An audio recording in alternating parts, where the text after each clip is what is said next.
At night, yeah. Make all the demons quiet, yeah. We were built to thrive, yeah. I think that we've all had enough. What keeps you up at night, yeah. Make all the demons quiet, yeah. We were built to thrive, yeah. I think that we've all had enough. Yeah, I think that we've all had enough. Sick of dealing with the old plan. They know that we're calling them wrong. You got me like, oh yeah. I think that we've all had enough. They know that we're calling it wrong. Hey, it's too late to try to go contain it. A generation fueled by creation. We live lives on a small screen nation. We control the airwaves, no negotiation. I refuse to think we need saving. Something good will come from creation. And when we think that the world is too anxious, we'll adapt, evolve, survive, and save it. What keeps you up at night, yeah. Make all the demons quiet, yeah. We were built to thrive, yeah. I think that we've all had enough. What keeps you up at night, yeah. Make all the demons quiet, yeah. We were built to thrive, yeah. I think that we've all had enough. Yeah, I think that we've all had enough. Sick of dealing with the old plan. They know that we're calling them wrong. You got me like, oh yeah. I think that we've all had enough. Sick of dealing with the old plan. They know that we're calling them wrong. Hey.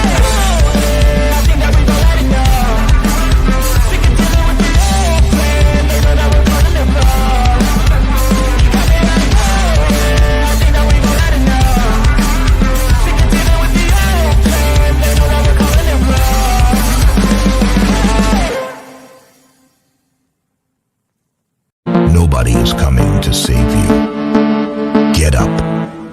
Be your own hero.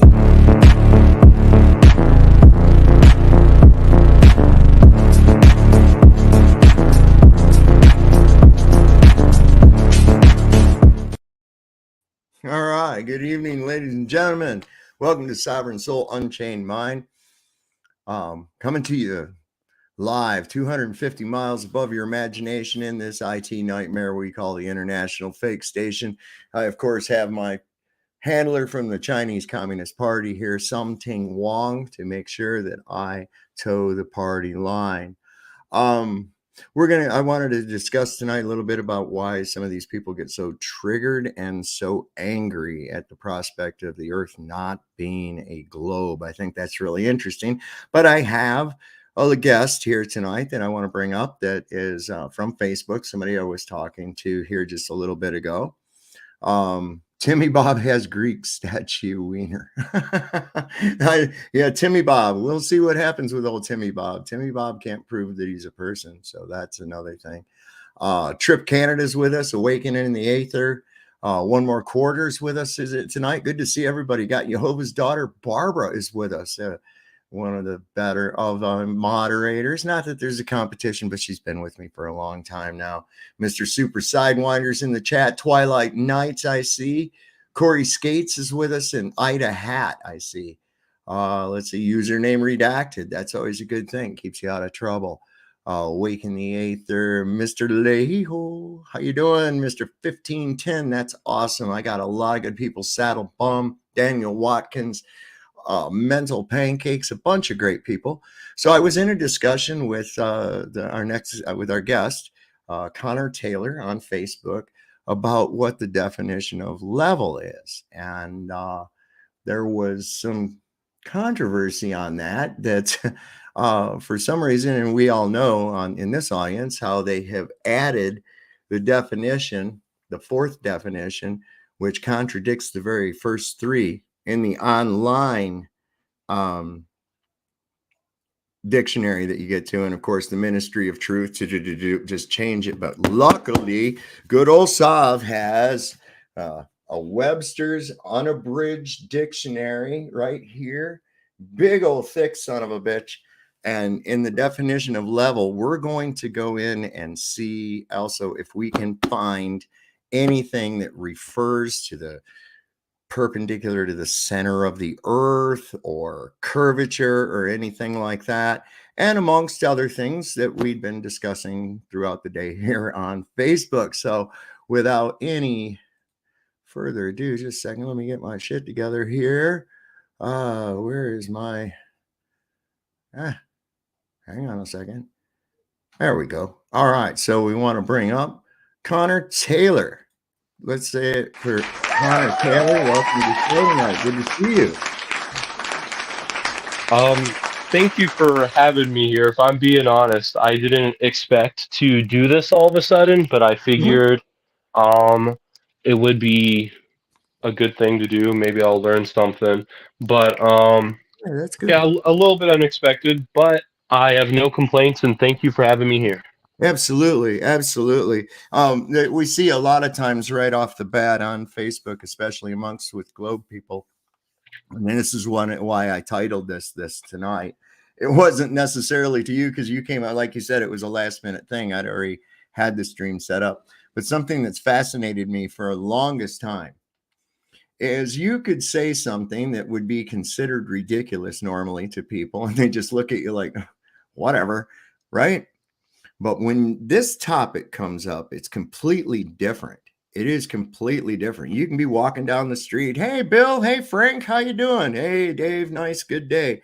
You say, hey, man, did you know the earth is flat? Oh, go fuck yourself. They get angry really freaking quick. And it's like, this is what I all ask. Now, I know the answer to it, but I think that a lot of these people that get angry like that, they just stop for a minute and ask yourself, why? What am I really angry about? Somebody doesn't think the earth's a globe? Well, okay, but it's not. And there's this concentrated thing. And so what I was getting ready to say is that you have been pretty well at refraining from the ad homs when it comes down to this, unlike this other character that we've been on here with. And, you know, stating your points, you put up a thing from the online dictionary, given the definition of level and that fourth definition. I want to bring that up so people can see it. Let's see, it's in this stream of stuff that we have here. Here we go. Let me bring it up. If I may, real quick about basically not insulting people. Before we start anything, I want to stress the importance that no matter how wrong somebody is, I'm not saying you're wrong.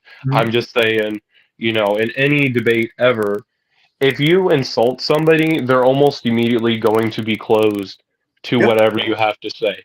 Yep. So that's why that no matter how dumb or uneducated I think somebody is, I try to refrain from insulting them. Because like any chance that I have to try and show them something, if I insult them, they're just, you know, they're immediately close to it. Right. And it's not only that, it's like, is that your only logical argument? You know, Yeah, that's there's the way I look at it. I'm like, look, is that all you got? You know, I think insults show a low level of education, or I mean not education, like shoot, what's the word? Emotional intelligence, I think is a better way to put it. well, see, that's the thing. I never draw first blood, but however, I can be devastating verbally. I mean, it's just been a talent of mine. I actually one time reduced a sheriff's deputy down to tears just with my words, and I didn't even use a single cuss word. That's interesting. Yeah. So, you know, I'm not an aggressive person. I live by a non-aggression principle, right? Yeah. But it's like my favorite animal, the porcupine. Okay. Porcupines don't bother nobody. They just go through the forest doing whatever porcupines do, eating and foraging and hanging out, right? But Yeah. if somebody fucks with that porcupine, they end up wishing that they hadn't every time, man. Yeah. And that's where I'm at, you know?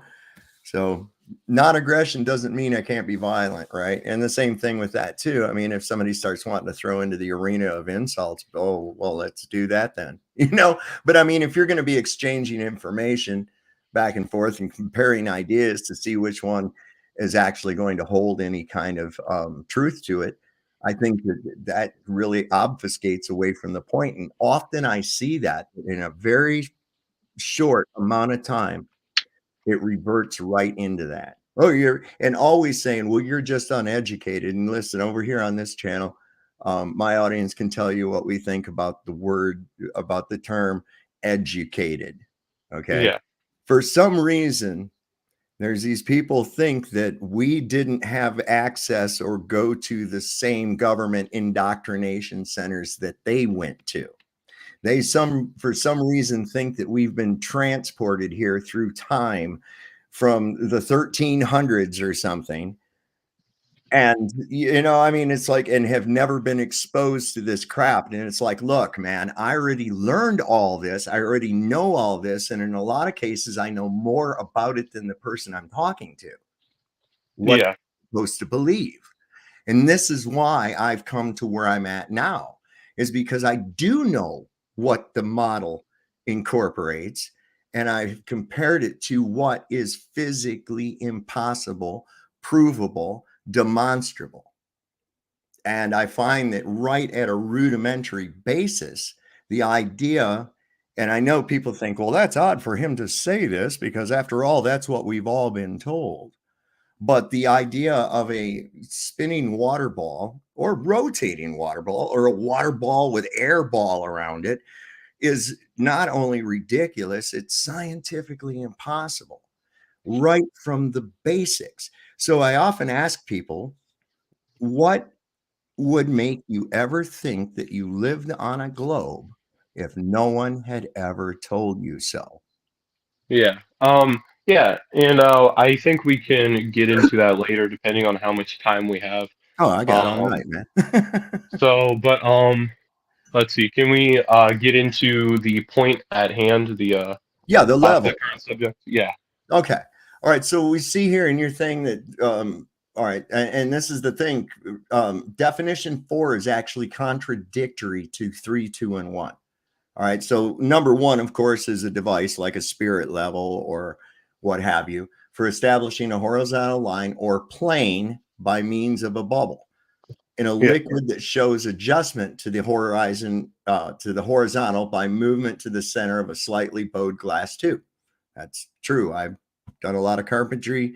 I use spirit levels. I got another one that's got a bubble in the center that's round for leveling stoves and dryers and things like that. Okay, so number 2, a measurement of the difference of altitude of 2 points by means of a level. So if something's at this level or something is at this level. Okay. 3, horizontal condition, especially equilibrium of a fluid marked by a horizontal surface of an even altitude. Okay. So that's important word, equilibrium.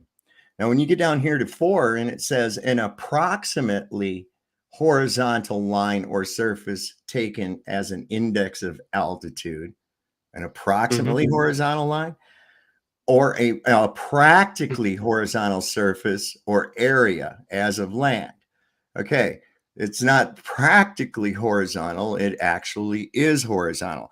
I have a dictionary right here. I showed at the beginning, the Webster's New Universal Unabridged Dictionary, and the copyright on this is 1979.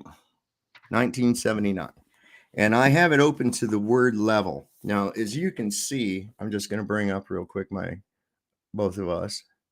As you can see, each page has like 3 columns. Oh wait, hang on, let me get it straight to you. Each page has 3 columns. The word Yeah. level takes up almost an entire column of this. Now, I've been through this entire thing, and there is absolutely no indication, no mention of a globe or approximations or anything else like that. It's level, perpendicular to plumb, Let's go. I can go through all the definitions. There's, let's see, just under the first of it, there are 11. So it says, let's see, a level, dim of Libra, a balance. Okay, so an instrument for determining whether a surface is on an even horizontal plane or for adjusting a surface to such a plane. It has a glass tube, blah, blah, blah. So we know all about what a spirit level is. Number 2, for brevity, a measuring of differences in height. Okay, that was consistent. Or altitude, with such an instrument. So on what level is something? A horizontal plane, there's that word again, plane, or line, lines are not arcs, especially such a plane taken as a basis for the measurement of elevation as sea level. Number 4, a relatively flat and even area of land or other surface horizontal area. Number 5, the same horizontal plane as the tops of the picture should be on a level. Height, altitude, as water boils more quickly at this level. Used our normal position of height as water seeks its level. Number 8, position or elevation considered as one of the planes in a scale or values, as few can rise to the level of a great man. So using it as a euphemism. Still, again, talking about higher or lower. A horizontal walk or passageway, or between tiers of seats. That's a level. The line of aim or direction, a line of aim or direction, as of a gun. Number 11, a more or less horizontal passage or drift of a mine. Okay, so that's what they name that part of a mine.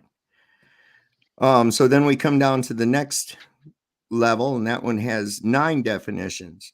Number 1, even, flat, not having one part higher than the other, parallel with the free surface of the liquid at rest as a level surface. Horizontal, not ascending or descending, as a level floor, a level road. Even with, of the same height as, or on the same line or plane with something else, as level with his ability. Equal in rank or degree, as level in value. I mean, there's like 8 more. Let's see. Number 5, even, uniform, unchanging, as a level voice, a level hue. Number 6, equally advanced in development. Number 7, even with the top of the container, not heaping, as a level teaspoonful. Number 8, not having or showing sudden differences or inequalities, well balanced, equable. Number 9, direct, straightforward, underviating, as a level story. And then here's another one. In a level or horizontal line, evenly, directly, steadily, as aim it level. And then there's 2 more for level. And I mean, I can go on. I've gone through them on this show before. Oh, I'm sorry. I thought you were up here, my man. I didn't know you. I didn't know you Whoops, came sorry about fell that. off. I didn't mean to do that. But see, the thing is I've got, and there's a couple more, and not one of them mentions anything about a curve or anything else like that, because you have to understand a line is not an arc. And a line on an arc, as was suggested in like the meme you put up, is a tangent. That's not a line. That's not a line. That line doesn't really exist. It's only a tangent point on a ball. So Now, my counterpoint to that is that those definitions are for how they are most often used. Whenever you're talking about, like, say, a house, there is no house, at least as far as I know, that's nearly big enough to account for the curvature of the Earth. Um, Whenever we're considering plumbing, um, we don't need to account for Earth's curvature because there's like it's just not on a large enough scale. Whenever we're talking about really big objects, I don't know, maybe really long bridges, maybe you'll need to take it into account, but there's hardly any bridges that would ever have to take that into account. Now, Um, see, and I've had Globers come on here and tell me that it does take it into account. They often want to sometimes, use this obscured, blurry picture of Lake Pontchartrain Bridge as their evidence of that.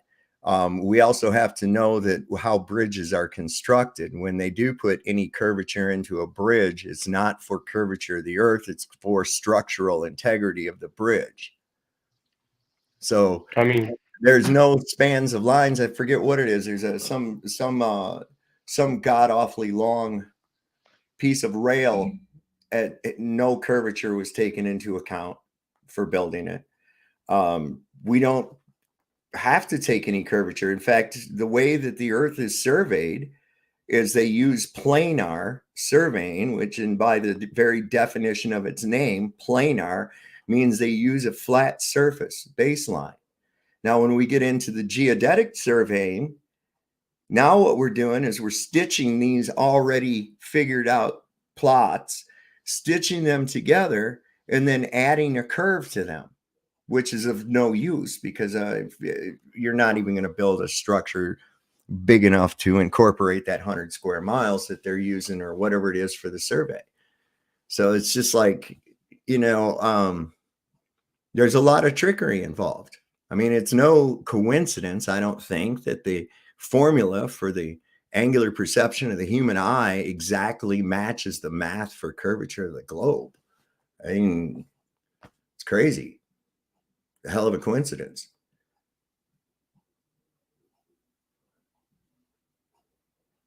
There's Flatzoid's Perspective has joined us tonight. Are you still with us, Connor? Or did you cut out? yeah. Oh, I'm sorry. Like, am I muted or something? Sorry. I don't know. You didn't show as muted. You might have been muted with your own device, though, and that wouldn't show up on mine. Oh, okay. If this is an app, I'm not using the app. I'm like using an online on the web version. So I don't know. Yeah, But it's anyways, all it is online. Yeah. there are a couple of structures that do require us to take, or at least according to the sources, um, according to the internet, there's a couple of them that do require, such as a bridge, for example, and I apologize if I mispronounce this, but the Verrazano Narrows Bridge, it was built in 2012, and there was an underground railroad system, underground train system in London built in the 1990s called the Crossrail Tunnels, and at least supposedly those were large enough that they had to take the Earth's curvature into account so they could correctly place the exiting tunnel. It couldn't have been that they were just off on their calculations when they I first mean, set it up. I mean, that's what I would say it is. I mean, there would be no reason to account for curvature in a tunnel. Why I would mean, you? not You know what I mean? not so. Whenever it's going underground and it's large enough, the exit point is going to be different if it's dipping down. Well, if it's dipping down, yeah. Yeah, Not if if it's level. If it's level, it won't. You'll have to go up at the same angle to come out as you did to come in. exactly if it's level, but at least they claim it's not a level surface that they're exiting out of. It's a spherical surface that they're exiting out of. Sorry if you hear noises in the background. One of my dogs is currently getting a little bit too excited. I hear And you. our Listen, I deal with that on every show. I got 5 of these dogs. They come in here and drink on that water, and I mean, this microphone picks up everything, and you hear them in the background. Everybody's used to hearing my dog drinking water or barking if somebody goes by outside. So yeah, don't worry. I'll temporarily put them up to avoid disturbances. No But worries. yeah, that was basically my point. Is that at least supposedly there are a couple of structures large enough that they had to account for a little bit of curve. So, say for the tunnel to exit correctly, or for it to conform to the Earth in case of the bridge. I would have to look into that. I mean, it's sounds like another one of those stories they come up with about, the snipers have to take into account the spin of the earth when they shoot, And I'm like, yeah, you're talking to one of those guys. No, we don't. Shut up. Yeah, that one I wouldn't really know myself Yeah. because I don't know. I don't know if that's true or not. So I would have to look into that too. No, I mean, think about that. If the earth's spinning under a bullet, it's spinning underneath an airplane too. Yeah, It's that that's true. simple. So I mean, Yeah. like I figured that's where like law of inertia would come in. Yeah. But I don't know. Yeah, Anyways, I mean, so it's like it sounds like you're going by what you believe and what you've been told and stuff, and that's all cool. I was there, man. But see, some of the things we have to look at is the absolute scientific impossibilities of a globe Earth, and it's not just the curvature. Okay, we've got this huge problem with this thing. How'd they get it up there? Because we know that a gas pressure can only take place if you have a volume of gas. And so you only have a volume of gas if you have containment.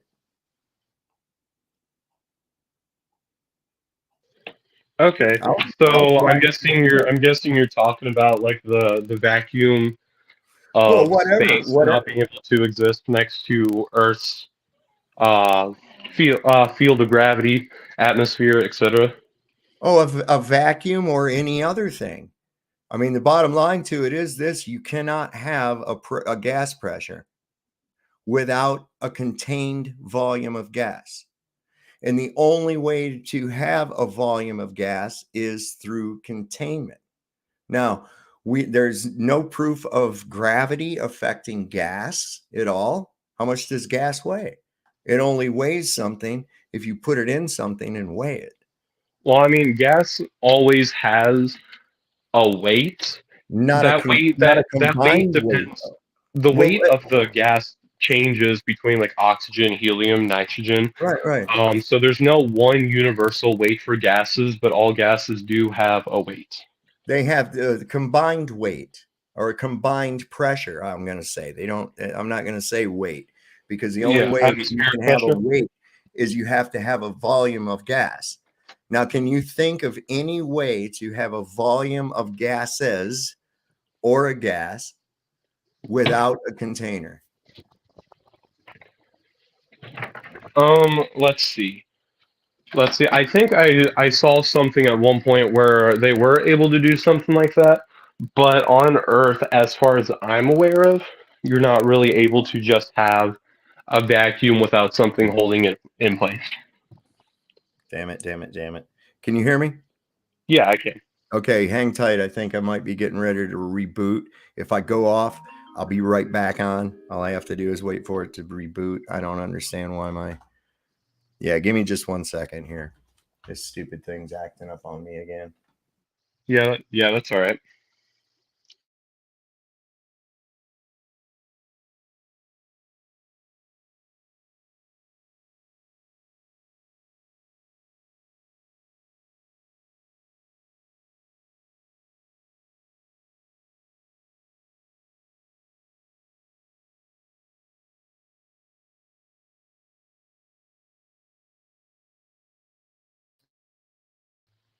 Alrighty. It looks like kind viewers, it is me, just me for now. So just to be clear for anybody watching, and I'm not on the Facebook part, so I can't see if y'all are typing out, but it's a debate basically me as a globe Earth, whatever you want to put it, um, versus, or not versus, but debating with There we go. this kind man right here. Oh, Sorry hello. about that. Sorry about that, man. Sometimes that happens. I don't know what the fuck's going on. Don't even worry about it. Yeah. But yeah, the thing is, you cannot have a volume of gas unless you have it contained. Now, So My account. Okay, so here, so I'd like to go on to that subject for a moment. Mhm. So the container doesn't have to be something solid like metal. In the example of, I don't know, a fire distinguisher, Mhm. um, or extinguisher. My bad. And I think we can at least agree on that there's a pressure gradient. The higher you go, the less gas there is.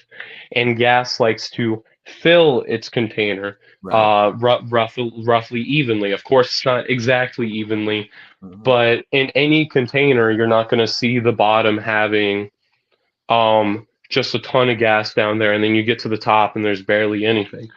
The explanation for that is that it's a combination of atmospheric pressure and gravity pulling in the particles. Now, some particles do kind of like drift off into space. It's very rare because like Earth's gravity reaches pretty far away, and a tiny, like say, I don't know, nitrogen particle very rarely has enough energy to just fly off on its own. Mhm. But yeah, like there's no gradient when you have a container, and the container doesn't have to be solid. Is my point? It's a combination of atmospheric pressure and gravity that's keeping the air stuck on Earth. All right.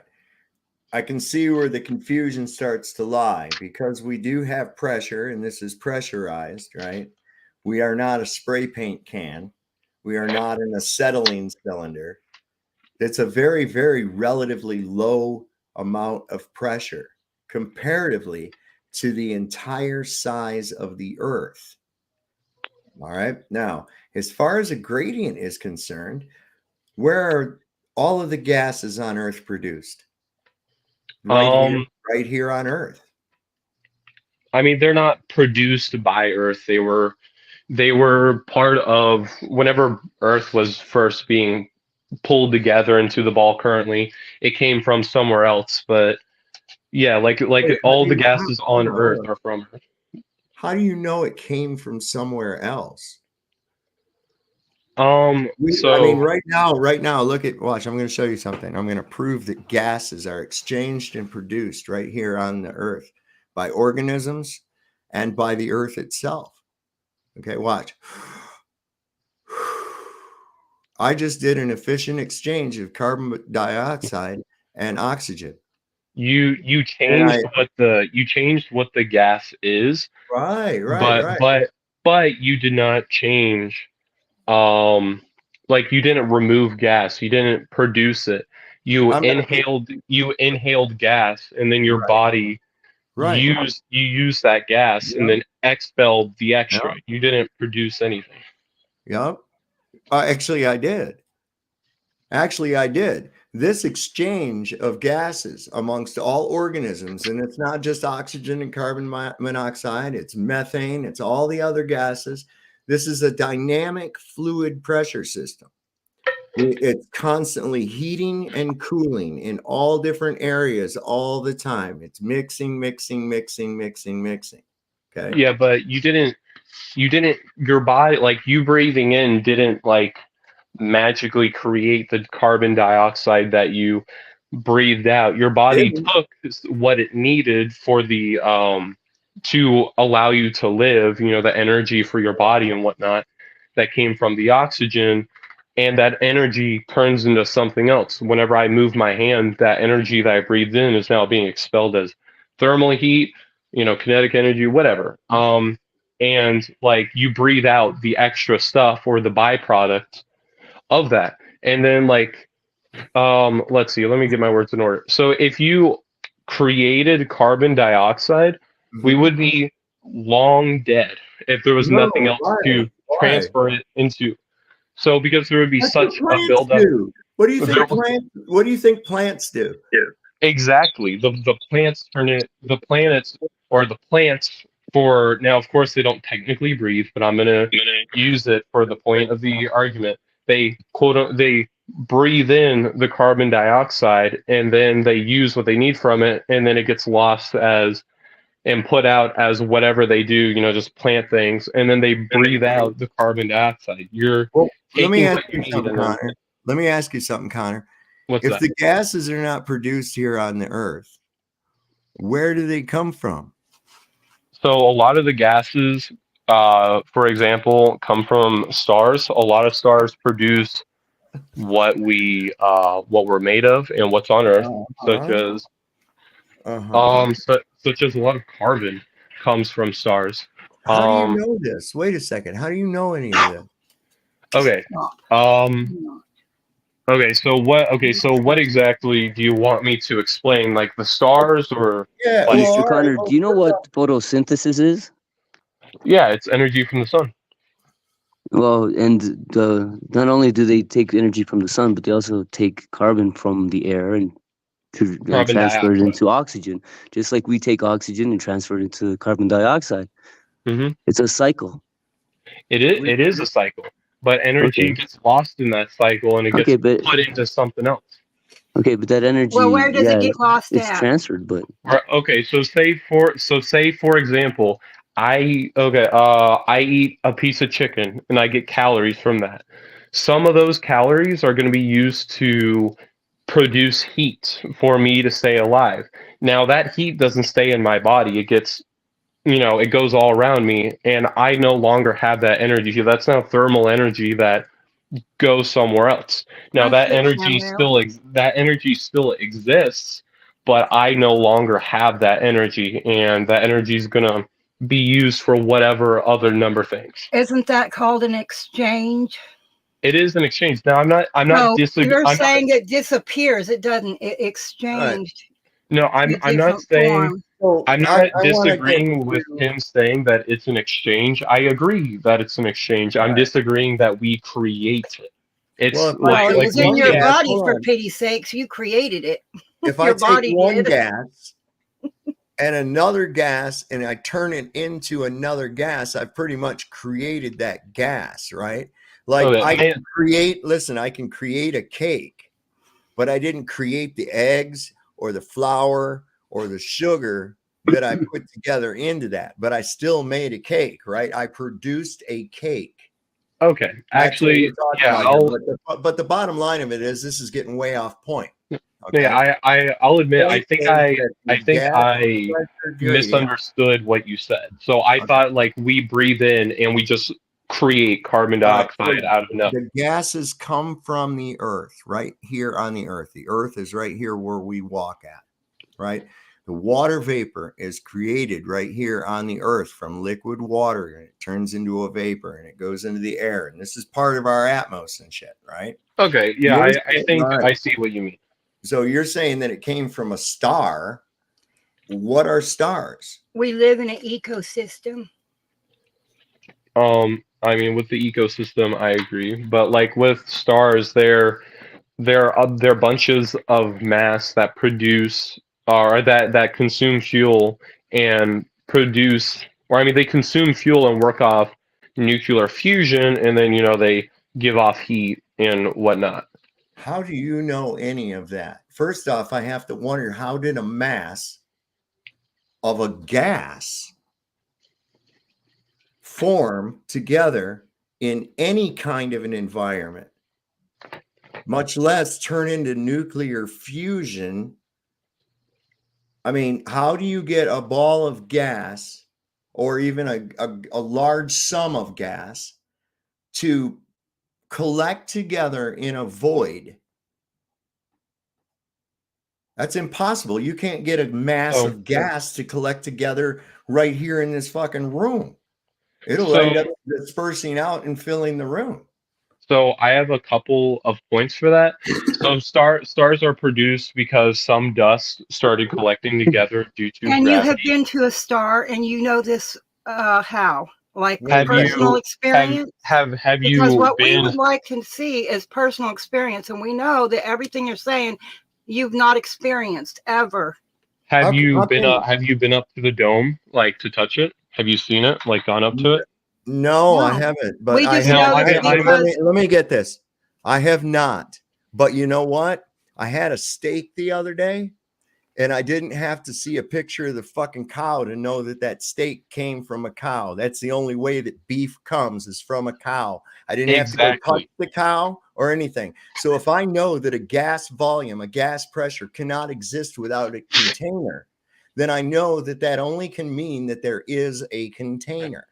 We know So that I mean, gravity So can't I be it a means container. I've already brought up that gravity and atmospheric pressure is the container. You don't have to have Okay. a solid your ass Hey, weighs container. 100 and what pounds, or 200 or 300 pounds. Your butt does, you know. That's But may I anyways, ask? gravity. And so when you sit down, your gravity moves downward. If you fall down because you trip, your gravity, the weight of your physical body, hits the ground. Now, can Okay, I? so There's Let me just ask you a gravity question. means weight. I got What this. part of that don't you gravity understand? gravity causes weight. It is not weight itself. How can How you does prove it that? cause Wait. gravity? I got this. Stop. I got this Okay. one right here. How do you know that gravity is what's responsible for weight? Okay.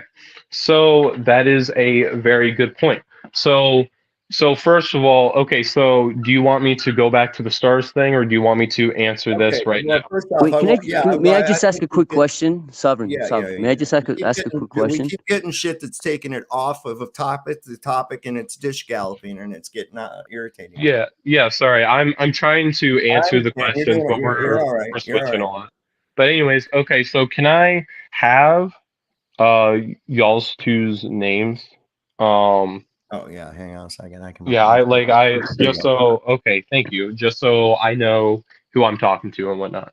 Anyways, okay, so Trip, you wanted to ask a question real quick, and Yeah, I'll just get let me back to ask the you. gravity thing. I'm just Yeah, Yeah. it's just to let me just a quick, just to ascertain your logic, how you relate information. Now, Sovereign was talking about the steak and the cow. Now, if you were to determine the size of the cow, would you measure the cow or would you measure a tree that's like 5 feet away from it? I would measure the cow. Okay, so why are we looking at the sky to measure the floor that we stand on? Why are we looking at the sky to measure what the floor is? It makes no sense. Makes no sense So whatsoever. No logical sense. If I were to come to buy a house and they're telling me the dimensions of the house, I would measure the house to find the dimensions, not measure the neighbor's house or the so neighbor's I mountain, like backyard or something. So what you're doing is you're looking to the sky to relate what the floor looks like. It makes no sense, sir. So I suggest you so look at the floor before you look at the sky. So I think I understand the point you were trying to make. Mhm. So I might be able to answer this with the gravity explanation I'm going to give. If Sure. not, Sure. if not, then you can ask me again and try to clear up. So anyways, so first of all, I would like to point out that gravity, the theory of gravity and scientific theories are based off of observed phenomenon. So say if I pick up, I don't know, this random pin that I have and I drop it, like it's falling down. So the theory of gravity is supposed to explain, well, why does it fall down? Right. Um, so and then eventually, so the reason why we can look up to the sky to try and figure out the masses of gravity is because we can, how do I put this? We can see that whenever there are bigger objects, say the sun affects us a lot more than we affect the sun. So we're being pulled towards the sun um, with a much stronger force than the sun is being pulled towards us. Same thing with the moon. The Earth does move towards the moon, but not nearly as much as with the moon being pulled towards us. So hopefully that might explain why we use the sky as evidence as to why um, Can I just kind of stop you there for a yeah, second? For just a second. All right. So you observed something happen. In other words, you observed something fall, and hmm then assumed that something called gravity was responsible for it, but No, wait a second, without proving that that was indeed the cause. no, You then I'm ascribe that to other objects in the sky that you cannot actually evaluate firsthand to equate to the place where you're standing. That is the most unscientific and illogical leap of faith, I must say. I mean, really, if you honestly look at it. So getting back to gravity, you see an object fall. You have a thing that you call a gravitational constant, which is approximately 9.8 meters per second squared, right? And you're right on that. We see an observed phenomenon, and the observed phenomenon is that if I take an object and I let loose of it, its tendency is to fall to the ground. Okay. Now I want to know why. You say, I The think ground it's pulls the gravity. object to the ground. And to I make say, the that it's not gravity, it's relative density disequilibrium. Because can you modulate now in this to find out if gravity is the cause of the object falling down, we have a dependent variable, which is going to be the object in question, and we're going to have an independent variable, which is going to be, in your case, gravity. Stronger than the right? object is. Dreaming, we can hear you, honey.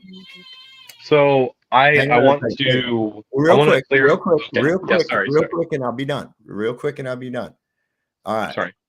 So now, in your thing, the independent variable is gravity. In order to determine that to be a fact, you would have to isolate and modulate the independent variable of gravity. However, in mine, with relative density disequilibrium, I can manipulate and modulate the independent variable, thereby changing the weight of the dependent variable, changing its rate of acceleration, even stopping its acceleration, and up to and including getting it to go the other way.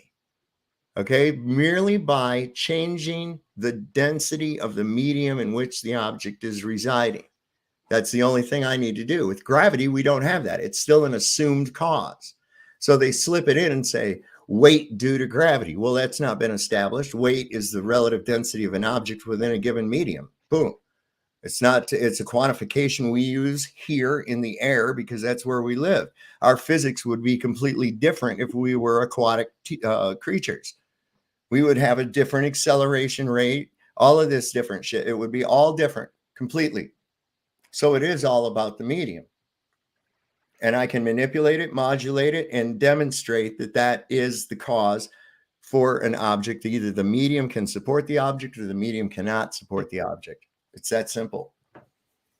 Okay. Once you get past all that stuff that they taught you, and you just start to realize things for what they really are, right? And you just look at it and go, okay, shit falls because it's heavier than the medium that it's in. Right. Right? Like a ping pong ball will fall through the air, but it'll float on water because it's not as dense as the water. It's really simple. Once you push that out of the way and you just start to look at the floor that you're on, but start looking at the floor and start realizing, it's not supposed to curve. There's supposed to be a physical curve at a certain set distance because the number that they gave us is very specific. So there's a very specific set curvature, and we can't see that curvature no matter how hard we try it. I have a P900 Nikon. You can see 83 times zoom. Never see a curve, bud. Look at the floor you're standing on. Okay. Right. So I can get back to what Mr. Tripp was talking about, but okay. So I want to clear up a minor misunderstanding. I wasn't saying there was gravity.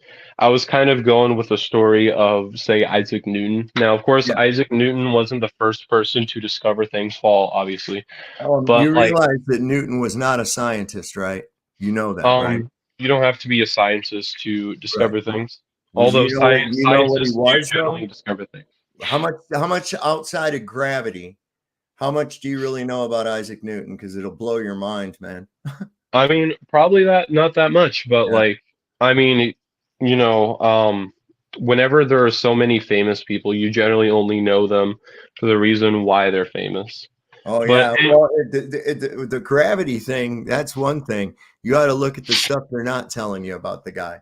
And what I'm getting at is that he was an alchemist. He was a pseudoscientist, and he was obsessed with Hermes Trismegistus and the Pythagorean cult theories. This guy was a nutcase, man. So was Nikola Copernicus. Tesla was also a really bad scientist, and he believed in a lot of pseudoscientists, but he also made a lot of discoveries about electricity.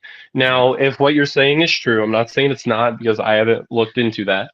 That doesn't mean he hasn't provided anything. Nikola Tesla, like I said, he was a really bad scientist, but he discovered a lot of extremely useful things for gravity. But anyways, going Well, back for to physical effects in the realm that we inhabit of air. Let's be real about that, because Archimedes predates Newton by almost 2,000 years, 1,900 years. Okay, so how could Archimedes have come up with buoyancy without gravity? Right now, my friend Flatzoid, good to see you. Flatzoid's perspective is here right now, and he's also added to it said Isaac Newton did not even present gravity.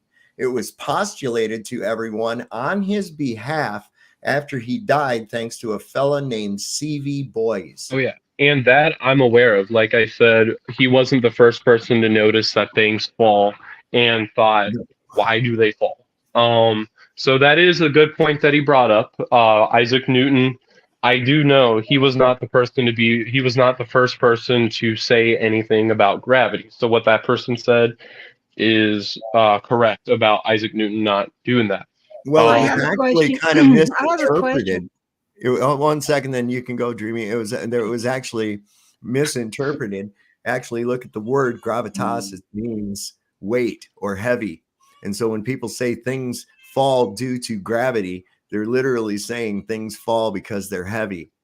Yeah, And that I agree. If it is in a state of disequilibrium, which means that it is heavier than the medium that it is displacing. That teeter-totter wants to balance out, and it's going to go down. If it's the opposite, it's going to go up. something that I want to point out is that Adam. Dreamy had one thing she wanted to go with here. Oh wait, just a quick minor point about that. It'll take like 10 seconds. All right. Adam is Greek for Man. like I forget the exact word, but it basically means unsplittable. But I'm Man. sure we all know about newts. Means man. It comes from Adama. Means Yeah, man. so I mean, like, just because they're like what the word originally meant doesn't mean that's what it means today. Well, it's a Words do word. change. It's a word that they've actually really made up and ascribed to describe why things are falling. Yeah, Okay? and I mean, like, all words are made up. But see, the thing is when you don't have any proof of it, and somebody comes along and shows you that there's actually another provable reason, and they want to hang on to it, why would that be? Because that's the only way that their heliocentric sun worship model can actually work. Something that I want to. This whole thing was pushed by the Jesuits on behalf of the Catholic Church in order to discredit the Bible. And it all had to do with the Reformation, because the church wanted to be the authority over the Bible. And if they could prove and show that the Bible was wrong, then the Catholic Church itself becomes the ultimate authority. The Pope becomes the authority. And so the Jesuits, on behalf of this, because of the work of Tinsdale and others that translated the Bible into language that the common man could understand from Vulgate Latin and the Greek, then this was what they did. Now, the Jesuits made an oath and vowed to infiltrate the sciences, to infiltrate the universities, to infiltrate the schools, everything in order to accomplish this mission. We did an entire show on it, man. You look up the documentary if you get time. It's on YouTube. It's called Heliosorcery, and it goes really deep into it. And it might fascinate you, because I didn't know that much about these characters until after I watched this, and it was really quite enlightening.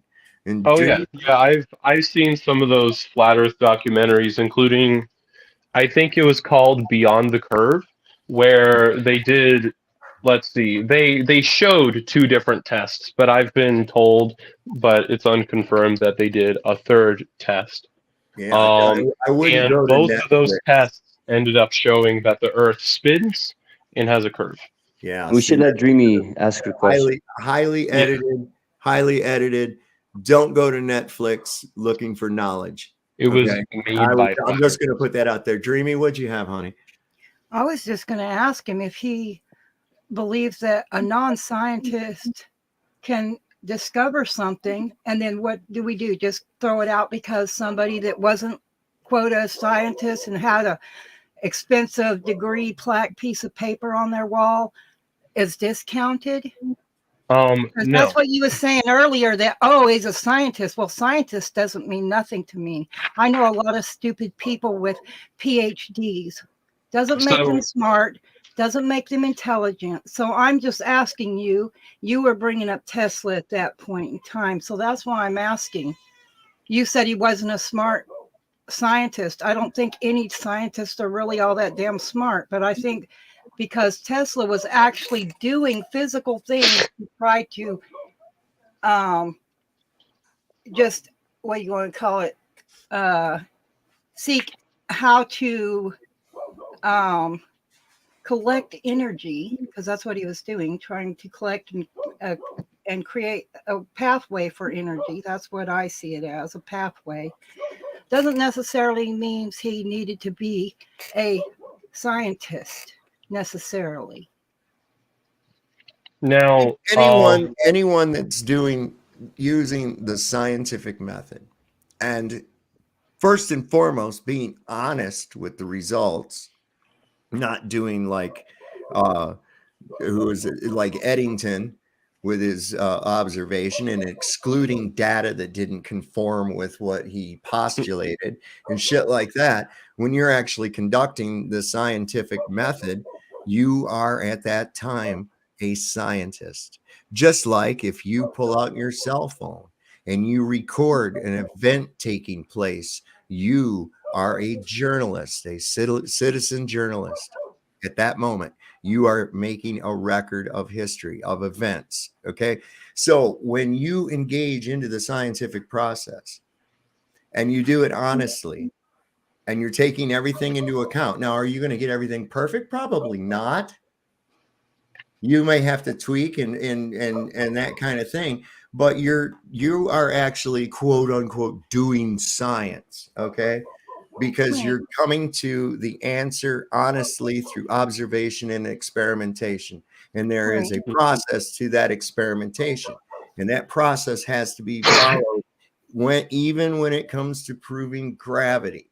Before we can ascribe this magical function to objects that we see celestially and have no way of actually touching or analyzing or really knowing what they are outside of looking at them and making assumptions about them, we have to know actually, does it really exist? And what we find is that it doesn't. so now a few points that I'm going to make, because there have been quite a few points about this. Whenever I was talking about scientists, I was referring to people that have gone through college and gotten a degree. But I know. I Expensive do wallpaper. agree with his points that, like, if you honestly conduct science and understand what you're doing, Experiments. yeah, experimenting, another synonym, then yeah, you can be considered some form of scientist. So I do agree with that. Now, something that I'll bring up, since it seems like I think we need to get back on track with this, with gravity, I'll use Einstein for example, because he was one of the first people to come up with that like actually had mathematical equations for us to know exactly Assumptions. for if you do the math, like if you understand the math and do the math, you can do it yourself. They were Say mathematical assumptions. Einstein's general theory of relativity, for example, F equals gm1 m2 divided by r squared. So to break that down, basically, F is the force of gravity, and then you do GM1. So we'll use the moon and the Earth. You take Earth's gravity, or at least the assumption of gravity. We'll put that. How did they get, real curious, how did they get the gravity of Earth? How was that calculated without an assumption? Okay, so Well, you out there said in space is this great big huge scales sovereign, and they picked up this ball and they set it on it and they weighed it. That's There how you they go. did it. And all these ball huggers just loved that, and so they ran with it. okay. So we're gonna get back to the Yeah. topic. Sorry for the Um, sarcasm. Well, yeah. no, no, it's quite all right. Okay, so we can take GM1, the force of gravity, which is 9.8 meters squared. I believe you can put that there. And I don't know what the moon's gravity is. It's about 1/6. So I don't But know. you're still basing that on an assumption. Yeah. You're still Okay. assuming that mass is attracting mass, and you're applying it to objects that, one, you've assumed a distance, Now two, you've assumed a size. I haven't reached my point what I was gonna say. So you can use these things and combine it with the conservation of momentum by seeing how fast the moon moves, and you can make predictions as to where the moon's gonna be throughout the season, for example. What if it was half the told size and half the told speed and half the distance? You wouldn't Then get you the just same have it. numbers because you don't have a distance. You would not have the same. You're assuming a Can I- distance. Where did Can you I get ask the Mr. Connor a distance? question? Yeah, what's up? What's the R? What's the R? The radius. So Right. say I think that's I know, supposed to be the I know. radius of Earth. Yeah. I All know. right. So how So was let me the ask- R value attained? Okay, let me- Of the radius of the Earth. Yeah, but how did they get the radius of the Earth? Let's see. Is there a specific they, or are you just talking about everybody? Anybody. Anybody. Well, it is How science mainstream, comes to right? How science comes to the conclusion that the R value and how they got it? How does science say it? Okay, so say for example, you can use shadows even to do this. Now, unfortunately, you do have to do a bit of traveling, but I'm just pulling this up as an example because it's one of the more recent things that I've learned as to how you can improve the If Earth. there's an alternative answer or an alternative way to get those same mathematical equations, would you accept it and call that non-void because it can't be proven on a flat Earth or a globe? Would you accept that? I apologize. Would you repeat that question again? So if there was an alternate way to get the exact same mathematics from, like, as you're saying, I'm assuming you're going to go sticks and shadows, right? If there's another way to get those same mathematical equations from a flat Earth, would you accept it and consider that to be a non-proof of the globe or flat Earth, and just Now, move on? To put it, okay, so yes, I would if the Okay, Earth. so now just so you know, if you have a local sun, it does the exact same mathematical equations. So you can prove a flat Earth being a sphere with a local sun and the exact same sticks and So shadows. unfortunately, you cannot. Yes, you can. So because the sun, okay, so I'm assuming we're using the classic model where it's just like flat Earth, dome. Okay, so Now, there you go, bud. Right there. Take a look. okay, so what do you do when the sun is in a different position? Now, Because understand. the No. sun, It doesn't matter when it's in different positions. it- Say that it it's does over my head right now. No. Listen, it's over my head right now. Okay, so I have no shadow. Buddy, 500 miles, 500 kilometers down there has his stick with a short sun. It'll give it the exact same sun rays because they're corpuscular rays, but they don't come in parallel. now, if All right, the they do sun not. if the sun was in that exact same spot, then yes, I would agree.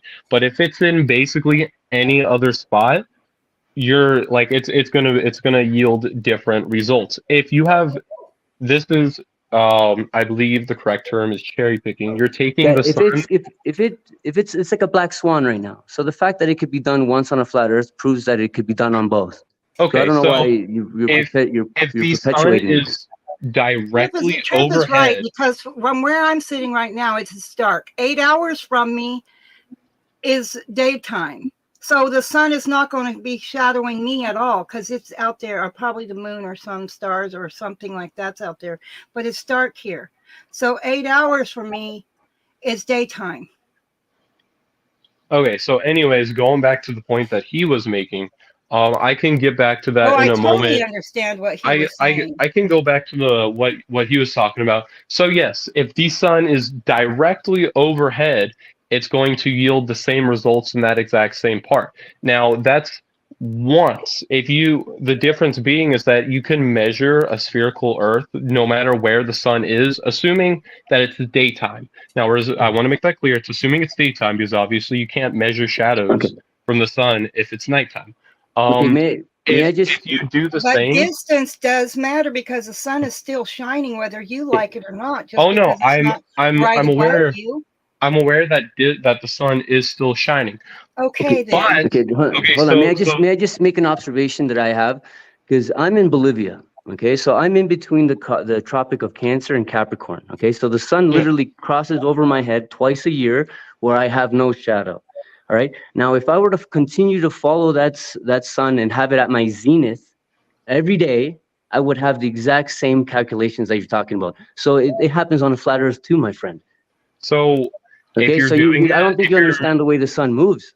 no, I'm aware. If you're doing it on a tiny scale, I'm talking No, about on say any if scale, on your table.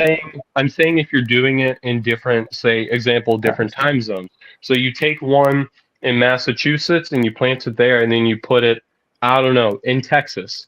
Now of course that's going to be difficult to do by yourself, so you would have to get a friend to do this. But the sun is going to have different angles for that, which unfortunately don't really happen on a flat Earth. You can Well, take that's what the that angles of the What are you diagram was talking about? showing you. That No, no, I'm diagram that aware, just showed you but just showed you exactly what that's you're saying.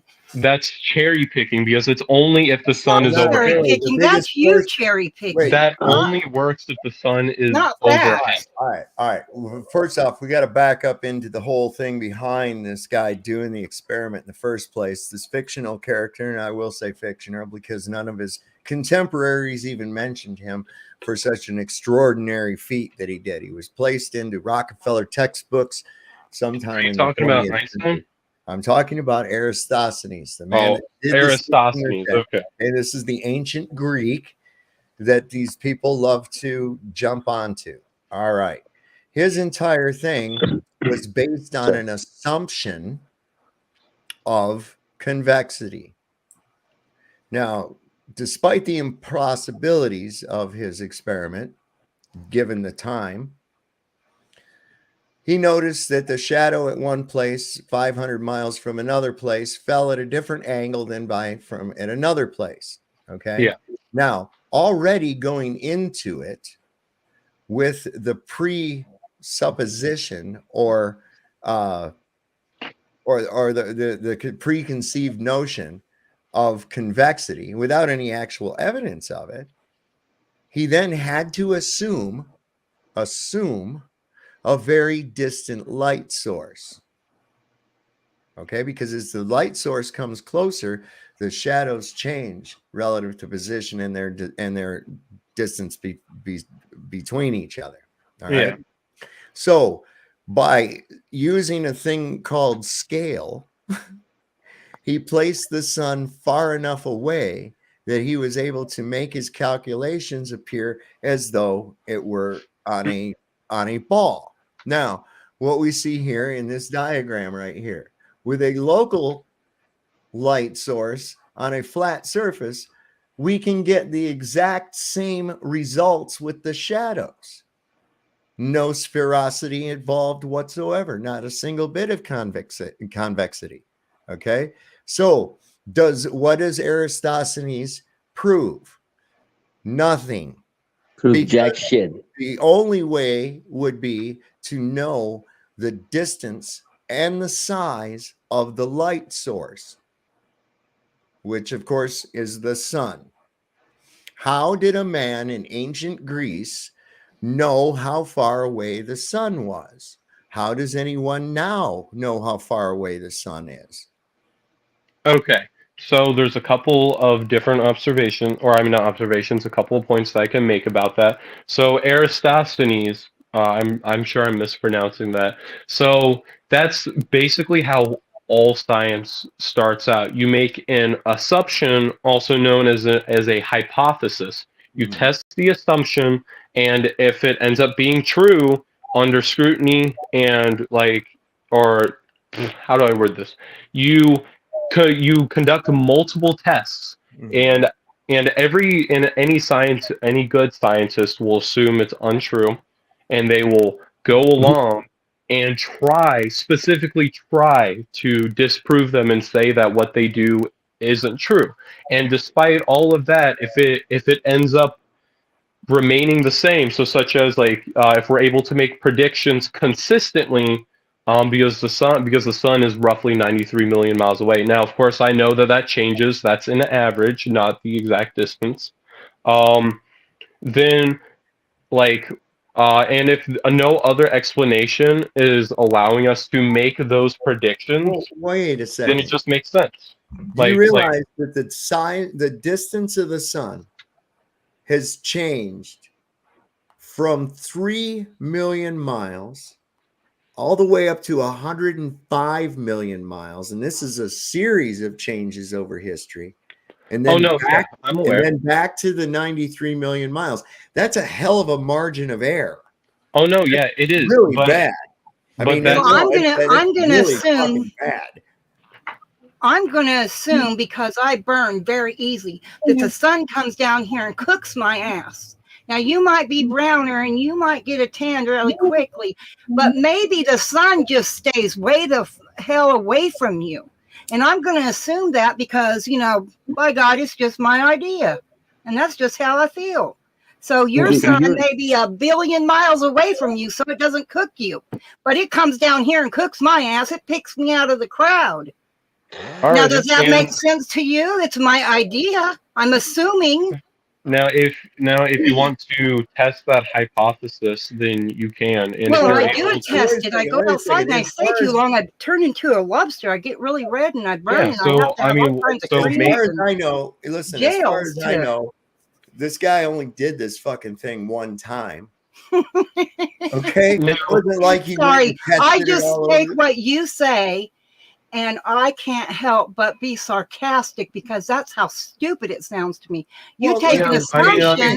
You're that's taking an okay if it sounds assumption that stupid to one you. person, Dreamy, an you're being assumption very is. hostile. Yeah, Don't calm be down. so We're hostile. trying to have a Listen, discussion. Connor's open. All right, I'm Connor's just saying that when I hear this, I get sarcastic because it doesn't make sense. You want us Connor. to, So because one person made an assumption, it was their idea, and now because people have swallowed that hook, line, and sinker, and then people that think that it's round because the light bulb in the room is round, it's just totally, they don't observe anything. Water runs downhill. It rains Okay. on top of the mountain, it runs down, and then it puddles in lakes, ponds, whatever, at the bottom. It's always Okay. level. So So I'm you going. can't So change We're that talking about the fucking sun. observation. So when We're you have, talking about the sun. yeah, like right. we're going off the Connor, topic. so Give me just can you one finally second, man. accept Connor? Wait, listen. You've Never given mind. your rebuttal as far as what you've considered. Now that we've shown that those calculations could be done on both a ball and a flat Earth, can we move on to looking at the floor to actually register what the floor looks like? Because at one point, Mr. Connor, you're gonna have to face reality, and that's the floor that we stand on. And I'm Now, just hoping that you have unfortunately, enough I do have courage some more points to to make. face the truth, my friend. Because I really do. I want you to be honest with yourself. Because the second you could be honest with yourself, you can move forward as an individual. And when you move forward as an individual, we move forward as a civilization. Because Oh as an yeah, I'm aware. individual, you're nothing, but as a whole, we are something. So my hope is that you look to the ground that you stand on, because that's where you live, bud. Not in the sky. You can dream all you want about up there, but this floor is what defines where you live, bud. Okay, so anyways, It going. is a remarkable coincidence that the curvature of the Earth just happens to match the fucking human eyesight perception. I mean, Now, that's just amazing as all hell.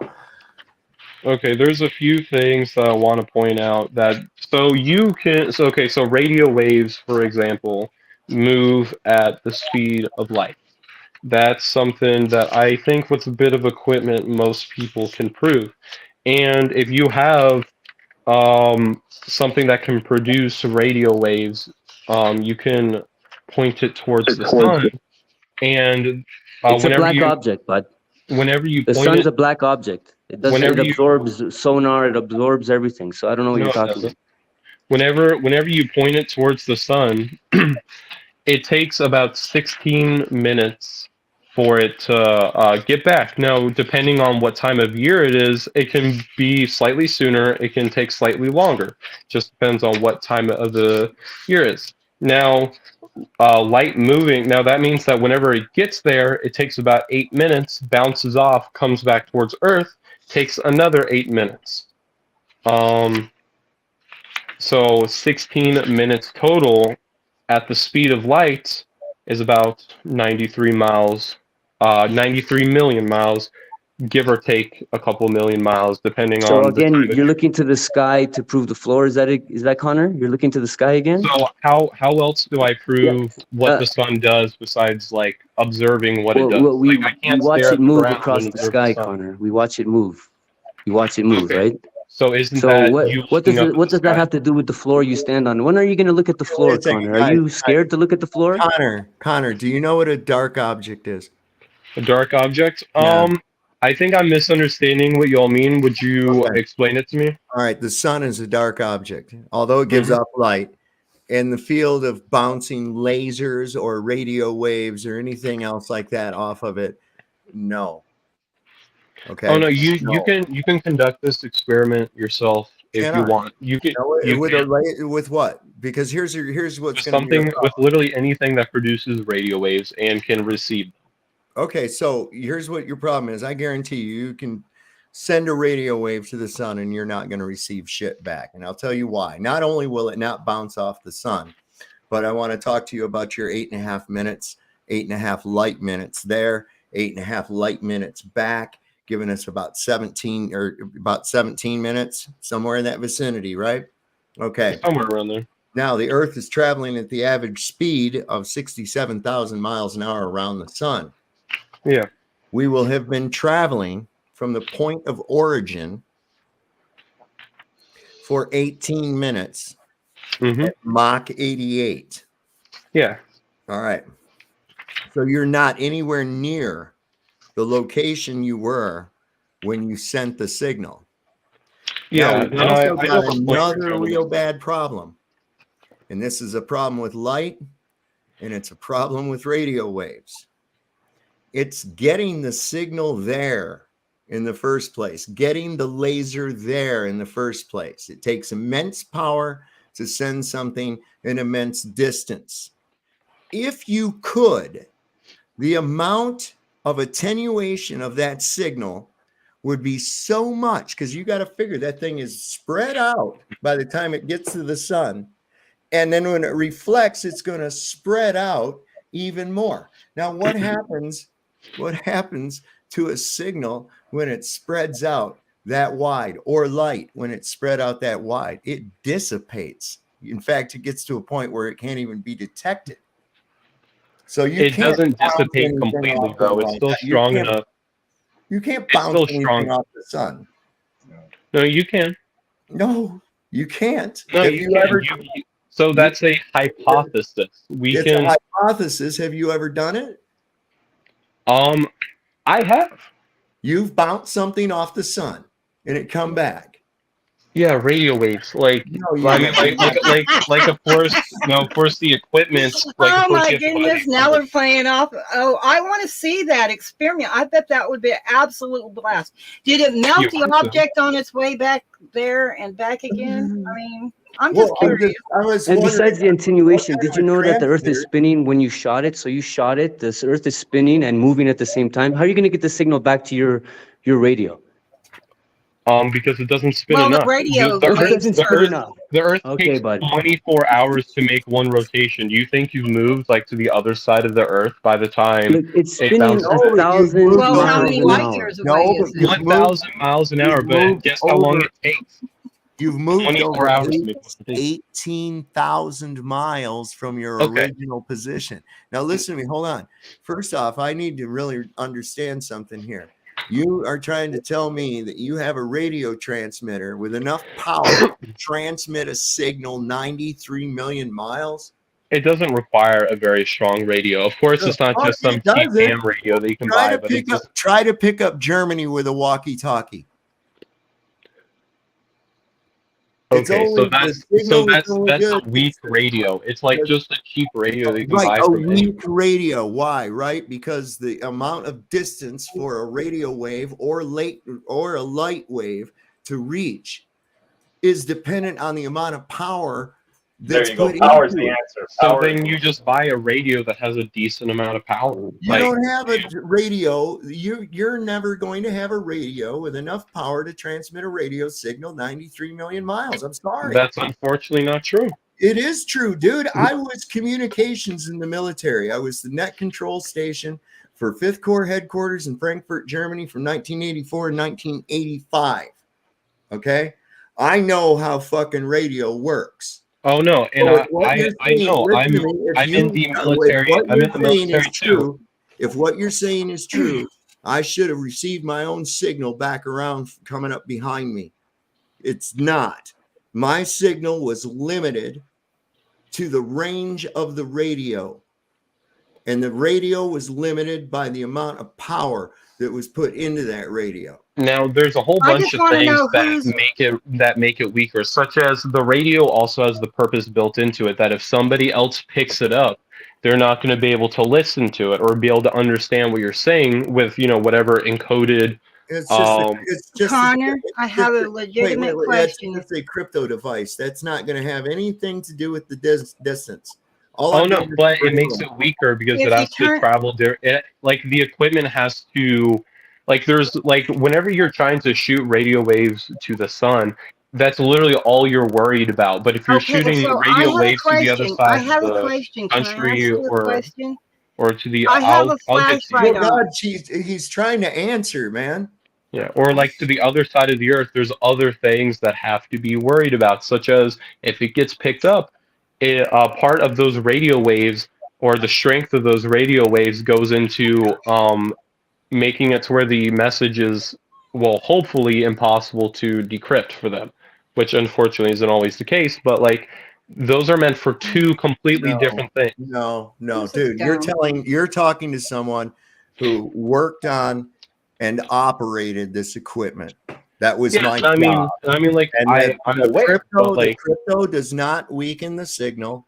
The crypto does not weaken the signal at all. Has nothing to do with the strength of the signal at all. It's nothing more than encrypting the data that's being sent through the signal. The signal doesn't care what the data is. That has no bearing on the speed of it or the strength of it. It has no bearing on it.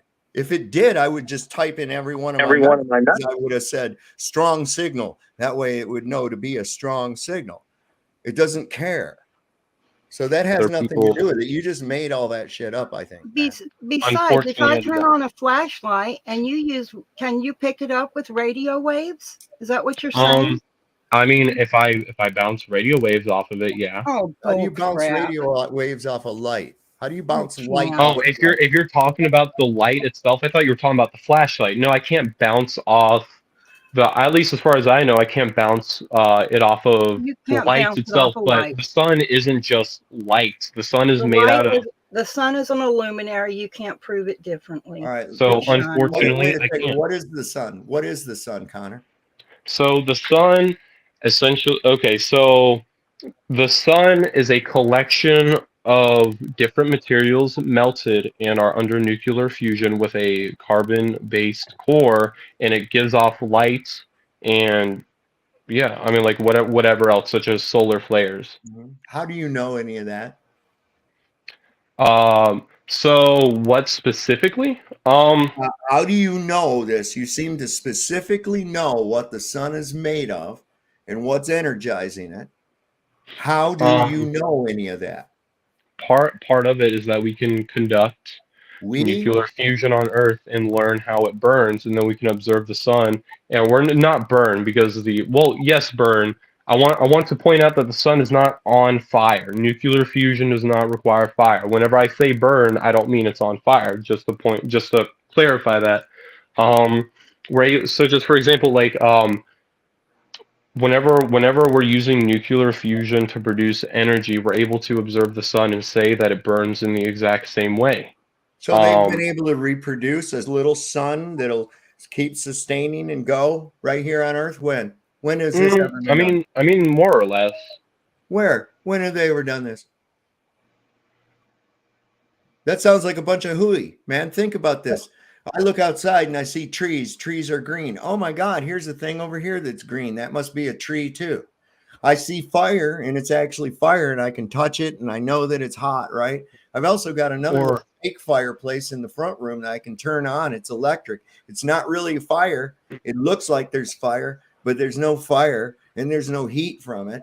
So how in the world, because you know what a nuclear fusion looks like, are you able to extrapolate that that's what the sun is? We first have to figure out how in the hell did a gob of carbon or any other thing form together, much less gases.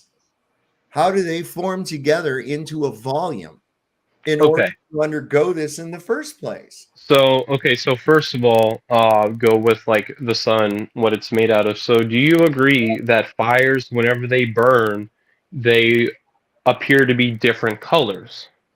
Yeah, but we haven't determined what the sun is yet. So we don't. So just bear with me. So whenever, say if a fire burns purple, do you have to extinguish the fire to know that it's burning? Shoot, my words are getting mixed up. Do you have to extinguish the fire to know what it's made out of, or what's causing the fire to burn? It'd probably be a good idea if you don't want to get burned. Well, no, so I'm aware, and that's assuming that it is fire. What is fire actually? So is it a matter? What is it? I'll get back to that in a moment. Yeah, tell me about how you know what the sun is. So certain elements, whenever nuclear fusion, whenever they're burned, whatever word you want to use, burn specific colors. And fires, whenever depending on the heat of the fire, it can change colors. We can do the exact same thing with the sun. The sun has a very specific color, and we can use that to tell how hot it's burning and what it's made out of. How in the world do they do that? Are you talking about spectroscopy? Counting your chickens before they Spectral analysis? I don't know. I mean, like basically. Okay. So you're looking at something that's supposedly 93 million miles away through the medium of Earth, which includes several gases. Mm-hmm. Through God knows what medium that the sun is actually in, looking at a split of the light that comes from it. Now, I mean, you are able to send a balloon high enough to where it gets to about the thermosphere. I don't think any balloons can get to the exosphere, but you can get to the thermosphere where it removes any particles in the air, so you can observe the sun directly. And if you have the right camera, is that what they did?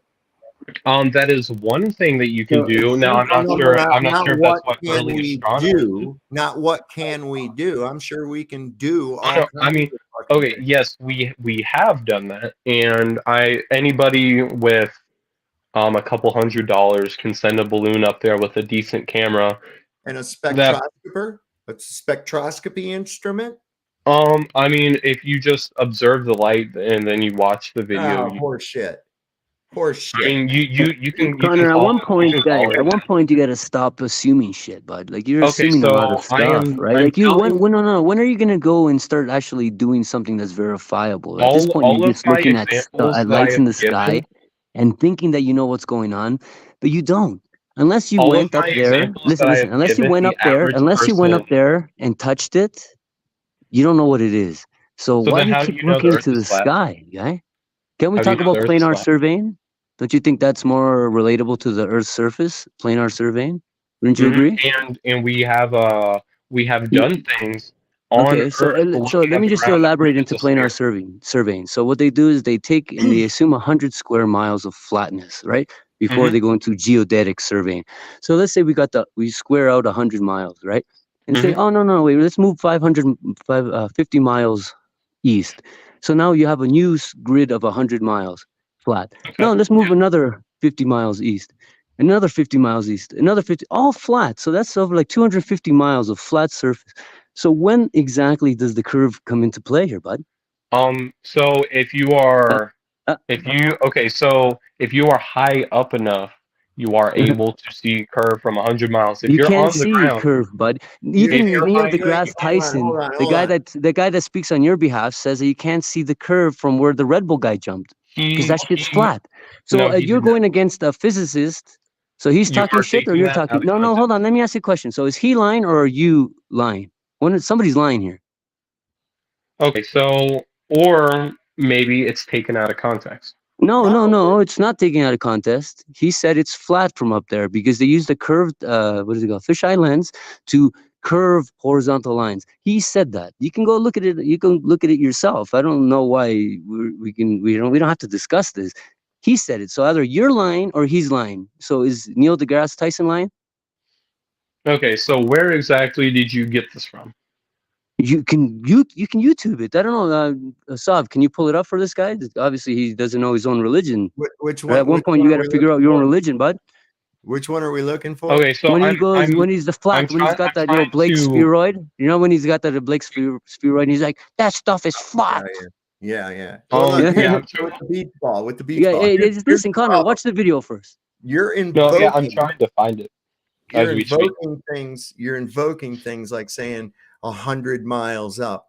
You have no verification of 100 miles up at all. I mean, the best you're going to do is a high altitude balloon, maybe. Okay. And then Um, you can see the curve no, you No, from don't you see if you can't. any get high curve. enough. That's just it. Literally, You don't see literally any anybody curve. can test Yeah, the Connor, hypothesis. look for the video. Hey, stop talking. Look for the No, video. don't worry. I am. I'm not Okay, so then finding it. it's easy to That's the find. thing. See, at one point, you got to realize that you're lying or he's lying.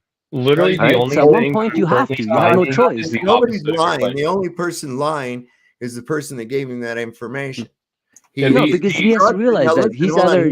He he's going against the listened physics, the to. physicists, or he's his own physicist that's figured out his own is there? world view. Okay, if I cannot find, I'm only finding the opposite of the claim here. If you're able to send the link in the chat, I can copy it and paste it and I try to can't figure send that the out. link in the chat. You can't just copy I don't it have a and then wrench. just. Oh wait, is that not possible? You No, can yeah, put you. it in the StreamYard link or No, I mean behind you. the chat. You can do links. Okay, well I can't because I'm on my phone. I don't have multiple screens. I exit the screen, I'm Gotcha. gone. Oh Gotcha. no, I exit the screen and as long as if I'm back within like about 30 seconds, I'm using a phone as well. Well, But if I anything, I'll do find get it and what I'll go Trip is come back. saying. He's saying that because you were lied to, you're just passing on that lie, or you're making crap up on your own when it goes against what other people are Here. saying. So, for example, I just sent a link of Neil deGrasse Tyson saying that the flat Earth is ridiculous. So, Yeah, he would have to say that. That's his job. It's his well, no, fucking but job. Do you but see okay. the photograph? So Wait, say, real quick. Do you see the photograph I'm showing you there? mm-hmm. That's 128,000 feet. That's a. And where'd you get this photograph from? I got this from from a video that I have. Mm-hmm. I have several more. Here's the problem with your curvature, and I'll show you in a minute. Is that you notice that horizon is still at the same level, looking straight out. and you guys are looking for curve from side to side. You're looking for curve forward, right? Look at that side to side. So, Okay. So what is it? What are we doing here? Are we on a paper towel tube or something? The reality of it is this, and this is going to be interesting, right? We have trusted information that's been given to us. However, when you start to get into it, like for instance, these guys love to fuck around about maps. And I tell everybody there are no accurate maps. Because it's impossible to put a sphere on a flat map. We have a mixture. Well, yeah, the flat map had to be put down to global coordinates that are decided by the Royal College of Cartography. And literally everybody on the world agrees with it. What are we going to, wait a second, what are we going to do? Go out and map our own fucking world? No, of course not. But I'm going to tell you how the trick was done. Areas across, how do you measure distances across large bodies of water? Through observational calculations. Okay, they're not physically measured distances. This is why we have nautical miles. Now on land, we have actual miles in statute miles. Okay, so that being said, we've got this weird fucking 39-minute part. Okay, so we've also got this, I just want to say this, that picture looks exactly the way it looks every time I've been in a plane and look out the window. That's what that looks like, especially when you're flying above the clouds. All right, bud, I got it for you. Oh, yeah, don't worry. I put it in the chat. At 39 minutes, he starts talking. I got it. But, so say, for example, how do I trust that this is an unedited picture of the Earth? Because I know that flat earthers up there in the airplane and look out the damn window. I have been myself. You're never going to be up that high. Nobody's going to be up that high. Sorry. I mean, in most airplanes, he's correct. You're not going to be up this high. But No airplane. I know that flat earthers love to throw out the term CGI. So how do I know that this isn't just CGI to appear flat? Well, here's the problem. Yourself. Here's the problem with most of these pictures that you're seeing with the curvature. Okay. Now, when you're using a wide angle lens, I don't know if you know much about optics or not, but all lenses have a curve to them. Okay. Even a rectilinear lens has a curve to it. The lens of your eye has a curve to it. All of that.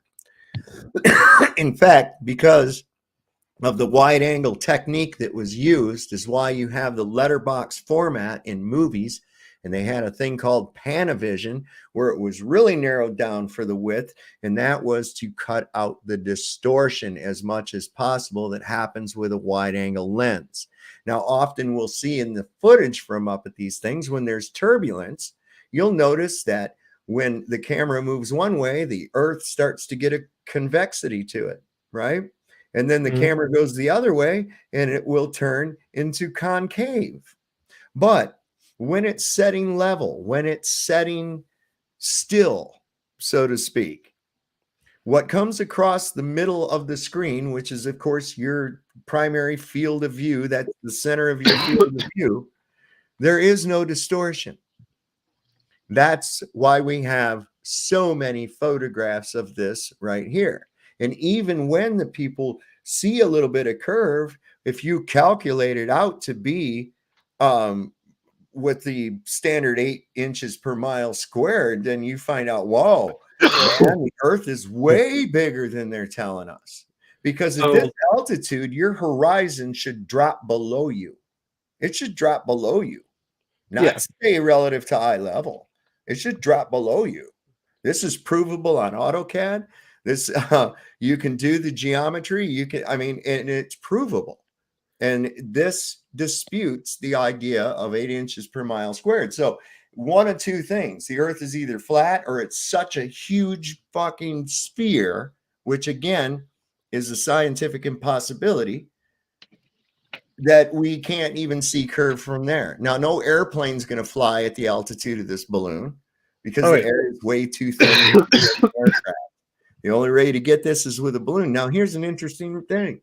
Why did the balloon decide to stop there? Okay, so there's a couple of things. That was a lot for me to take in. First of all, the reason why the balloon stops here is because there's a restriction of gravity. So the gases inside are not as restricted, and then they pop the balloon.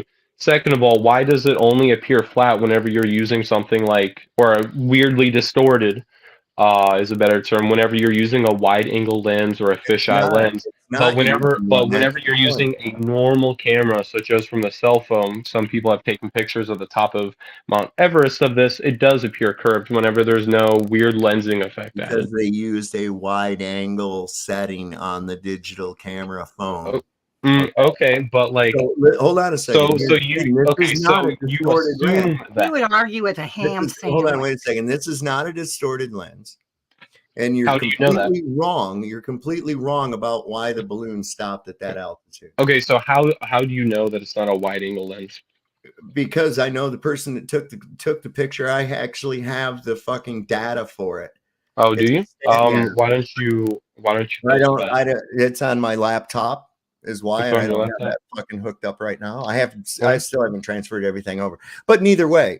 So what So kind when of you do balloon see did the they use? curvature, so What kind of balloon did they use? how much curvature should we see at 127,000 feet?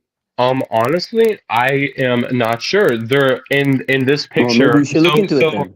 Okay, so what you just said a little bit ago is that there's a wide angle lens, and then in the picture, and then you say that that's Normally a wide angle lens is used. oh no, you said there was a wide angle lens for the picture. Whenever it's moving around weirdly, it looks concave or curved. Oh yeah, But yeah. You're whenever going it's to just use looking the wide straight, angle lens, right? Because the wide angle lens is designed to give you the truest part of the photograph it's in the very center of the lens.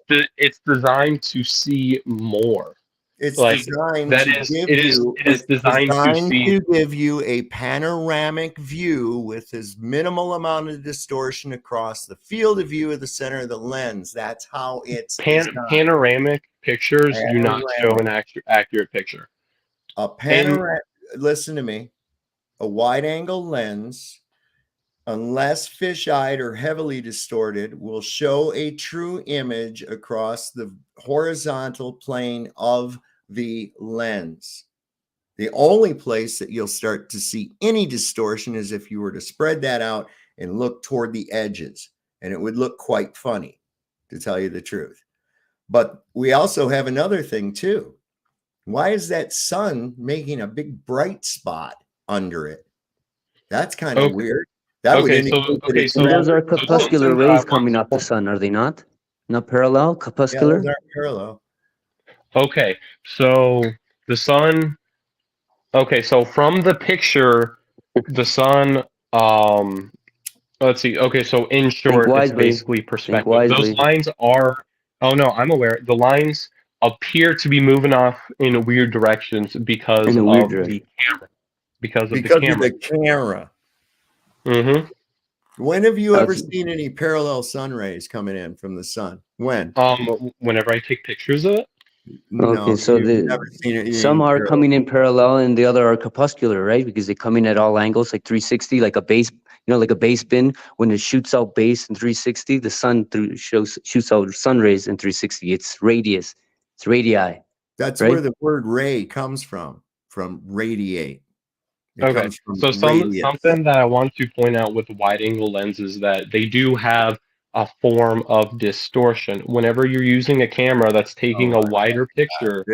So you're claiming that this is due to distortion. Is that I your mean, claim? it could be. I'll just move on with it. I know you are I unable to I know more verify about optics. I can guarantee you I know more about photography. You are unable to verify the accuracy of the picture. That's why I've been asking you to provide bottom the line. information. Bottom line. So you think okay. So the picture is doctored. That's what you're Maybe. claiming. I mean, okay, so maybe it is real. Maybe it's fake, but you aren't unable to provide for either. Well, okay, let me just make a postulation. Goddamn information with your photographs.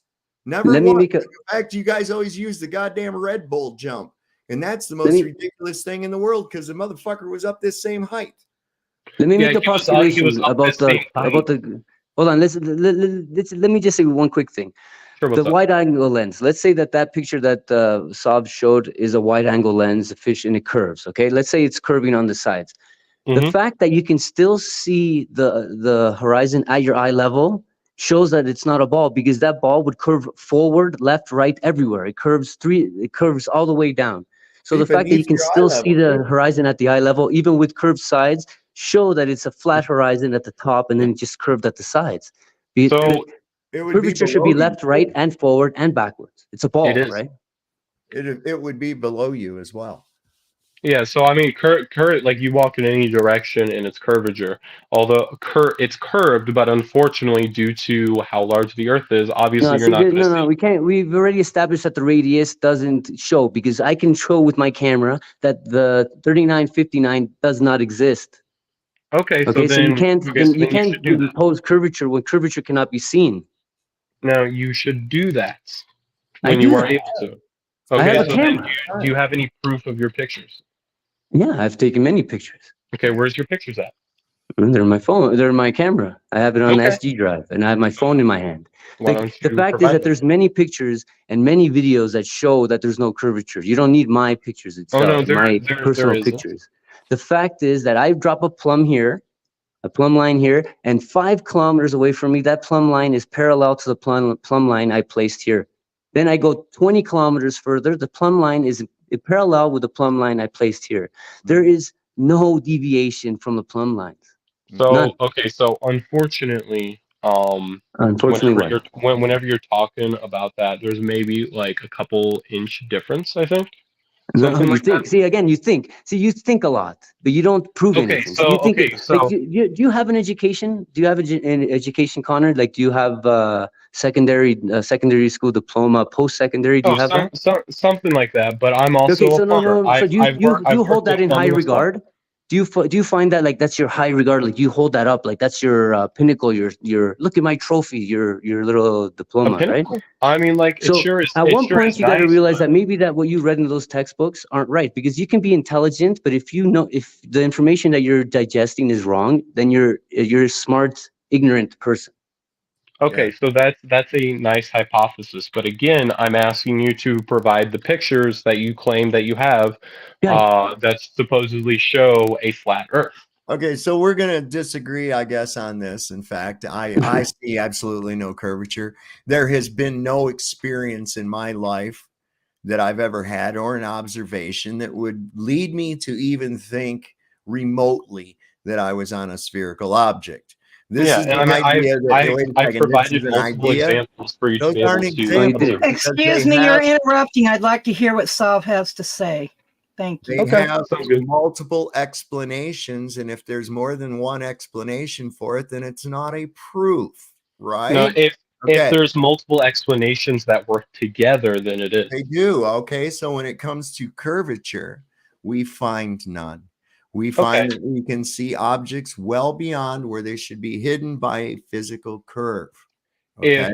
So a lot Now, of we them also are. know that we have to take into account human visual perspective. Two things very important: angular perspective and field of view. When Mhm. we're standing on the ground, we have a limited field of view because the ground is obstructing our cone of a field of view. Our Yeah. perception is going from our eyes to a conical aspect. Okay. So Okay. what's So happening there is once you see to the average eyesight horizon, which is approximately 3 miles, okay, then we can see no more of the surface because it rises up to you to just be on under eye level, okay, and you're standing on it. Now you're mhm. not obstructed from the top down or from the sides, only from the bottom. So things are going to start to go into the horizon from the bottom up as they change in angular size going away from you. Now, if you're using your eyes, then yes, that makes sense. However, we have Yeah, instruments such as cameras yeah, that can zoom yeah. in And and that make up. makes it worse for you. No, That it Exactly. does You're makes not. it just putting way, It does yourself in not. a way, corner, way, bud. way Okay. worse for you. How Now, does it make it worse? how does it make it worse for you? Because if we can bring in objects that have supposedly been hidden by a curve, even mathematically, that means that they're not being hidden by a physical No, curve. no, Because I'm you can't not see talking about through that it they're now. being. I'm not talking that they're being completely hidden from a curve. I'm talking that, say, they're far away enough that our eyes can't make them out. But once you zoom in and make up for Angular resolution, our distance, like how far we can see, angular considering. resolution limits. Yeah. Yeah, that's a way. That's a good way to put it. If That's you the use way a it is. camera to make up for that, then you can see Did we that part of increase the our field of object is view? going to be obscured from the bottom Did up. we increase or decrease our field of view with that? We didn't do either. We just zoomed in. Yeah, You did it. Field of did. view. Yeah, Oh, we fuck, did. bud. We decreased it. We decreased the field of view. Okay, so the Okay, field of so view isn't wait a minute. supposed to So show. what you've done is magnify everything within a limited field of view that you've restricted down. This is just the nature of how optics work. Oh yeah. Right? So okay, but So that doesn't. now all you're doing is magnifying everything that's within that field of view. This is why at a quarter mile away, a 3-foot wave can obstruct an object 250 feet tall that's only 25 miles away. And that wave So only needs to be a quarter of a mile away from you to do that. so then Let's show, what hold on. Let's happens? show What this guy. happens when Hey, the Saab, let's show this guy the video. Show the what video happens so you can when see the that. ocean? Okay. Here's Neil. Here's Neil. Watch your friend, bud. With a really wide angle lens, which curves horizontal lines. So in the photo, you see this curvature of Earth's surface, and he said, wow, he's in space. Look at that. Wow. No, he's not. At that height, you don't see the curvature of the Earth if you are 2 millimeters above this beach ball. You just don't. That stuff is It's flat. flat. And then I showed examples of wide angle lenses curving horizontal. I tweeted that. You did. But I don't want to be a spoiled, curmudgeon or anything. I just wanted you to put, I don't. There's so much to actually be impressed with in the universe. Mhm. I don't want you to be distracted by things that are not. That's all I'm trying to say. There he That's is. all he's man. trying to say. Okay. Okay, so are we going to skip over the fact that he says you can't see the curvature of the Earth from that height? Yeah. No, but Yeah. you're saying you Just- can. So No, you- okay. But you said say that you can. did. You say you can see Okay. the curve from the floor, but he said you can't see it from space. Technically, because space okay, is so 40% of the atmosphere He under said your that feet. you are not in space. Mhm. Yeah. So he The Neither technical was- word of neither was space that is balloon. 40% of the atmosphere under Neither you. was that balloon. Neither So- are any of the other photographs that you showed any curvature with. Those aren't in space either. You know why? There's a thing called entropy. Yeah. How did they get there? Entropy has nothing to do with the curvature of the Earth. And Well, entropy in a system It makes has it look to more do with chaotic. it has to do with whether or not a motherfucker goes outside of the Earth system or not. I guarantee you it does. So entropy is the breakdown of a closed system over time. The Earth is not a No, closed that's system. not exclusive. It's free. It's the equal exchange That's of that's energies. the science. That's the scientific definition Well, of okay. entropy. So, in other words, everything wants to equalize, right? So yeah, more or less. Okay. Yes. So The answer is how? yes. The answer is yes. Absolutely. Yeah. Yeah. Sure. I'm So just curious to what degree this guy is willing to carry on the lie. I mean, to, Okay, to, you- to so- your okay, death, so- are you yeah, so- without any proof? Are you willing to carry on these deceptions, these okay. assumptions So to your I've death? already told you that with a Just balloon curious. you can observe the sun and stars and I mean I don't know how I don't how need high to up zoom y'all into think the the stars. firmament is. Just look And then up. I've also provided examples, like even amateurs or scientific amateurs, I think is a better way to put it, are able to observe this themselves with Observe the what? radio waves. The radio waves, no, you No. cannot. You're not going to bounce a radio wave off. So the the science is in fact, not backed up. if Did anything, you say the you sun- said you were in the military, Holy right? God, you guys! Connor? Hmm. Yep. If anything, the sun disrupts radio waves. Okay, so it disrupts it to a certain extent, No, but it's not. it It's disrupts it a lot, especially if you, not enough yes, to not enough to yes, remove the observation. yes, Now, yes. if you want to test the Radio operator, hypothesis, do you radio operator. okay, so sending radio waves to whatever part of the Earth is not the same thing as sending them up towards the sun. If you Dude, want to test it out yourself, you can. You have a okay, hypothesis. Now, do the wait. scientific method I know that the and test sun interferes with my radio transmission. So it. why would sending a radio transmission to the sun change? I'm sending it to the very thing that's causing the fucking interference in the first place. Okay, so it's causing Also, mild the ham interference. radios, don't they go from mild. radio to radio to get the message across? So radio waves are not infinite, but they do have a limit. They do have a We limit, but do know the that's common limit's not about sense, 93 common million miles knowledge. away. The limit is well before 93 million miles, my friend. You Unfortunately, realize what kind of a transmitter you would have to transmit a signal 93 million miles? Have you ever even looked at your go down and look at what it takes for them to do a local TV broadcast, for instance. Okay, that's just from a remote location to the main station so they can put it out onto the rest of the network. Okay, no, it's not happening, bro. You don't have a radio strong enough to send a signal 93 million miles. I don't care what you even say about it. I know that to be a fact, absolute 100% fact, that the distance that a radio wave can travel, one of the biggest things involved is the amount of output. Okay, and that output is dependent on the amount of input. That's all. Okay.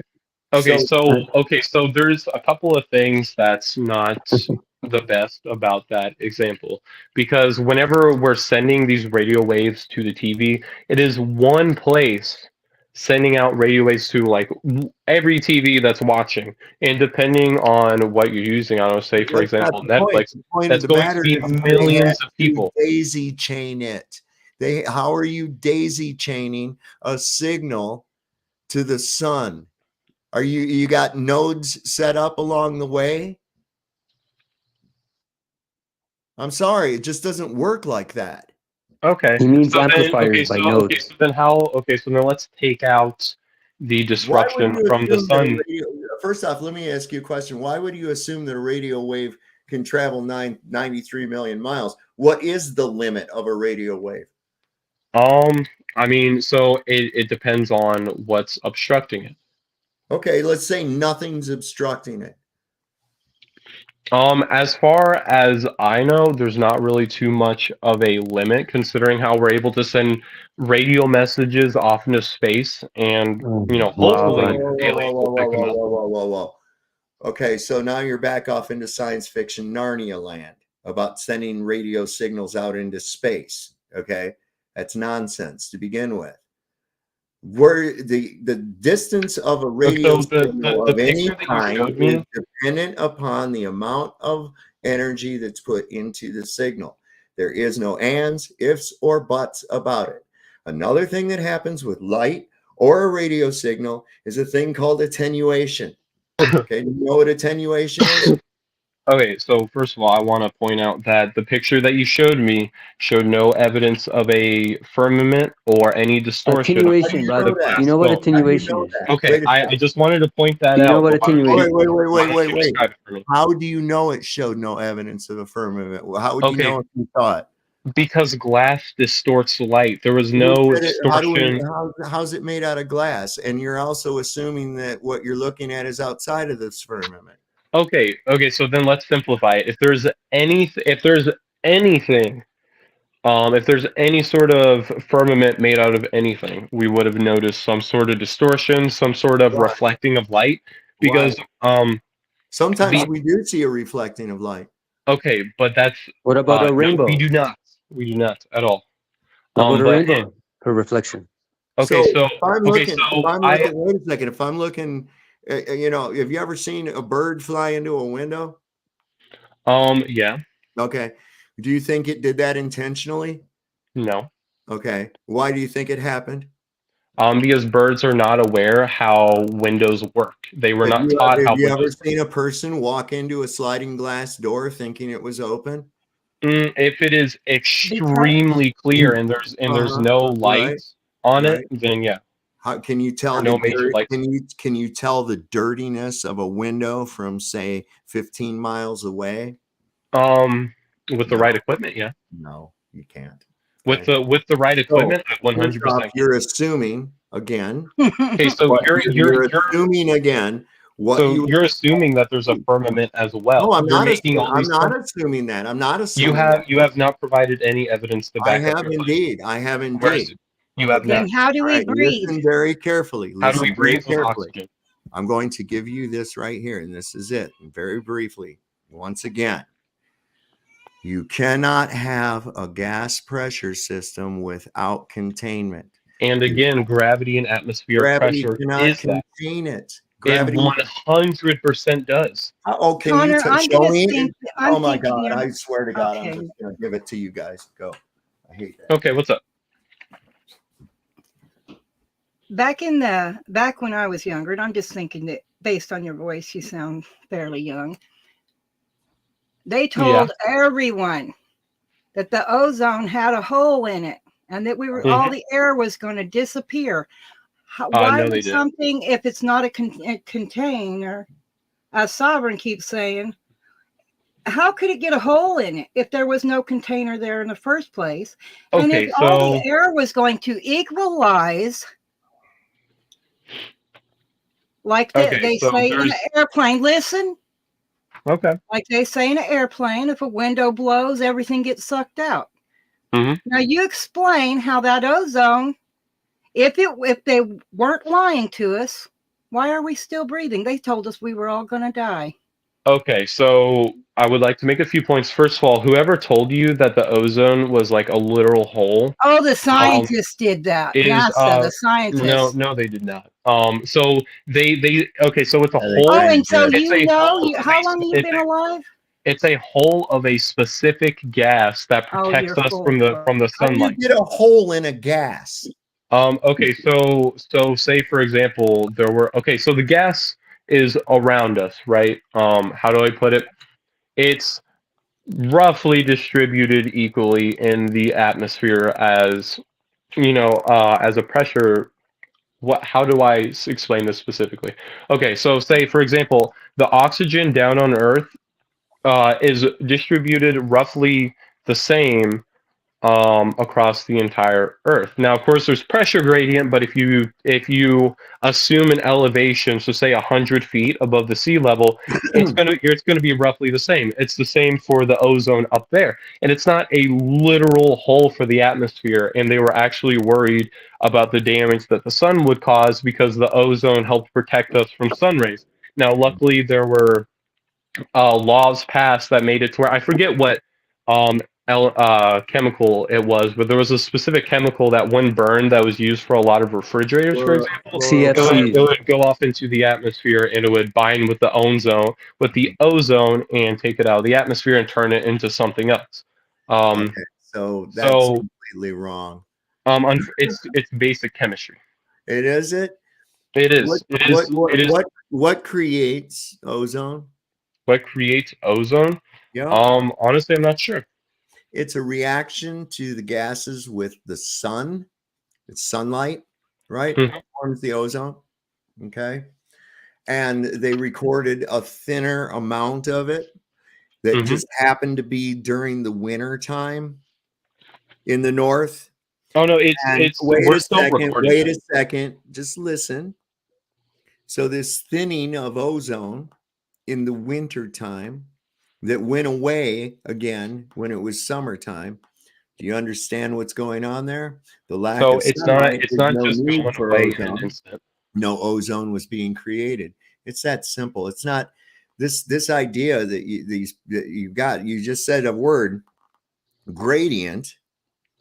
Pressure There gradient. was a word that preceded gradient, Mm-hmm. and I believe that word was pressure. Mm-hmm. Right? So, what is causing the pressure of the gradient space, So you're something has to be present.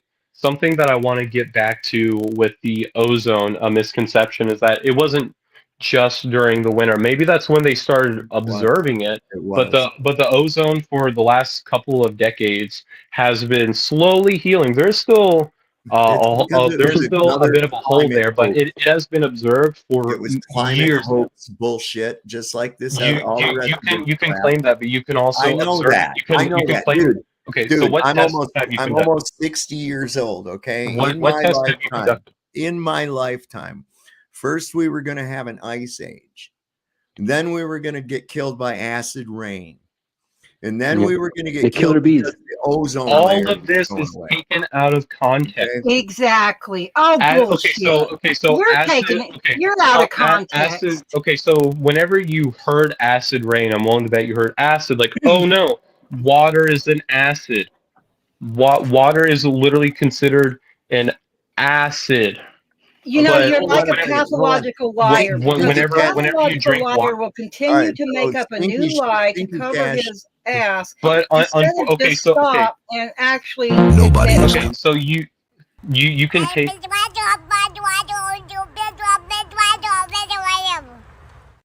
So Okay, so you Stinky can Cash. take the electrons of water.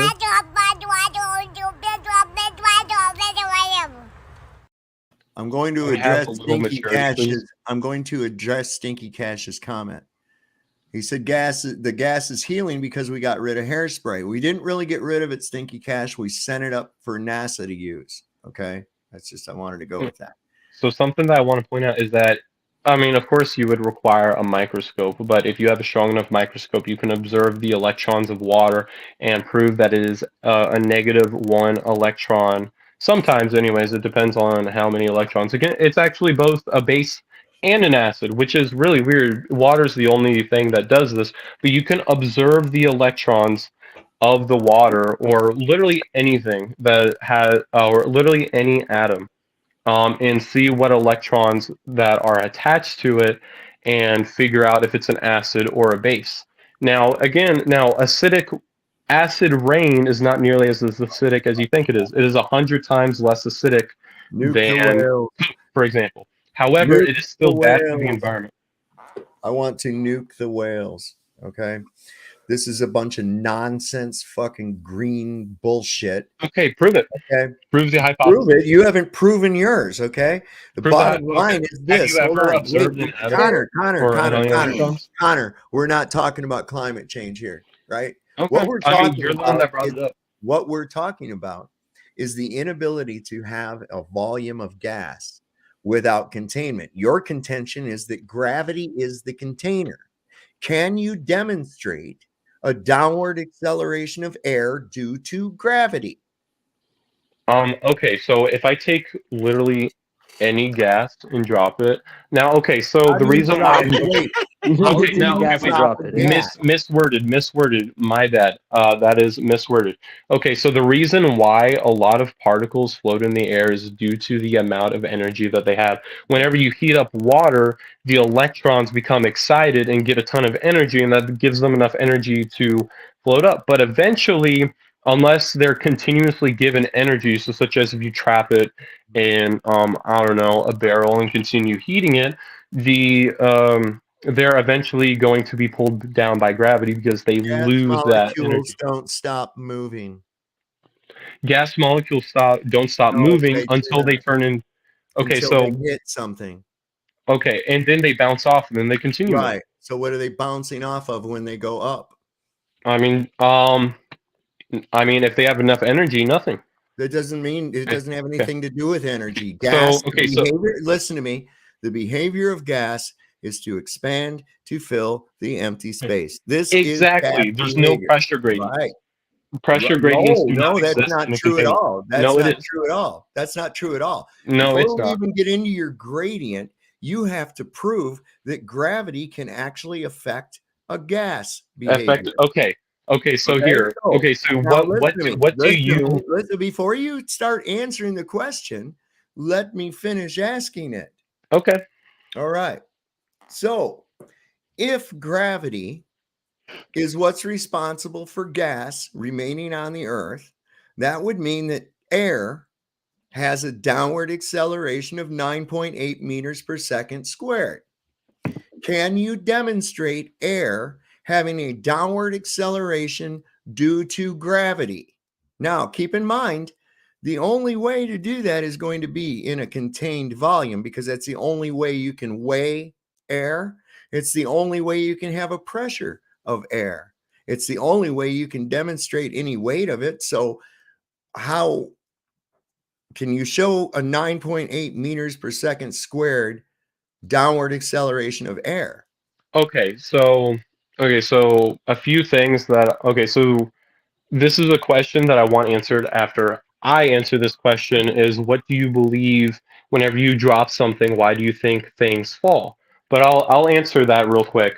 Okay, so it's literally just because it has the energy to move up. Whenever something flies, it's being pulled down, but it is expelling kinetic energy used by its muscles to move upwards. It is Muscles? being pulled. It is being pulled down, but it's being overcome by Can you gravity. prove that there's a pull? That there's a pull. Okay, so here, give me a moment. I can literally just drop something. Here, I'm gonna turn on my I think camera. he just said. I think he just said air has muscles. Does it, No, does it, I does it do did not say. calisthenics? Wait. Can you do that? I wasn't looking. Can you do that Okay, demonstration here. again? So first of all, to answer his question, I'm not. Muscles produce energy, which allows you to Yeah, I move. know, but I oxygen produce doesn't have energy, muscles, does it? but you don't need muscles to produce energy. just- The energy is given by another source, such as if I boil water, it is given the energy required to do that. But once it runs out of energy, it turns back into water. And then if you take away more energy, it turns to ice. But anyway, so like there's a downward force. Why do you think this Wait a object second. falls? I didn't He see a just- force. No, Okay. you just saw. I just saw something Where's there a fall. force? Connor. Where's there a force? Something in- fell, Connor. Okay. For That's something all that okay. happened. Wait a second. Okay. Let me ask you a question, Connor. That object you had, is it heavier or lighter than the amount of the medium. medium that it displaced? In other words, if you had a replica of it made out of air, which one would weigh more? That one object? That's That right. just- That's right. Now, That what one would object. happen if the air weighed more than that object? So that's not really how that works. That's Well, a wait a huge second. Yes, it is, because in my Okay. in my explanation, the medium is exactly what's responsible. It's relative density disequilibrium, right? Okay, So but when you lifted air up part- the sugar, when you lifted up that little object, right? You Mhm. put it into what? You put it into a state of disequilibrium. Yeah, but guess what I did? Guess what I did to do that? I had to use the energy which was produced by my muscles to keep it there. I exerted a greater force on it to keep it in place than the Earth Okay. was doing. Yes, you did. Was Right. programmed. It wasn't the hold on Earth to it. doing it. It wasn't the Earth Okay, doing it. but How do it you was know it being was the pulled Earth? down Wait a second. How do you know it was being pulled? because it. Okay, so here, how about I try to ask a question about this? Why do you That think little things mass was fall? attracted to his big ass. That's what Why he's do you trying to tell us. why do things fall? Why Why do things they fall? why do they okay, so Well, we'll not all assume things fall. we'll Wait a second. Do all things fall? they do unless they have enough energy to go up, which What about if requires they're what about if they're lighter than the amount of air that they displace? then they'll still fall. If They'll fall. in, If they're in, lighter. in, No, a, they'll in, a go va- up. No, in my a goodness. vacuum Connor. in a vacuum chamber, things get pulled down anyways. No, they're not being pulled down. They're just the relative density is at play there again too, because something Okay. is always denser than nothing, isn't it? Okay, so again, I'll point out in a vacuum Connor, vacuum. Are you aware that things weigh more in a vacuum? They don't weigh more. Yeah, They do not. Measurably Okay. so. I The can the show reason you. the You want reason to why see? they fall down faster is because you remove The you medium. remove air resistance from the equation. There you go. If you take a hammer and a feather, obviously this feather is much lighter than a hammer, and you drop it in a vacuum chamber, they fall at exactly the same rate. Why Okay, does so what that if you that put water removes in that density out chamber? of the equation? Connor, what if you put water in that chamber? What happens to the feather and the hammer? The water floats. The I mean, feather not floats the and water the hammer floats. drops, right? So the I medium meant has everything to do with the way the object reacts to its medium. The medium is okay. everything, bud. Yep. Okay. So are you saying that like the feather floats and the hammer sinks? Yeah. Is that Or a okay? ping pong So ball, because even that, even more less density. So a ping so pong the ball and the the hammer. reason being that happens is okay. So we'll assume it's in a vacuum chamber and you place water down at the bottom of the vacuum chamber. You No, drop in the the hammer. whole, no. You had a vacuum, you took the air out, they fell at a certain rate. Then Mm-hmm. instead of taking the air out, you added water to the brim, right? Oh, So okay. now you Yeah. put the hammer and the ping pong ball in the same air, in the same place, and let them go. So Okay. what's going to happen? The medium is going to keep the ping pong ball from going down because the medium is heavier than the ping pong Okay. ball. The hammer is denser than the medium, and it's going to fall down. So your vacuum chamber is like, it doesn't mean anything because the medium is what displaced the object. So what you're talking about is buoyancy, and buoyancy does not exist without gravity. But No, that's buoyancy, another listen point. to me. No. That Oh no, equation, look, buoyancy I'm is P addressing times your V point. times G, right? So all you have to do is And guess what G buoyancy P times V times A, is? acceleration. Guess what G is? Because the average pace that things fall is 9.82 Guess what G is meters per in your second equation? squared, right? Would you like So would you if, like what do you call it? It's just an average fall. So you can change that little g to an A, to the W for weight, whatever. You yeah. can change it to any letter you want. It doesn't matter. It doesn't prove anything. Oh no, it does. Would you like to No, guess why it it's doesn't. called Sorry, bud, it G? doesn't. Okay, your Would you like to math guess why it's equations called G? don't relate to anything unless they're Would you like to guess describing it. why it's called G? Because G stands for gravity in this situation. Yeah, And I again, the understand, reason but you why can the change reason that to A. You don't have to leave. You don't have to put a G oh no, because your teachers now told you. Hey, your now teachers of told you to put a course G, so you Wait put a a G second. like a Wait a good second. Wait a student. second. But you Wait a can second. change that to an A. You can even ask here, Sub. He knows. I'm going All to right. address So this point. here's the problem, Connor. Here's the problem. You can put a G in there and say Mhm. acceleration due to gravity, but you have Mhm. not determined that it is due to gravity. That's an Okay. assumption. So what Tripp says is absolutely 100% right. Okay, so then why do y'all think So things for fall? force, I can actually say F equals M times A. Can I? Okay. It's the Okay, same so thing. the A still means gravity. That doesn't No, it change. No, it doesn't. It doesn't. It means means a it's an velocity, a effect. fall It's of rate. listen. No, That's It's all it an is. it's an Rate observed guess why it of falls. falling. is an Nothing observed else, bud. effect. Is an observed effect a cause, Connor? No, but the theory is the The okay. So theory then Yes, is. okay, so theory. There then you go, bud. You got The it. theory My is. theory is Connor was dropped on his head. no, it's a Let's not do hypothesis. that. All right, Okay, here y'all. All right, let's let not me devolve explain down to that. the difference between hypothesis and theory because I see a lot of misunderstandings with this. No, there's no misunderstanding here, A Connor. We all hypothesis understand. You is don't have to explain the science. a What you have to do is you have hypothesis to is a explain guess, how we don't see curve, and a rail guns, theory you're in the is an military, how rail explanation guns for hit an targets observed 100 miles phenomenon. away with 66,660 feet of missing curvature. Oh yeah, I've already seen that. Railguns aim upwards to No, yeah, because what? no Because why? they Because do. they lose velocity. Because they lose Rail, velocity and they have to fall. They fall because they're against the friction of the air, okay, right? Because they lose velocity. and guess what? The gun gives it enough energy to overcome that gravity and Listen, the friction of gravity. the air to make it to where it needs to go. That's how Wow, guns work. this guy's amazing. This guy's a Yeah, that's keeper. All right, so okay. So Connor, y'all explain what's y'all's theory for why things go down. all right. We already told I'm you. about to tell you. Okay, Go ahead, there, Tripp. I'll listen. Go ahead. No, you tell him. We already All told right. him though. All right. No, sorry, I So, must have missed it then. not all things go down. Okay. Excellent. Not all things go down. Well, you wanted an answer. Oh I'm no. gonna Okay. give it to So you. yeah, but that doesn't explain why things fall. Okay. So why do some things Okay. fall and Why why do do some things things go fall? up? Okay. Why do some things fall and some things go up? Okay. The reason some things fall or some things go up is because these things are in a state of disequilibrium. Do you understand what disequilibrium means? I'm sure you Yeah. do. Yeah. All right. Okay. Okay. So then, So, how does that explain why things go down and things go up? holy fucking God, I'm getting to that. Why do you keep Okay. bombing me with questions? I will answer all of your questions in my statement. All right. All right. So, because of the relative density.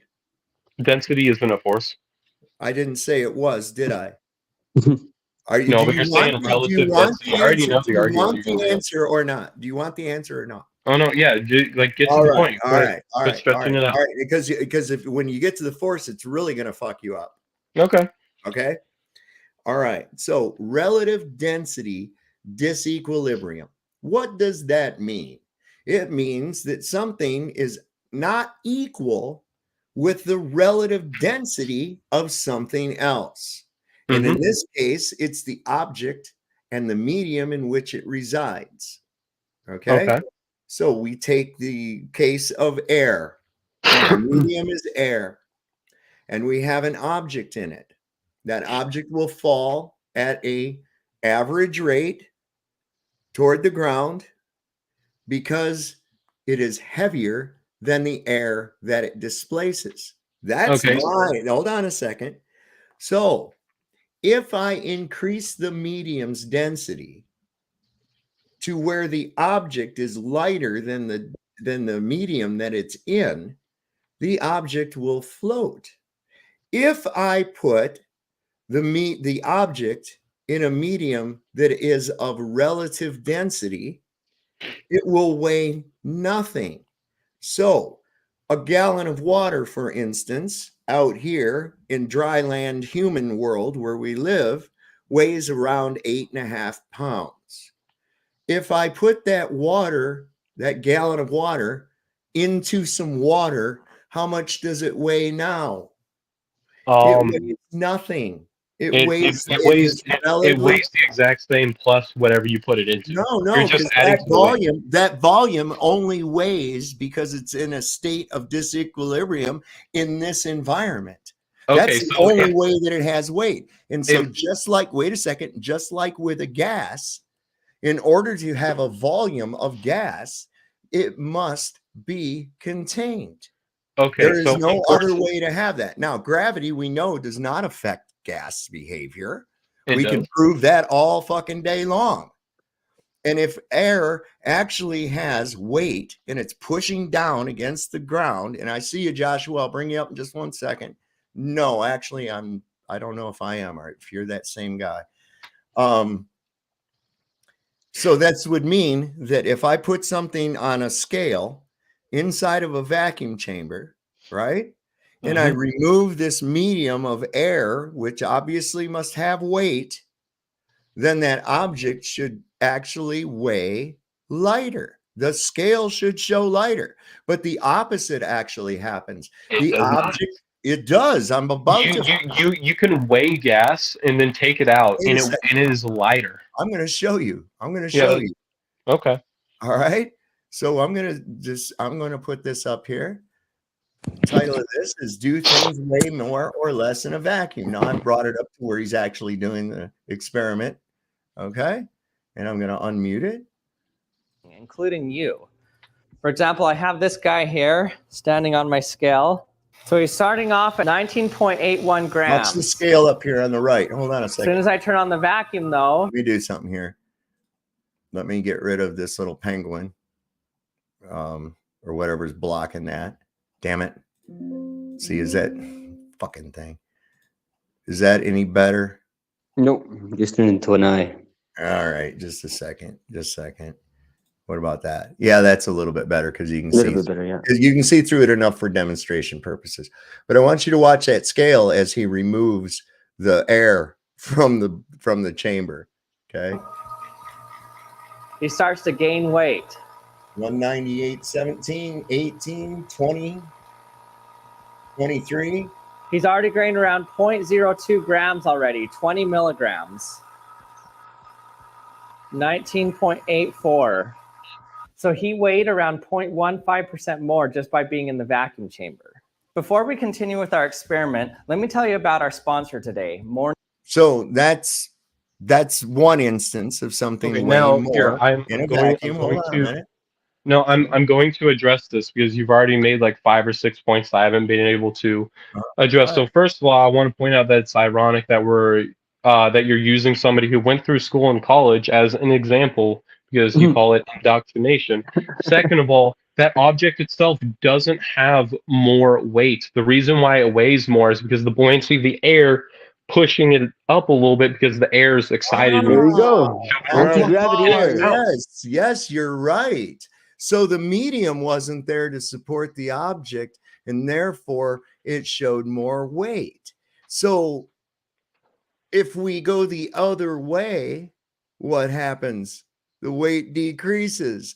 Buoyancy and density, my friend. Welcome to flat Earth. So buoyancy does not exist without gravity. Yes, it Here we does. go And again. you Is said, this no, guy, is this you guy can related do to the Timmy? math yourself. How You do can you- do the math yourself. Second Okay. of This all, guy's Timmy. second of all, Wait a second. Show me where gravity is involved in the buoyancy formula. Go ahead. okay, so if you put something, so if you put water in, I don't know, in zero gravity, which unfortunately there There's can't no be such zero condition. gravity. Unfortunately, there Exactly. can't. There is no such condition. Unfortunately, yeah, y'all don't believe that for Well, of whatever course, there's reason. not. Everything is subject to the medium. Okay, Hold on, wait.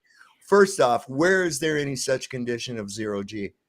Whenever there is no gravity. Well, there's of course. Well, how there's can never that any gravity. possibly So. be? When are you ever not in a medium? Whenever you're not in a medium. I personally, I would say I haven't ever been there, but I mean, I guess if you're lucky enough to become an astronaut, you can get up there. No, well, if you're fantastical enough to believe that somebody can get through the containment necessary, well, then I guess that would be. But the problem is this, okay, that we know that gravity will not prevent the equalization of gases. Unfortunately, the evidence does not support that. You want to bet? Open a soda can.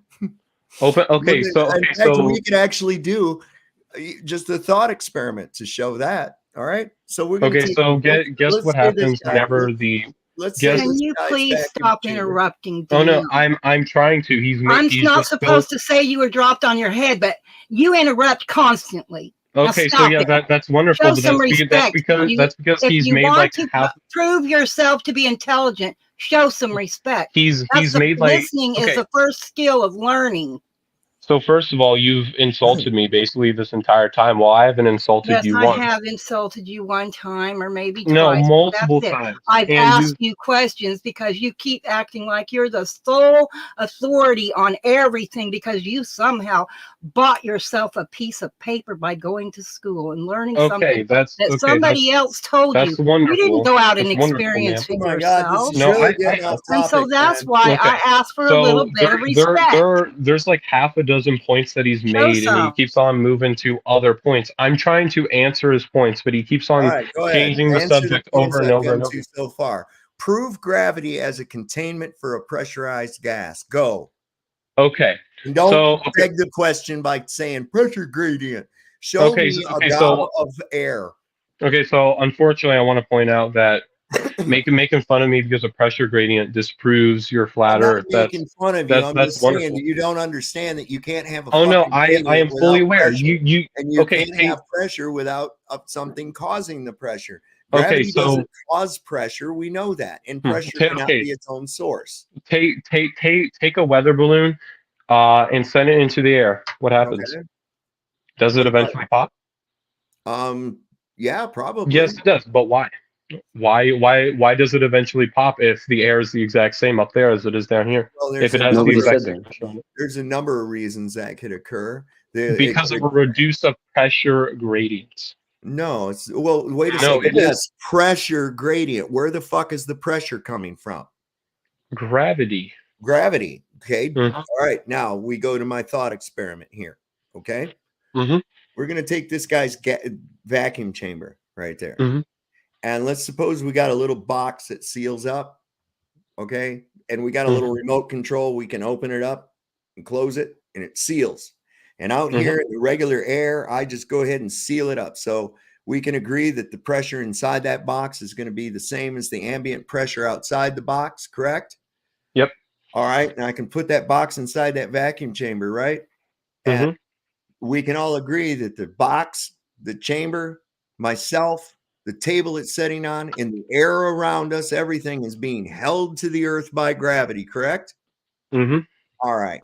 So now I reduce the pressure inside the vacuum chamber. We get it down to as close to a vacuum as we can actually get it. without destroying the mechanism. And then I hit the button on my remote control and I open the box. Now, according to your theory, the air should stay inside that box and No, not it shouldn't. burst to the vacuum of the rest of the fucking chamber. No, it shouldn't. Why? Okay, because What happened there's to a gravity? Wasn't gravity holding all that shit to begin with? Why did it decide no, to it wasn't. let loose of it? Okay. No, it wasn't.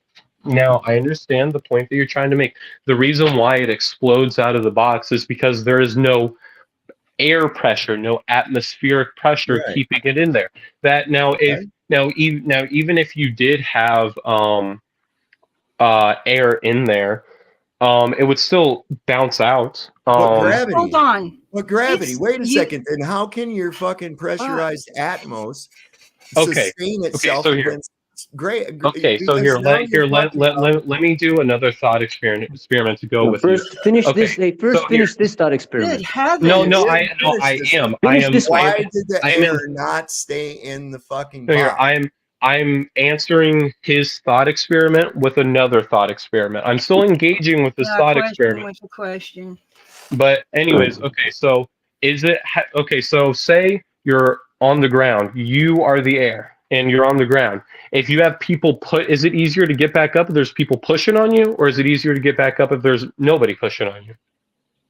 So imagine the vacuum chamber with air in it, being Air's those not other people. pushing down. It is No, it's atmospheric not. We pressure. just proved that it's It not. is no, you did not. It's called atmospheric pressure. No, that's caused you by can- displacement. All right, dude, hey, that's I got it. measured by Look, I got it. Look, how about this? It's not You see- a measure of air pushing down. Unfortunate.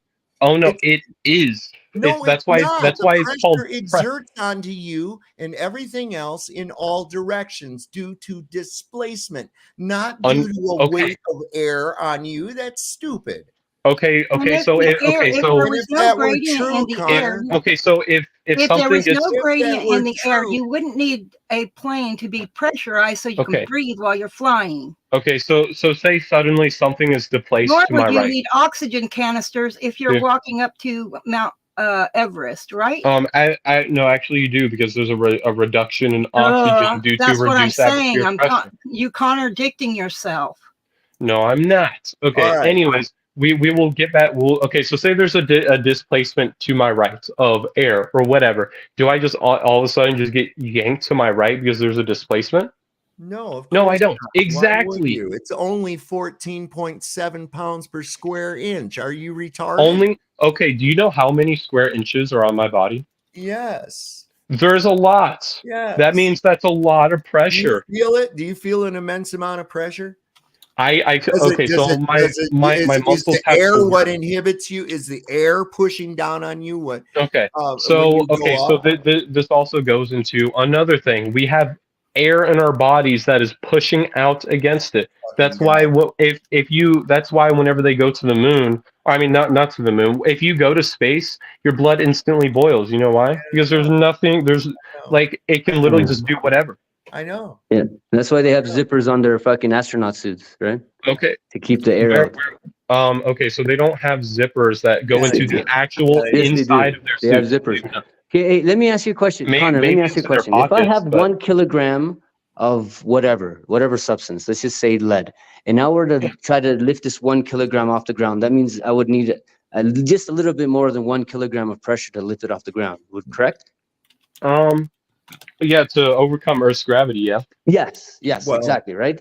So that's 1 assumptively. kilogram. So in order to lift 1 kilogram off the ground, I need there's 1 kilogram of air pressure pushing it down, and I have to exert over 1 kilogram of muscle power to lift it up off the ground. Correct? Just to verify, right? I mean that's a simple explanation. right? Yeah, more or less. So now think how much water in the oceans, how much millions and millions of metric tons of Oh water yeah, is in the ocean.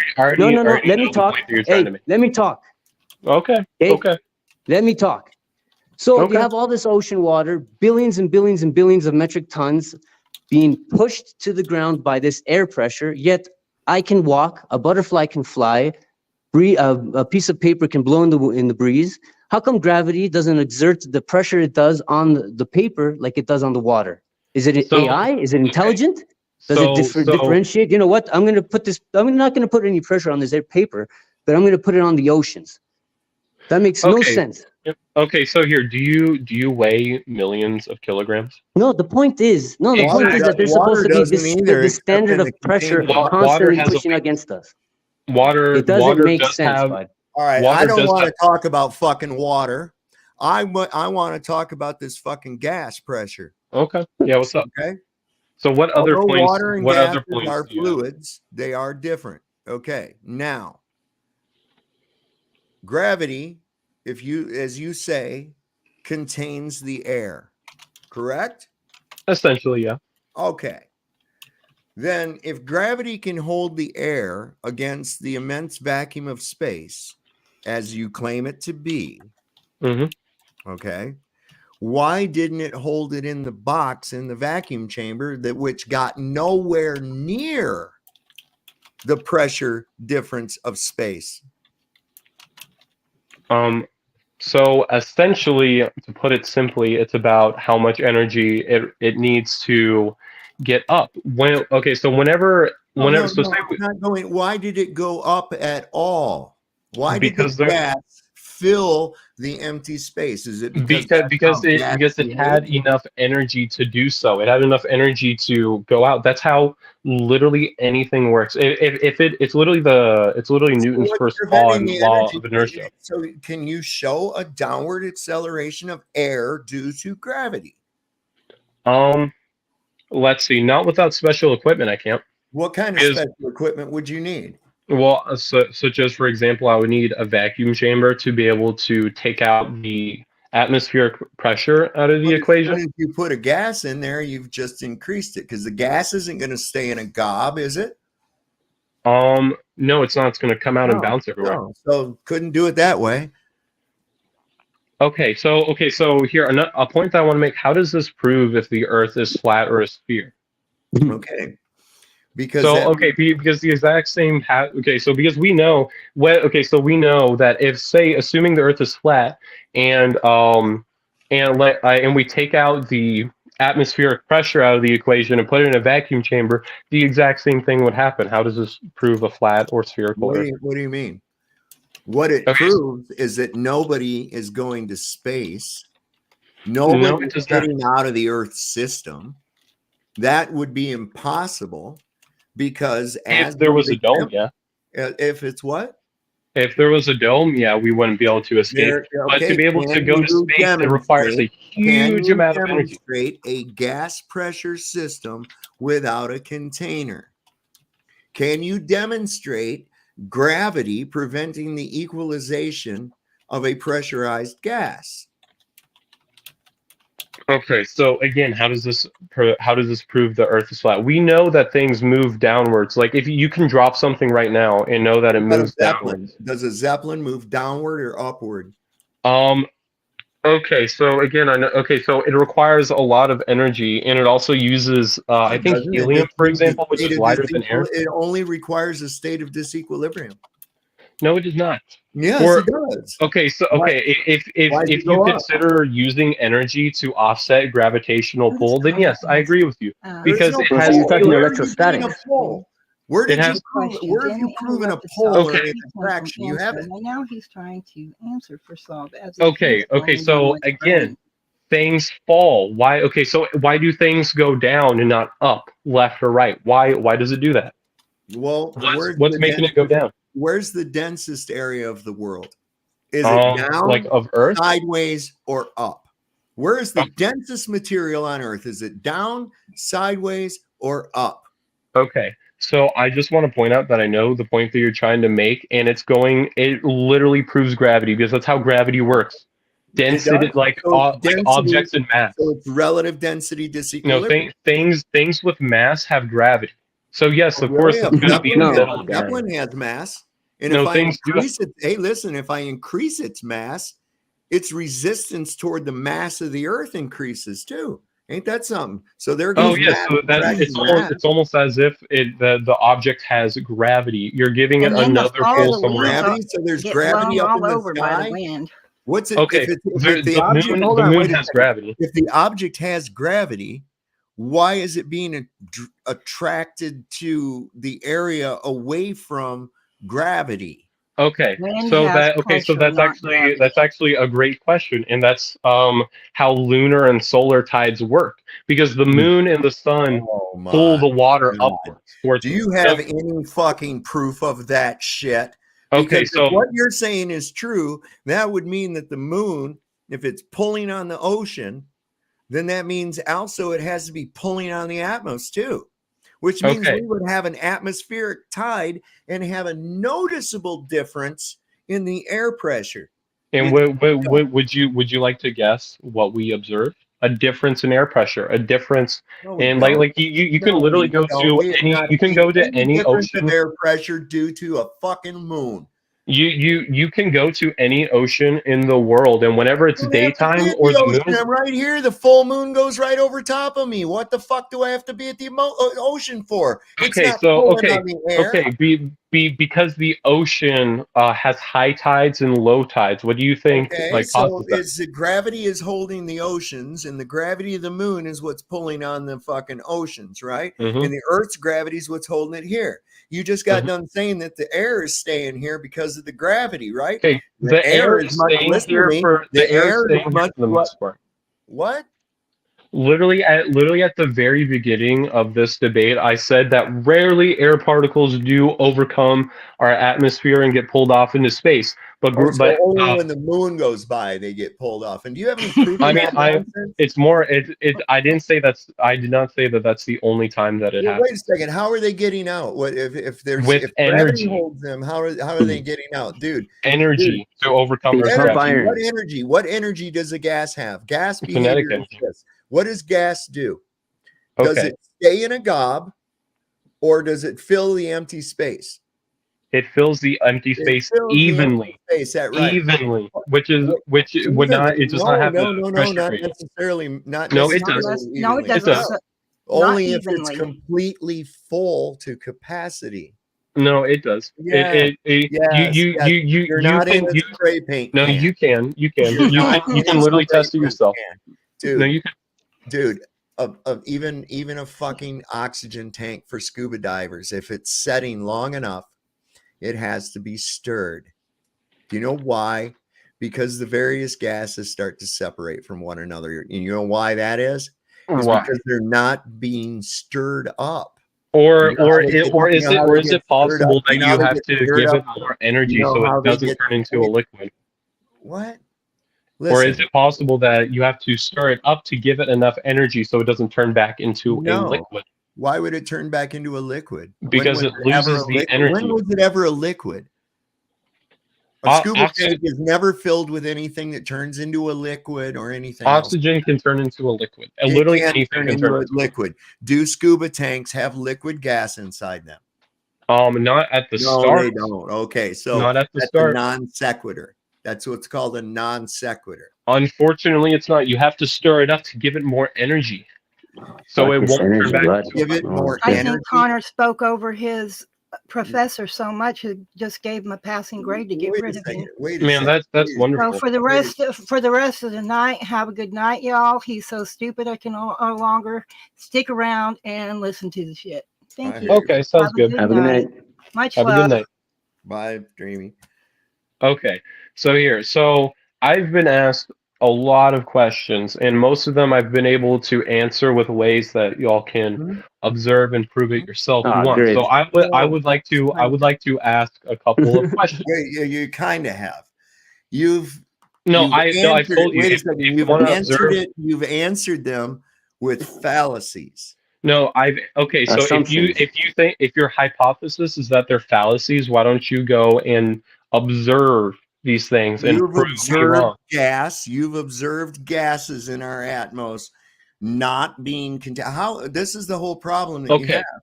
You Okay, so cannot have. I'm going to ask a couple of questions. So All say right, for you go example, ahead. here, how about in May on I believe it's May 8th, we're gonna have a total lunar April eclipse. 8th.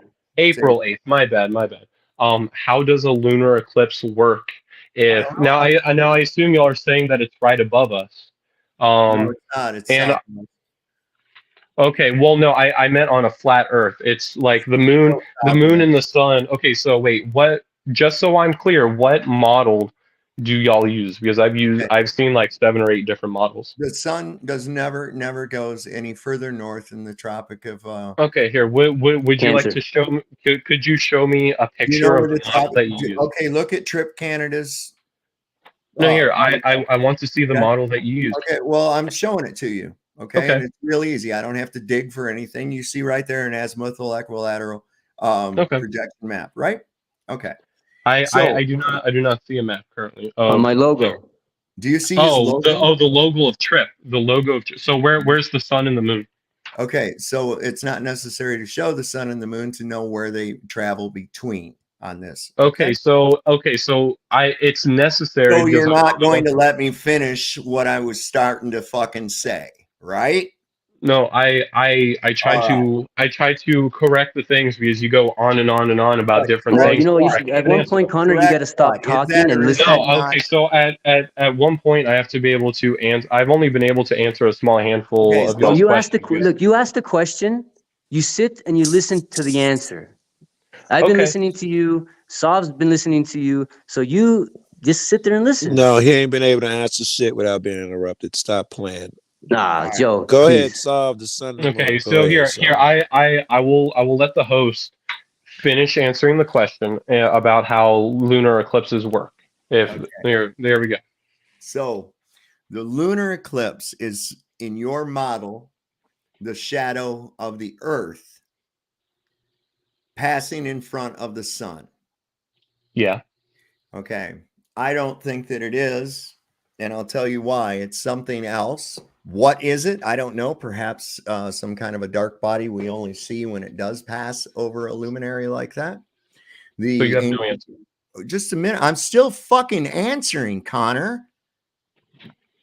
You know, did you see? I'm sorry. Was my talking getting in the way of you interrupting what I was saying? No, yeah, don't worry. I'm just trying to point it out. You just said that you Point don't Don't what know. stop out? pointing out, Connor. Just shut up. Yeah. Okay. Yeah. All right. Continue explaining. So we have this thing called a selenilian eclipse. Do you know what that is? Okay. No, I do not. Okay. Well, they call it the impossible eclipse. Mhm. And the problem is that it happens it starts to happen about sunset when the moon is right in front of you and the sun is going down behind you. Now, here's the problem with it.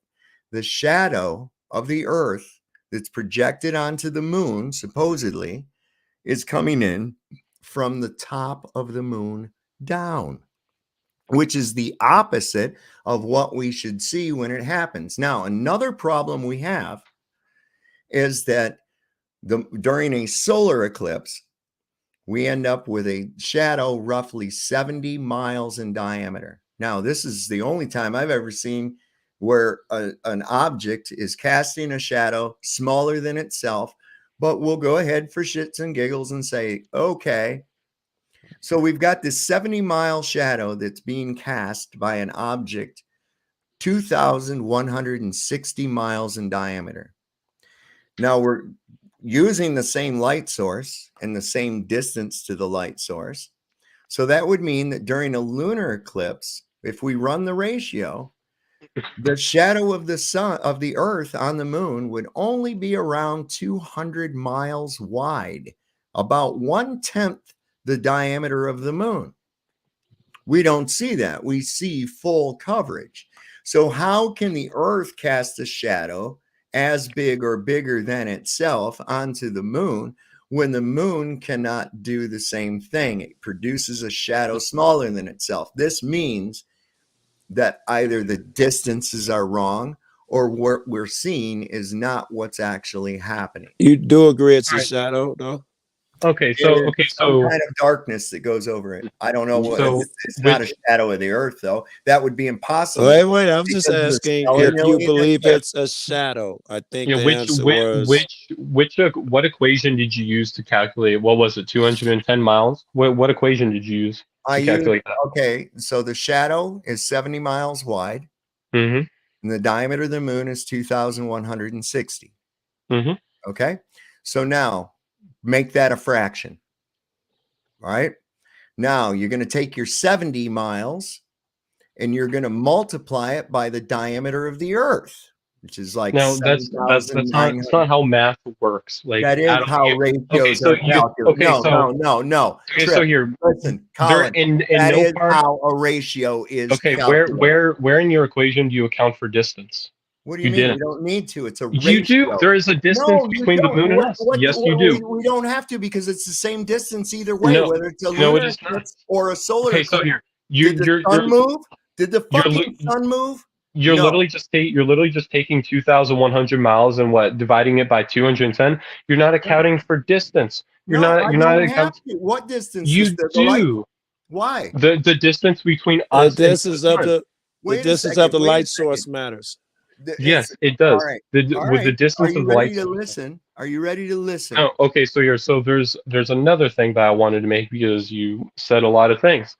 So if the Earth were so say I'm assuming that you're saying the sun and the moon is directly above us because the in the bottom right corner for Tripp's picture you don't show the sun and the moon. So I'm just assuming you ascribe to that version of the flat Earth model. So if they're constantly on opposite sides of each other, that doesn't create a solar eclipse. Who said that?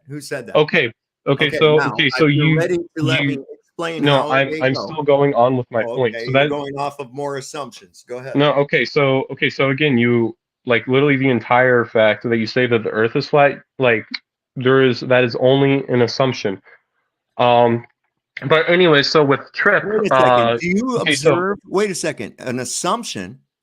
Mm-hmm. You say mine. It's an observation.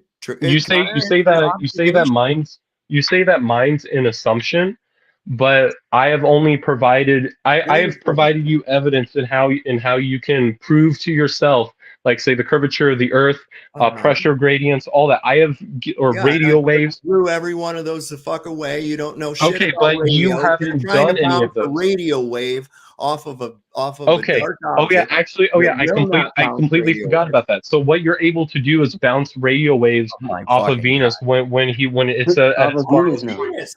Now it's off of Venus. Okay, so no. Okay, Venus. Give me a break. Okay, and then so he goes on 15-minute tangents, and then whenever I try to talk, I know you get interrupted. I get it. I know. Okay, but there's also another point that I want to make. Okay, so even if we do assume that it's possible for the moon and the sun to have a solar eclipse, which is why I said it was important to have the sun and the moon in the model for you to show me, because it does matter. So we'll assume that the sun and the moon can possibly have a solar eclipse. So the shadow of the Earth would not be round. It wouldn't be round at all. It would be flat. Well, wait a second. No. That's because you're assuming the shadow. You totally lost the. Oh no. Okay, no. You okay? If the shadow comes in from the top, how can it be the Earth? Hold on a second. If it comes in through where? The top. If it comes in from the top, and both the sun and the moon are in the observer's horizon, above the horizon, how is the shadow coming in from the top and it being the Earth? No, I'm saying it's coming in through the top on the flat Earth model. No, we're not talking about the flat Earth at this point in time. It's just about the lights in the sky. I'm correcting your misconception of what I said. I wasn't talking about a spherical Earth. I was talking about a flat Earth. Yeah, I have to make the Earth casts a shadow on anything. No, I have to make the Earth casts a shadow on anything, and this is okay. why I tried to get you to understand that the ratios don't fucking match. No, they do. No, they don't. I have provided you math. If you know the math, you can do it yourself.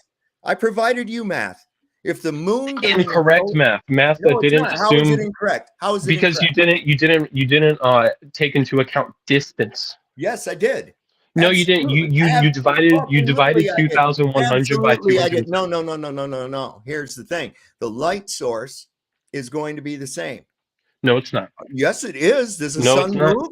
The sun's moving closer or something? Okay, no, the moon. Okay, it doesn't matter if it's changing positions. It matters how far away it is. Yes, I know. It changes how it's going to look. I know. So somebody's lying about how far away it is because no, they're not. Yes, they are. No, you have not provided I a am mathematical providing it. equation I that includes provided this. it, and you keep fucking interrupting me. You literally How just big of a divided. shadow does the moon leave on the Earth during a solar eclipse? Not a very big one, I don't think. It's only about 70 miles. Mm-hmm. Okay. What is the diameter of the moon? Like, well, what is it? Like around 2,000 something? 2,160 miles. So we have a ratio. We have an object that is 2,160 miles that is casting a shadow 70 miles wide.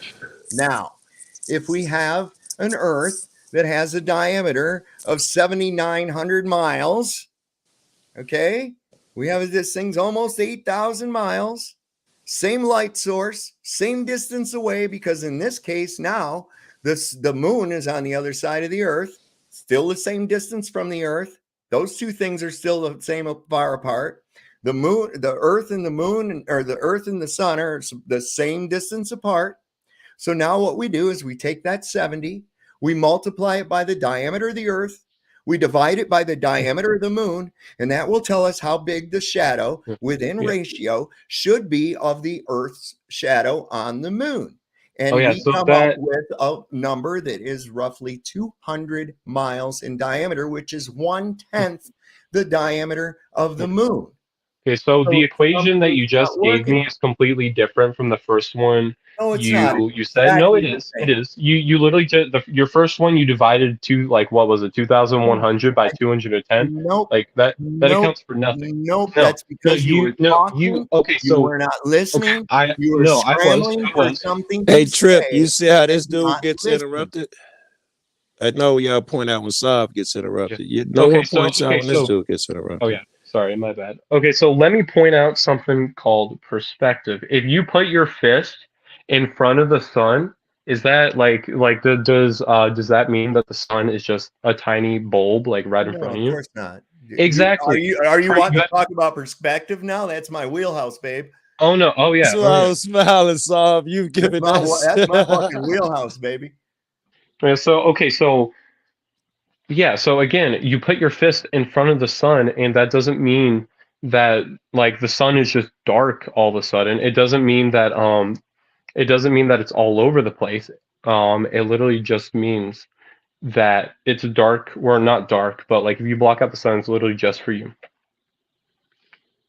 Yeah, that's cool. What is this supposed to prove?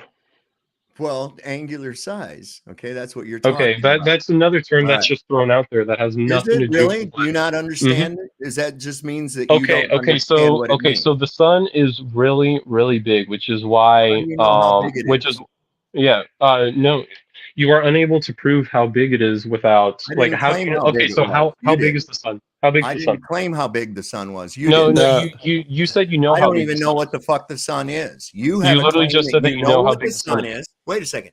Your claim is you know what the sun is, you know how far away it is, and you know how big it is.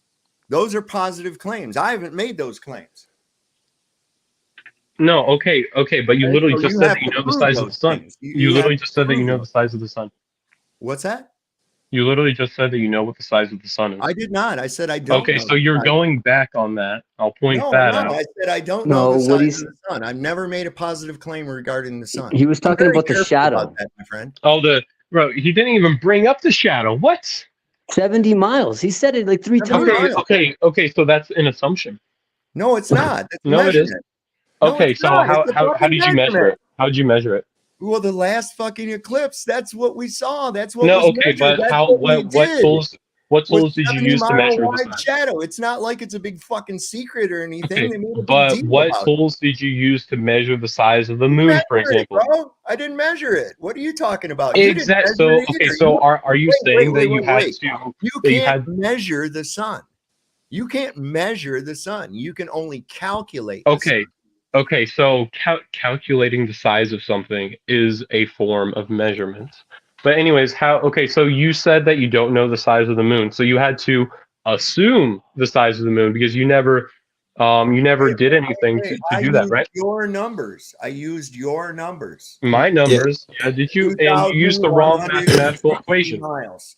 You used the wrong equation. You literally just made up an equation in your mind and was like, No, I yeah, all didn't right. make up. That's how No, you ratios did. That's it's how not. ratios are calculated. That's how you calculate a ratio. You don't know how to calculate a ratio? Okay, so You learned that in third grade, man. the sun and the moon isn't like eclipsing. You can't just put as a ratio. There's a little bit more that goes into that. Like what? Okay, so Don't first you of all, agree that there's hold on, wait a second. Don't you agree that if I cast a shadow onto something, right, it's Mhm. going to be in proportion to my size, right? And if something else depends on where the light. Okay, if something else is casting a shadow from the same distance using the same light source, those shadows should be proportional, shouldn't they? Okay, so whenever the sun is in a different point of the sky and your shadow's stretched out like 10 feet, or do you just grow 10 feet magically? No, of course not. Exactly. Exactly. It's almost as if the light source can So change the how big the shadow shadow that is. occurs on the earth, is that a result of Okay. a direct alignment, or is that from the sun skewing over on the side of it, making a distorted image on the ground? No, it's not. It's No, due it is. to alignment. No, If it your is. shadow is under your feet, it's It's directly over alignment. your head. Okay, If it's so here- long, it's to the the fucking side. shit where your point Okay, of here. view. You know what? Here. Okay, here. How about I have my dog in the corner. Can you see my shadow? I Okay, can, so yeah. do you see how big that head is? It's like Yeah. 3 times the size of my head. Yeah. Is my head like 3 times bigger now because of that shadow? No, that's the point. Exactly. All right, so how Exactly. does an object 2,160 miles in diameter cast a shadow that's much, much smaller than itself? You just Okay, debunked so yourself, oh, bro. no, I did not. Yes, you did. Okay, so again, if the light source is closer overhead. Now here, let me see if I can get my Well, how shadow you correct don't- wait a again. second. Wait. Okay. Wait, Look, let me see if I can. No, no. Let's see. Yeah. Can I get a smaller shadow somewhere? I don't really have a good No, area you to get a can't. smaller shadow. No, But you anyways, cannot. I okay. guarantee Whenever the shadow or whenever the light is pointing closer overhead and your shadow's smaller, are you all of a it's sudden like a never 2-foot smaller. midget? Your shadow is never smaller than you. No, Never. yeah, okay. actually, yeah, it could be. If you Okay, took so something small and put it close to the light source, the shadow would yeah. no Okay, longer. so I also want to point out that Your within the shadow's first going to hour. be the same Okay, size hey, wait, as you or Trip. bigger. Hey Never Trip, smaller. can you please put up that example where it showed shadows being about the same for for a flat Earth and a spherical Earth, where it was showing a smaller shadow than the object actually was for your model? What are you Would talking you about? mind putting that back up? Because within the first hour, he showed a model, or I mean, an incorrect model about how a flat Earth would cast the Oh same shadows. yeah.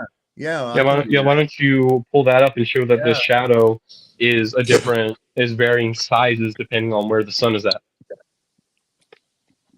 All right, hang on a second. Let me pull it up. I got to get my folder. Man, that was a long time ago. Wait, I might still have it up. Yeah, it was a long time ago, but I also want to point out Still have it that up. Wait a second. that was brought up before, that the shadow was varying greatly in sizes depending on where the sun was at in the sky. What did I do? Oh, I took something else off. All right, hang on a second. There we go. All right, there you go. Can a shadow be smaller than the object? Of course, I am 6 feet tall, but when the sun is at noon, my shadow is 2 feet tall. Yeah, Oh, but yeah. your plan view profile, Joe, the shadow's directly under you, isn't it? So it's only going to be big. Listen to me. It's going to be as big under you. And of course, you're not going to see it because the light source is up above you. Does the shadow smaller than you? So you can only cast the shadow the same size or larger than an object. That is unfortunately not true. Not at all. Show me one. Do it.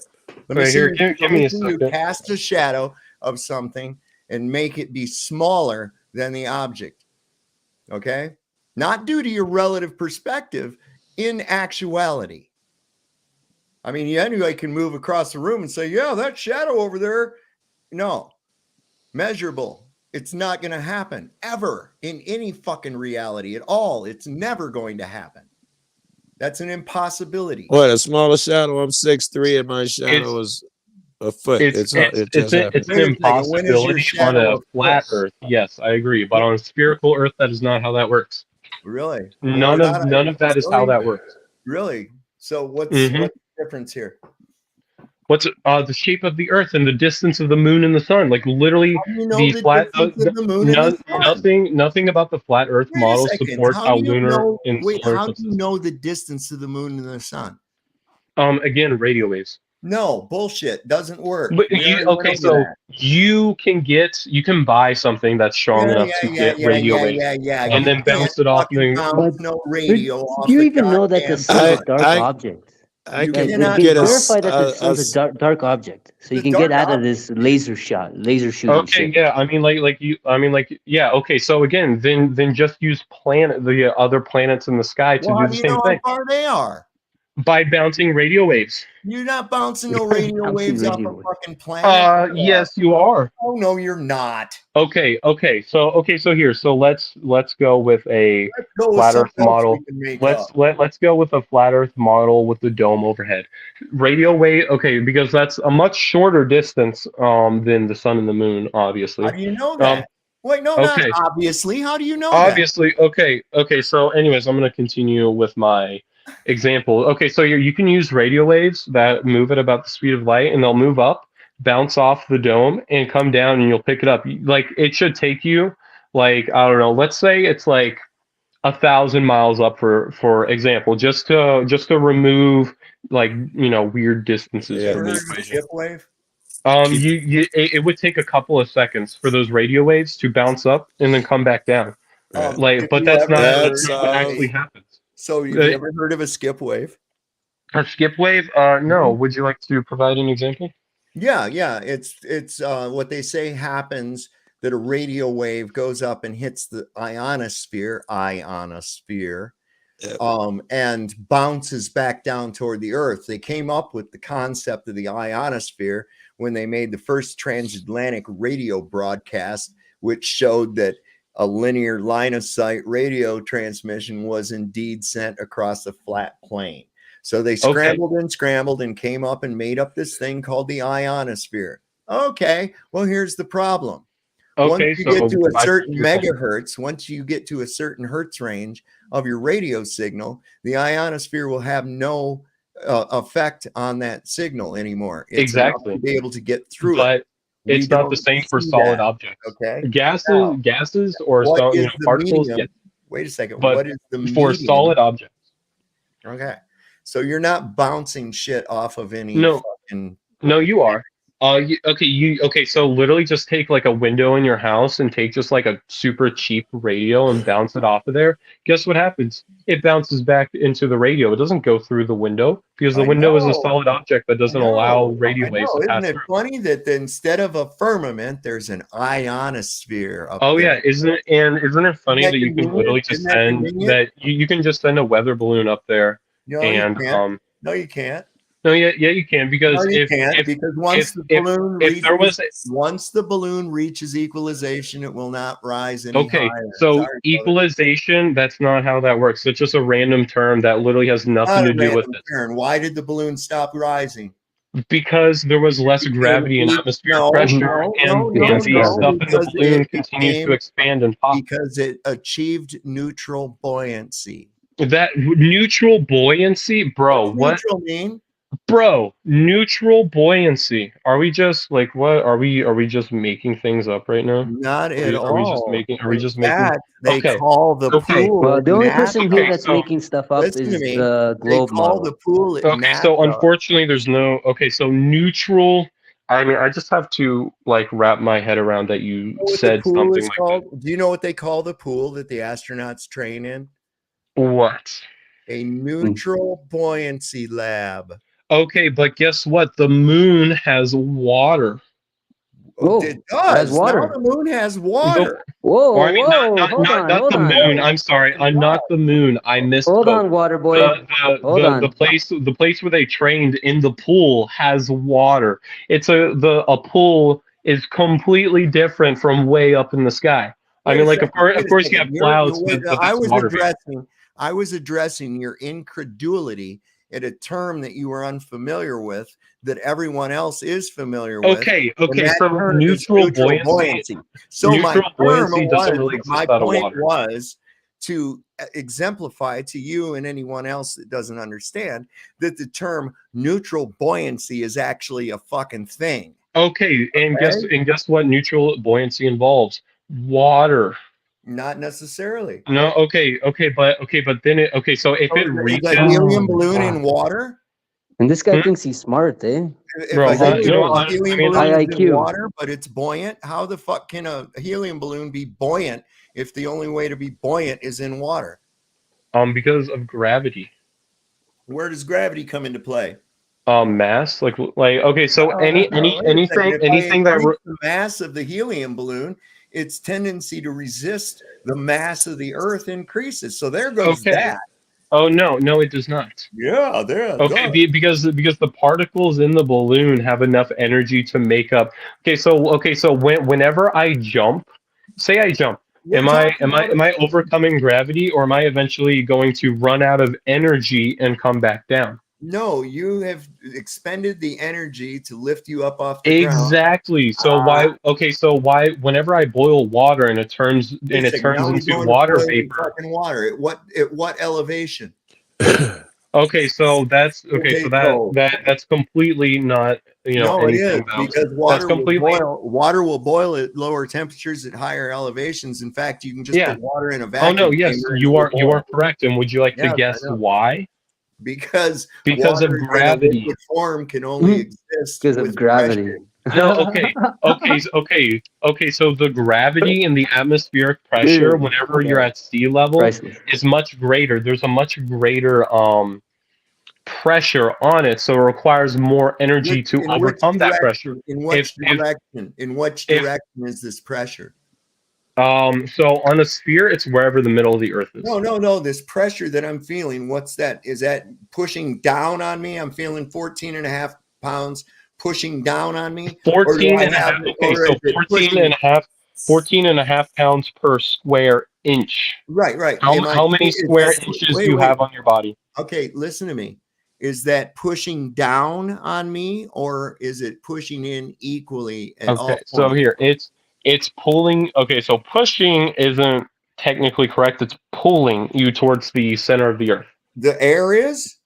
No, gravity. Okay, well, we're talking about the air and the gravity. Oh, okay. Right? Okay, so then technically yes, because air is the reason why the atmospheric pressure exists because of gravity. So that all the pressure of the air is pushing down on me, and it's not exerting a force on it at all equal points in my body. No, it's pushing all over you. Okay, so it has a very, very, very slightly greater pressure if you're standing up. Anyways, normally it has a very, very slightly greater pressure at your feet than it does at your head. But I digress because that's not really important for what we're talking about. Really, it doesn't. And no, it does. It does. Imperceptible amount. No, it's. Yeah, unless you have extremely accurate instruments. Hey, listen, if I sat here with a fucking barometer and stood up with the change, no. If it's accurate enough, it would. Okay, well, like I said, imperceptible. Yeah, so I mean, so that's why I said I digress. Bullshit what you're talking anyway. No, it's not. Because you're talking about a downward acceleration of air. Can you demonstrate a downward acceleration of air due to gravity? Okay, so again, I'll go back to the example of water. I boil water and okay, so we're not going to gloss over this because this actually disproves exactly everything that you're saying. We are talking about the state of matter of gas. Exactly. Why do you think there's a higher pressure gradient all the way down at where sea level is at, and there's far less air if you get up to say Mount Everest? Because at ground level, sea level is where the gases are produced and exchanged. And would you like to guess why? Trees, coral because reefs? Of gravity. No, gravity. Not because gravity produces gas. Gravity. How does So here, if you really want to get into it, how the fuck does gravity produce a gas? Okay, so that's taken what I said completely out of That's what context. you What I said. said, Yeah, what I man, said is you that the said reason it's why here. all the It's gas is down produced here. here because of gravity. It's Prove no, it's that. no. It stays down here because of gravity. Can you prove that? Yeah, I can. You You can't prove can. anything to these guys, man. They Okay. Wait a got an second. No. Oh no. alternate I theory no. for All right. Well, here's I everything what have. you need to do. I. Here's I what except you have. need to do, Connor. yeah. Here's what you need to do, Oh no. Connor. I've even given them the mathematical equation Math for is it. not I reality. and Yeah, I've man, guy, your math means jack shit, The bud. only it proof means that jack It to you, means but it jack doesn't. shit. You guys have been brainwashed all your fucking lives to think that math proves shit. It doesn't. You know, I was so brainwashed with the same shit. But then I something that realized we're that math just describes things. Just a some. description, bud. It's It just a doesn't prove description. jack. Okay, Yeah. so something that I want to point out is that for like 100 years without fail, we have been able to use this mathematical equation to say where the moon's going to be at, Yeah, hold on, hold on. where Earth is going The to be things in at. the sky have been moving around for way longer than Not a 100 years. prediction. They've been moving around for what, three, Oh four no, thousand oh no, years in the oh same no, pattern. And people Dude, look that's a up at the post sky and realize the no, it's pattern, and then not they in the write it same down, pattern. They have and then they write it changed. down, and then they think they know what's going to happen, but it's been happening forever.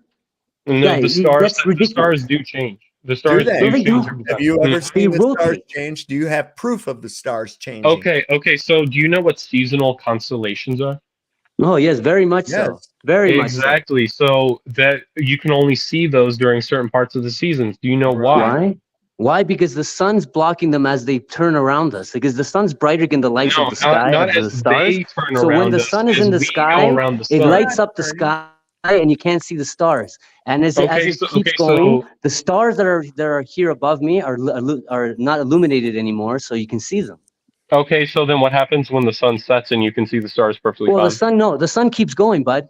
It doesn't set. It keeps going. But the light is being blocked out by the other side of the earth. No, it's not. No, it's What not. are you It's just talking No, not about? it The other is. side of reaching the It you. earth. is. That is It's just exactly. not reaching you. That's all. How It's is just it? not reaching you. Because the light doesn't just magically bend and go backwards. Like Nobody said it Earth does. doesn't Gravity have enough again, eh? gravity for that. Can Gravity's you grabbing the illuminate? lights. Hold on. Can you illuminate your entire fucking backyard with a pen light? No. No, you One hell can't. of a pen No, light. you can't. Yeah. Okay. I mean, okay. So how All right. does that go against my argument? It goes against your argument because of the fact that you're assuming a gigantic sun. You're assuming rotation of the Earth. You're Oh assuming. no, I'm not. I've given you the mathematical equations that you can Mathematics observe doesn't and mean test and prove. no. Mathematics, especially when it's regarding a kinematic effect, mean shit. Okay. Is the Oh yeah, Earth you know. spinning? Okay, here. Climate model, is the Earth Hold on, wait a spinning? second. What we have on here is a kinematic equivalency. Okay. Okay, so Kinematic again, another equivalency random means term it's that not really true. doesn't mean anything to what we're Guy, saying. why don't you go research this stuff? Why don't you go research this stuff before you come and talk here? Like you Because look like an idiot. So I have read quite a few books over this. Well, not and enough, obviously. Okay. So here, tell me a book Oh, that too many. uses mathematical equations to prove a flat Earth. Why are you reading books instead of actually checking? Okay, so here, so something that I want to point out that's kind of ironic that we're having a debate on devices that were made by people who believe in a flat Earth and are able to prove a flat Earth. Like no flat Earth is producing the phone that I'm using. What are you talking about? invention are you? What are you referring to? So either the phones or computers that we're using, these were made by the people that you're ridiculing. No, Guy, we're not you have to be ridiculing. mentally Wait a minute. inept to think that somebody can invent something because it's a ball and not it's not a flat surface. That's ridiculous. I'm not saying that. I'm just saying You're that inept, buddy. I'm just saying that the same scientists who are able to prove that the Earth is a ball also produce the device that you're debating on. Yeah. They didn't prove jack. So Because I'm you're gonna- using I'm this gonna- equation that wait a Newton second, invented that said mass attracted mass. Then it was kicked out because Einstein came over and had to fix it the was shit that was wrong with Scientists Newton. read books and invented your iPhone. They didn't do it off of studying fucks and rocks and grass. Oh yeah, and that Books do requires work, a ball, yeah? right? Cool. I'm Right, gonna Yeah, I know give you- that. Right? It requires a ball, right? Books do work, Yeah, right, you're talking, guys? guy. Again, you talk smack, but Yeah, Wait a what about the second. Listen, y'all. goofy guy that keeps Listen, running his y'all. mouth? Do books Listen, work? y'all. Books are good? Okay, just a moment. I'm going to give you the same equivalency. Okay.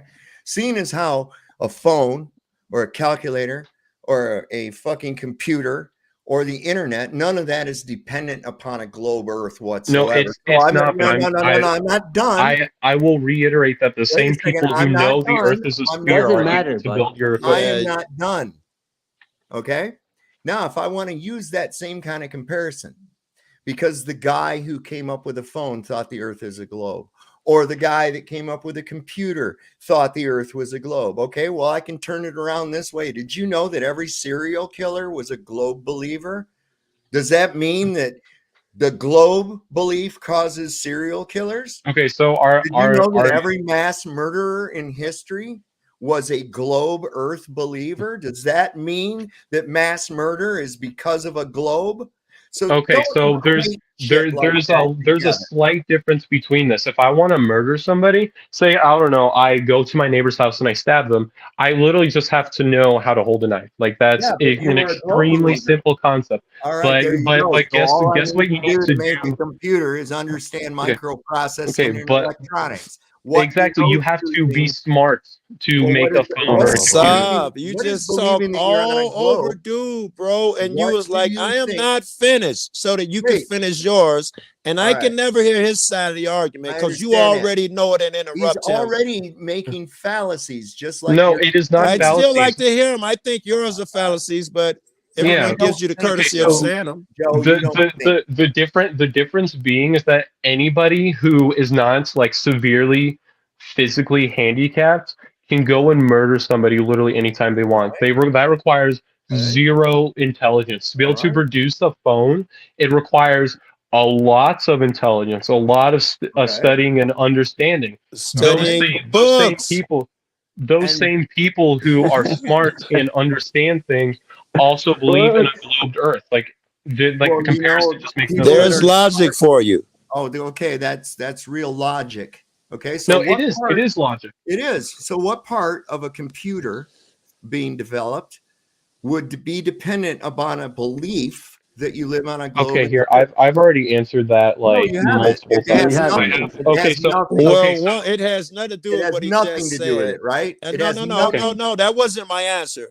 It has what your shit has nothing to do with what he just said. It does not change that it's logical that the same people who were smart enough to make these phones understand that the earth is round. That Okay, doesn't hold on, change hold on. because of what I've you're met, saying look, now. I used to work in the pharmaceutical industry. I've met doctors that are supposed to be smart, as stupid as fuck. Okay? You think that incredible. because they went to school, it makes them any smarter than me? I'm not an electrician, but I can work electricity. I'm not a plumber, Okay, but I can work plumbing. so I'm not a, Make an I'm iPhone. not a Impress fucking, me. any, Go I'm not make a an lot of other, iPhone by lot of yourself. things, but I Impress can me. work them. All right? Go okay, make so an Just because you have an iPhone. education Go make doesn't an make you smarter. iPhone without books and impress Okay, okay, me so Joe, because you're you're a the one that globe said believer. no Go make an books, right? iPhone. Go make an yeah, iPhone without books. something that I want to point out is that pharmaceuticals, at least for the most part, does not require you to go to school for years and get all I'm this talking knowledge. about the doctors, bud. My grandma is deals in pharmaceuticals, and guess what? How much training she got? Just like a couple of weeks. I mean, and it has. I mean, like, I would argue my grandma's smart, but like that doesn't mean that she's intelligent because she knows how to look at some pills and be like, okay, this paper says Or you need this. Here you go. just like those scientists that you talk about, They're not they're not scientists. fucking any smarter than anybody. No, I they met a are. lot of these people. They don't know how to they don't know how Okay. to do basic things. Okay, so here, let me pose a question. So say I go I go to college and I become an astrologist.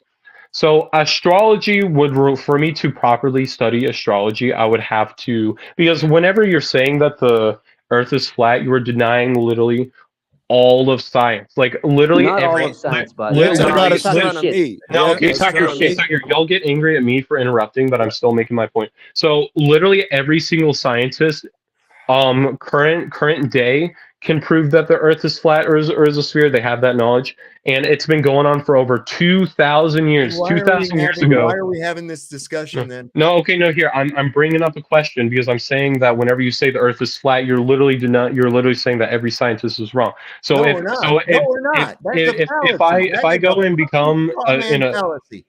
That is no, a straw okay, man so fallacy. No, it's not. Literally, any scientist can prove that the Earth is Can you flat or a tell sphere. me the Okay, science in gravity? the science. There's no Okay, science in okay. that. So science.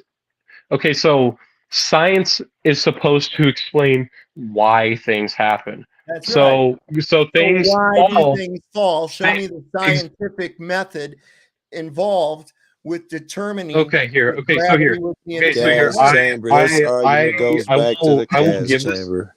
I will give this to him real quick. The equation again, because he can do it himself if he wants. If he doesn't want to do it, then like I can't force him I know to the make it. equation. I know the equation. You're going to Okay, tell me that there's a what's G the in it. equation? What's the You're going equation? to tell me that there's a G in it, and I'm going No, to tell you that that was G not is brought a up. measured effect and not Okay, a here. cause. What's the equation? Since you know what it Whichever is. one you've tried to slip gravity into, Okay, it doesn't matter. I can so change it to what is that acceleration. equation? Well, let's see. We can go. You would say force equals mass times gravity. I say No, I force do not. equals mass times acceleration. Okay, so here You would say in the I buoyancy formula that weight is due to gravity, and I would say weight is due to disequilibrium. It's still a fucking measured okay, effect. so here It's not a cause. I will go through it Now, well, step by step. I'm gonna kick back and smoke some weed, and I'm gonna let you go ahead and hang yourself some more, because Okay, here's that sounds the good. big thing. Is it possible for someone to be completely learned in some subjects and completely misled in others? Is that a Okay, so possibility? the thing about it It's is flat that's not earthers. complicated Yes, to prove flat gravity earthers may exists. be Yes or no smart fucking It is not somewhere, but question. somehow complicated they to prove that seem to gravity be exists. Yes or missing no in here. question. Is it possible for a person to be well knowledgeable in one subject and completely misled on another? Is Of course. that possible? Okay, so There you how do go. you know that's not So what's your happening whole with you? thing, wait a second. So your whole thing about because a guy made a cell phone, he understood the globe, or because a guy Okay, invented No, so no, again, that doesn't. that Logic is doesn't taken out of hold. context. That well, is no, taken it That out of isn't, logic context. because doesn't I have hold. You literally said it. corrected you Solve. multiple times. You use conflating science again. that was He printed said on a one ball. guy, no one Again, guy you're made a conflating fucking global positioning system, right? It took a geographic lot of Ground guys who positioning had to system. know the truth Also, to good pull point. it off. yes, and they extrapolated it on triangulation using geographical positioning. This is an old Based on a technique goes spherical all Earth. the way back Yes, to that's why it's fucking called radio. global. No, it's Based on not. a spherical No, you Earth. call it global. I call it They No, called it global to fool the The fool. name of the GPS. I didn't come up It's with it, ground bro. positioning system. okay. Look No, at here. it's This global. right here is a Yeah, It's whatever, global. bud. You renaming it Whatever. is not gonna make it real. Okay, that's what I'm telling you. So this right here is a Holocaust layer. It's the very one. That means that this was used in the 40s because it's called that, right? I called it that, so therefore that means that's what it is. So unfortunately the difference is that you have zero evidence to back that up. Have you ever heard of the Lunar system? No, explain it to me. It's the GPS, the earlier version that was around in World War I. Mm-hmm. Before satellites, before all that bullshit. Yeah. Look it up. And Okay, what about it? would you like to guess All how antenna accurate they based, were? bud. You want to tell All me Would you like to antenna guess how based. accurate they were? Would you like to guess how accurate they were?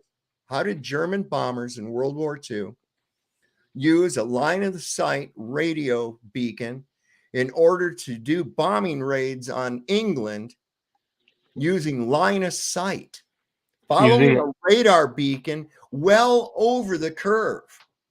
Now, they didn't go up and bounce. They didn't go up and then follow it down. They followed that radio signal all the way to the fucking target. It was the first time there was night bombing was able to be done that way under complete discipline, silence, no light visibility, anything else like that. The distance that they traveled was well beyond what should be blocked by a curvature of the earth, given this transmission, yet they were successful when they ran it every time. It wasn't Once until again, they Connor, invented They the didn't radar. only use the radio. Once again, Connor, you came to the discussion as an ignorant person. You came here not knowing jack, yet pretending to know everything. Okay, so there's a problem here, Connor. What you have to do, listen, Connor, what you have to do is you have to educate yourself, all right? Because what Basav did, what I did, what a lot of people did here was take our head out of our asses and research and look properly. What you do is you rely on people to feed you information, and then you go and regurgitate it. Okay, what you so have to do is become a man and fucking go research this yourself. Hey, Simple as Saab, you that. think we can get Dr. J in here? You know he Oh ain't yeah. gonna jump in and Okay, be so rude like the rest unfortunately, of us. the difference between me and you is that I can prove with Yeah, my you're a fucking own two you're a hands fucking sheep. that That's what that you the are. Earth is a sphere, and I've given you multiple examples on how you can do it yourself. If you don't want to do it, I can't make you, man. Bro, I'm sorry. I've spent the last 2014. I've spent doing this. All right, Man, and you're I've been still fucking wrong. spending my time. You have not. You All walk right, around so here thinking that you know stuff, but you don't know Bro, okay. So here's nothing. something that I want to let's point give out. Dr. Why J. why Guys, why are you so guys. Listen, upset over hey this? guys, Dr. J's been sitting back behind here, Hey, very thanks, patiently guys. waiting. Let me Yo, jump in. Dr. J. Sorry, Dr. I'm J. going to give the floor to Dr. J for a minute. Hey, Go for it, man. I do have a doctorate, Connor, but it's in theology, so I'm not really an expert in this area at all. If I made a rainbow in my garage, what shape will it be? Probably Roughly curved. What shape is the lens that you're using? No, with my eyes. I'm It not proving doesn't anybody matter on else. the lens. You can look at it yourself. So you'll say if I look at it with my naked eye, I will see a curve. No. I mean, yeah, the rainbow does appear to be curved. Okay. And Unchained, I don't know what you go by, but it feels weird. Like, I don't know, Dave, weird for me. do you Call mean you- Saab okay, or Dave. Dave? One of the two. People call me Saab. And you think I'll see straight. Mhm. Is that correct? Unless your prism is curved. Okay. So if you're saying if I use a camera, you think it'll be curved? Like No. It's going to be inside. Your light source is going to be inside, right? Mm-hmm. Okay, so you're using inside light. Yeah, it'll come out straight. I believe it will. Absolutely. Okay. I mean, I've actually accidentally done that myself, Mhm. accidentally, and then reproduced it. You know how the spoons attack you when you're washing dishes? There's always that fucker that squirts it right back in your face or back at you, right? So I was using the little sprayer nozzle, and so when it hit the fucking spoon, that water missed it up, and of course the sunlight was coming in through the outside through the window, and it didn't make any bow to it whatsoever. It went right, like, from the window down to the floor straight. And you can do this, for instance, if you take a prism, right, and you refract light through that, it's not going to be bent, it's not going to be arched, it'll be a straight. You'll see the light coming in, just like on the Pink Floyd album Dark Side of the Moon, right? That's what you end up getting. So it's I thought by definition a rainbow had to be curved. Not only that, I thought it was circular, a circle, and we can only see part of it. I never thought it was a horseshoe. Well, that's what the problem is too, and this is a problem. How do you actually get to analyze it? Because every time you try to get close to it or move positions, it moves its position as well. Yeah, when I discovered that pissed me off, because I remember when I was a little kid, dude convinced me that fucking leprechauns were real. It was around St. Patrick's Day, and he said that if you see a rainbow, there's a leprechaun at the end of the rainbow, and he's got a pot of gold. If you can catch him, you get it, right? And I saw a rainbow. So me and my friend, we started heading to that rainbow. And I was like, well, son of a bitch, we're heading the wrong way now. And so we go the other way. I was like, where is this thing? It keeps moving on us. How do we do it? And then finally I was like, hey, it seems to be moving that way. I told my friend, you go over that way and I'll go over this way and we'll trap it. It was ridiculous. And then I realized that it was an optical effect, and that I wasn't really seeing something physical. And I was like, no, you were seeing something physical. Light is physical. Photons are physical. Well, photons, is there any really such thing as that? Yeah. That's literally what light is. Is it really? Can you show me a photon? I mean, if I had, what is it, an electron microscope, I believe I can. Yeah. Yeah. So I haven't Here, can I ask a question? Hold on, let me finish, Connor. You talked for a really long time. I haven't done the experiment. I haven't done the experiment yet. It's like cold and warm here in the Midwest. So one of these days when I have a good warm day, I may try it. I don't know if I'll be able to pull it off, but I'll pull everything out of my garage and see if I can get a mist going and shine a light. Use a shop light. Just use a shop light in a mist.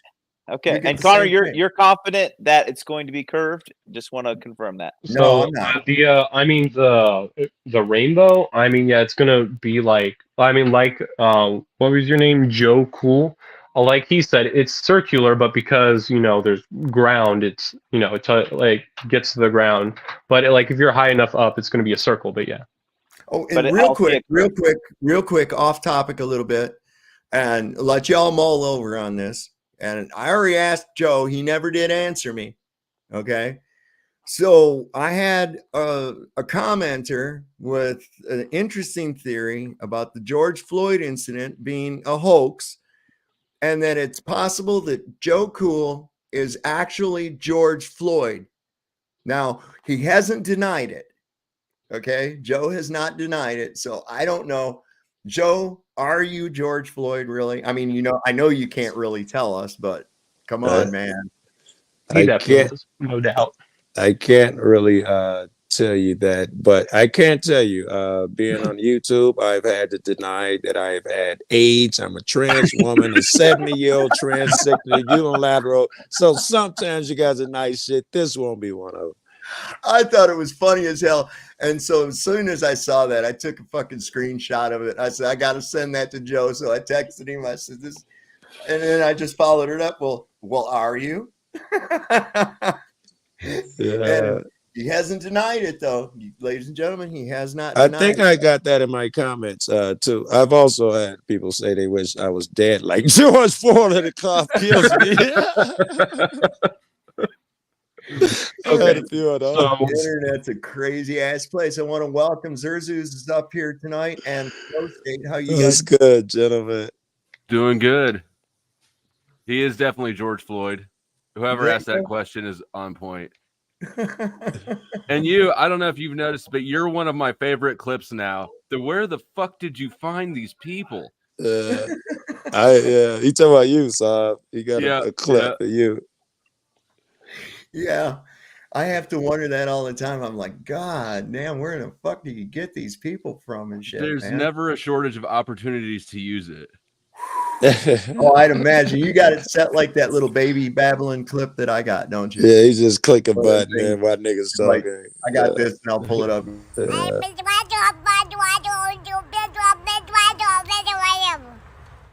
I was using that when Nick Volt was on here acting like a fool every time he started going off. I started playing that. I've never seen it. He told me about this guy named Nick and Dave flirt like Jack and Paul do. It's the weirdest twin flame nonsense.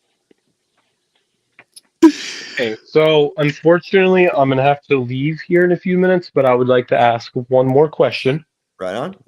Okay, so with the indoctrination, I doubt I'm pronouncing that correctly, claim. So for about 2,000 years, 2,100 years, at least the history books claim that we've been able to claim, or I've been able to prove the Earth is a sphere. Most of the greatest minds throughout history since then have agreed to that. Billions of people today, 74 different space agencies, et cetera, all unanimously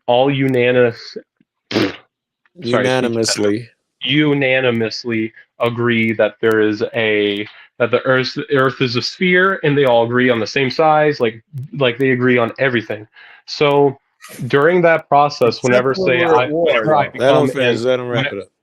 I become an astronomer if I become an astronomer, for example, or an astronaut, or anybody who can prove for a fact, which is almost every science out there, that the Earth is flat or a sphere, at what point in college do they go like, hey, why, the Earth is flat, at what point do they say that? Why would they tell you that when it's the greatest lie ever told? Okay, through academia. Because I would then have the knowledge to indisputably prove the Earth is flat or is a sphere.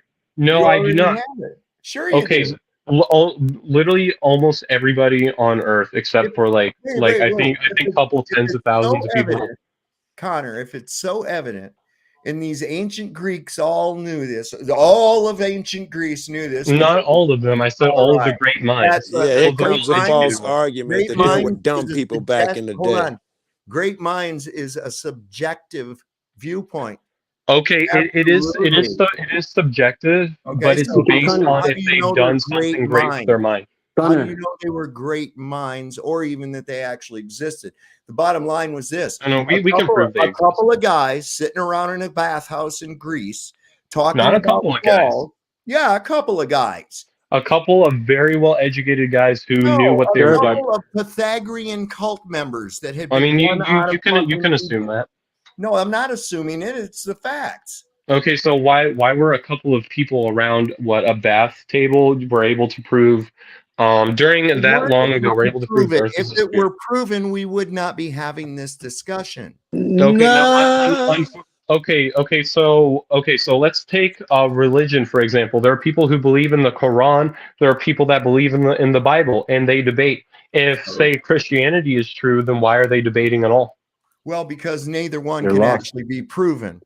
In our Oh, case, whoa, it whoa! can. You know what? In our case, Exactly. it can. So If the earth, exactly if because the neither earth one can was, be if proven. the earth was so evidently a globe, and this is something everybody knows without being Not told. everybody. I said Well, wait a billions. second. I didn't say All right, everybody. wait a second. Only the good So the ones. only people that know it's a globe are people that have been told it's a globe, right? No, not at all. No. Those, Anyone who's looked at the sun okay, rise so and set in the day and saw a No, we moon already yeah, been knows through it's that. a We've been globe. through that. There's nothing again, about a sunrise or a like you said with sunset. those, There's like you said with nothing those about a Pythagorean. sunrise or a sunset that would go, hey, I think I live on a ball that's turning around in space. Nothing would ever make you think that. I don't care if you Well, saw that the full sun go down size a million sun No. sinking below the horizon as Where opposed would to you get the idea the earth disappearing was a like ball, Dave? perspective. Okay, And so since the sun doesn't shrink, may I have a I know it moment? I can disappears show you. behind the horizon You want to before see it why has the the sun ability doesn't to shrink? shrink. It doesn't just go You out want of to see view and why, shrink Joe? like You everything want to else. see why? I can No, show you I why. know why. No, we And I'm are not we are, interested I in your opacity theory. No. I'm just going to give you. I'm going to give you an example. Are you ready for it? yeah, sure. All right. Okay. So I'm going to pull myself up full screen. All right. So y'all can see my hand right here, right? Oh, that's where I tapped out my bowl. All right. So you see my hand right here, right? I'm going to put it right here next to my face. And when I bring it close to you, you can see a drastic change in angular size, can't you? Yeah. Yes. If All you're right. saying it gets Hang bigger on, and smaller, hang yes. on. He's No, got to yeah. use weird Hang on. phraseology here to save himself. Hang on. Watch out for those wires. I know, right? All right. So now I got my hand right here next to my face. Same size. Here's the hand I was using before. It's right here next to my face, right? Okay. Now I move it toward you. You see no appreciable change in angular size. Why? Okay, but guess what? Yeah, They this is a invented dumb telescope. argument. Listen, You the invented reason telescopes, so you can measure. because the reason is Because you moved it 2 inches. Fuck no, outta I here. didn't. I moved it the same distance, Joe. The reason is because it was already far away from you when you were observing. So then why whenever you get say telescopes that can see the sun at a greater scale, that we can see it getting slightly bigger and slightly smaller. If I got a camera, or if I just use my phone, I think my phone has a strong enough camera, and zoom in, I can see that your hand moves.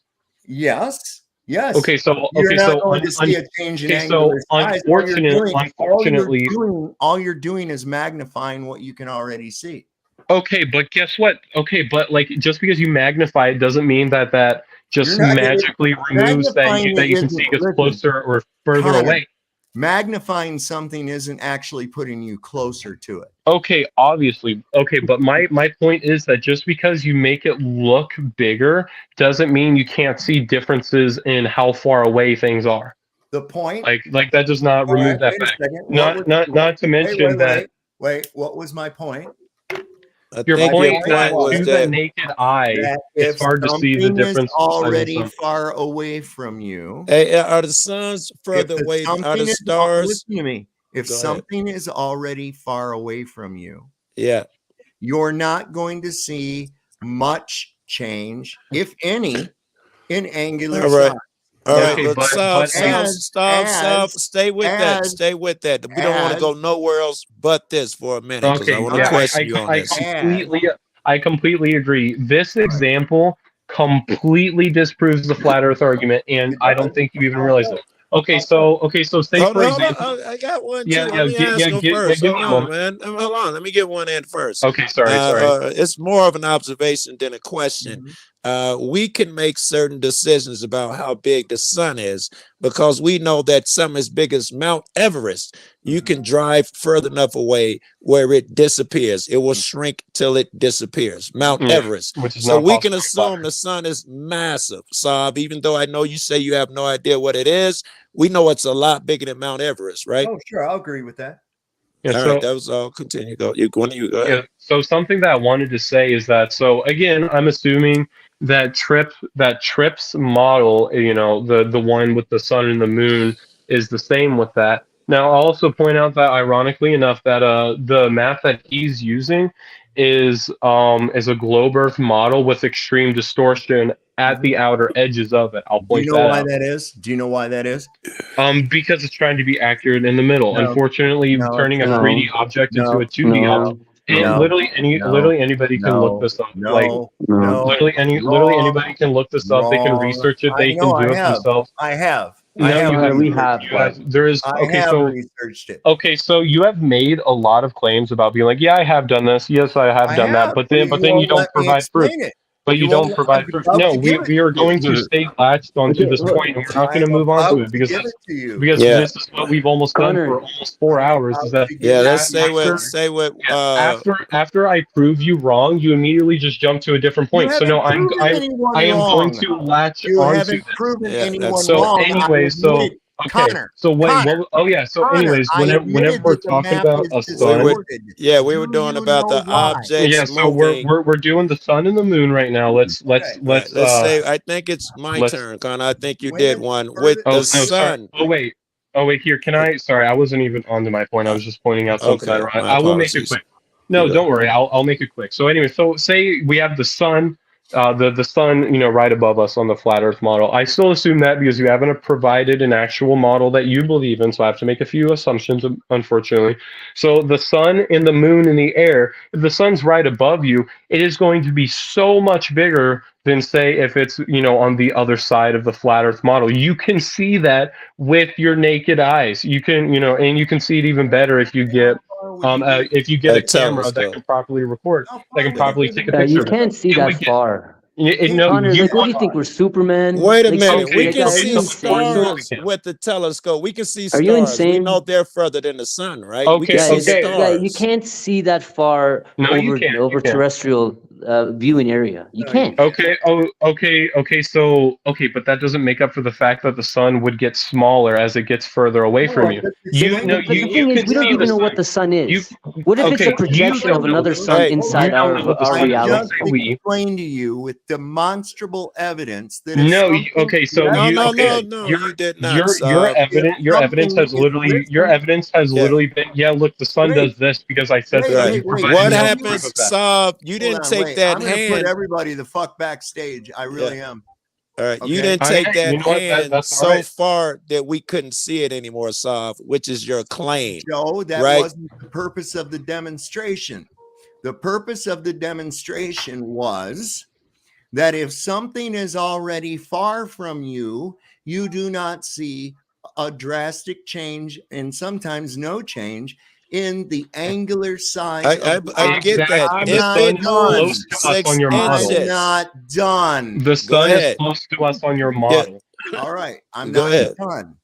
So once the sun has gone to a certain distance, we can indeed, to a certain extent and a certain distance, depending on the opacity, bring the Not sun. depending on anything, we can see it. Holy fucking God. Shut the fuck up until I'm done with this. Sorry, I just had to correct You don't have to misconceptions. nothing.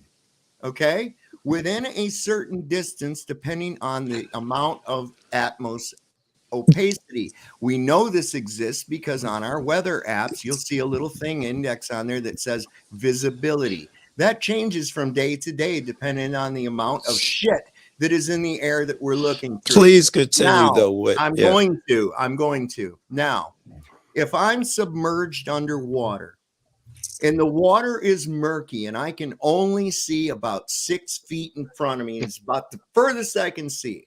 If I take out some binoculars, am I going to see further in that murkiness? No. So okay, so what happens when the water's clear? Was there still words coming out of my goddamn face? Well, no, your example just doesn't hold up under No, it's scrutiny. not. Yeah, we can't wait to You tear it have- apart. Is there a such Yeah, I thing know. that- Yeah. Is there an opacity to the Atmos over distance? Yes or no? Okay, so sometimes there's a lot Is of there opacity. an Sometimes opacity of the Was there words Atmos coming out of his over, face? distance? That was Yes good, or bro. no? Okay, so there's a couple of here. Okay, so after I break down this, I'm gonna have to go.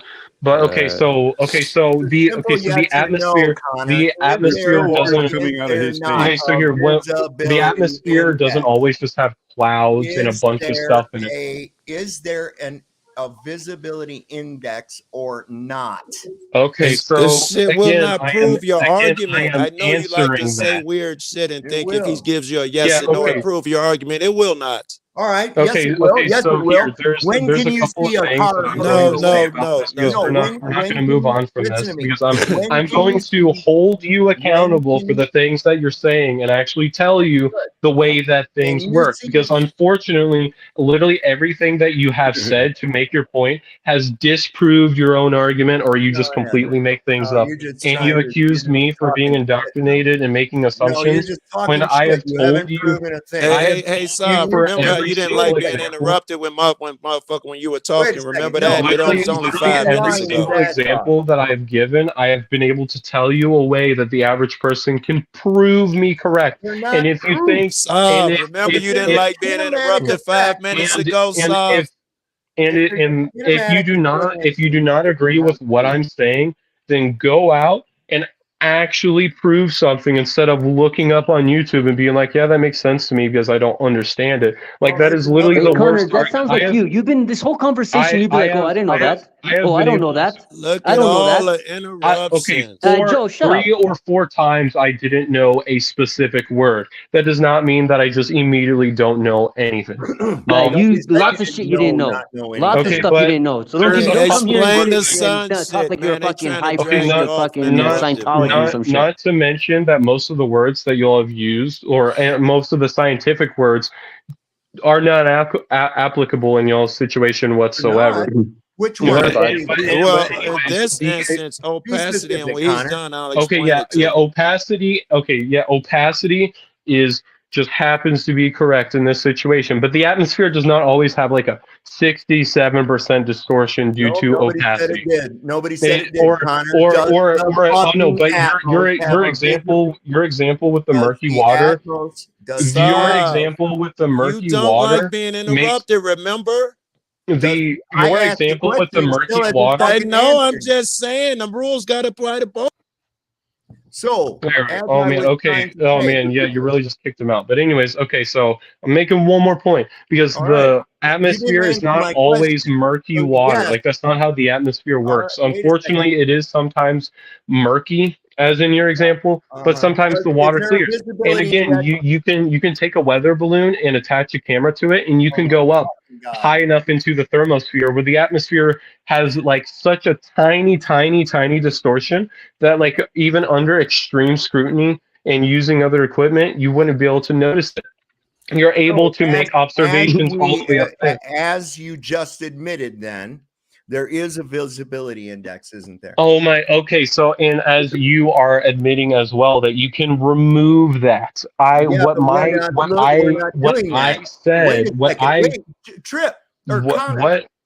I actually said is that we're talking sometimes about a there's a fucking distortion. sunset. Yes, that's wonderful, and you're trying to disprove it with a moot point.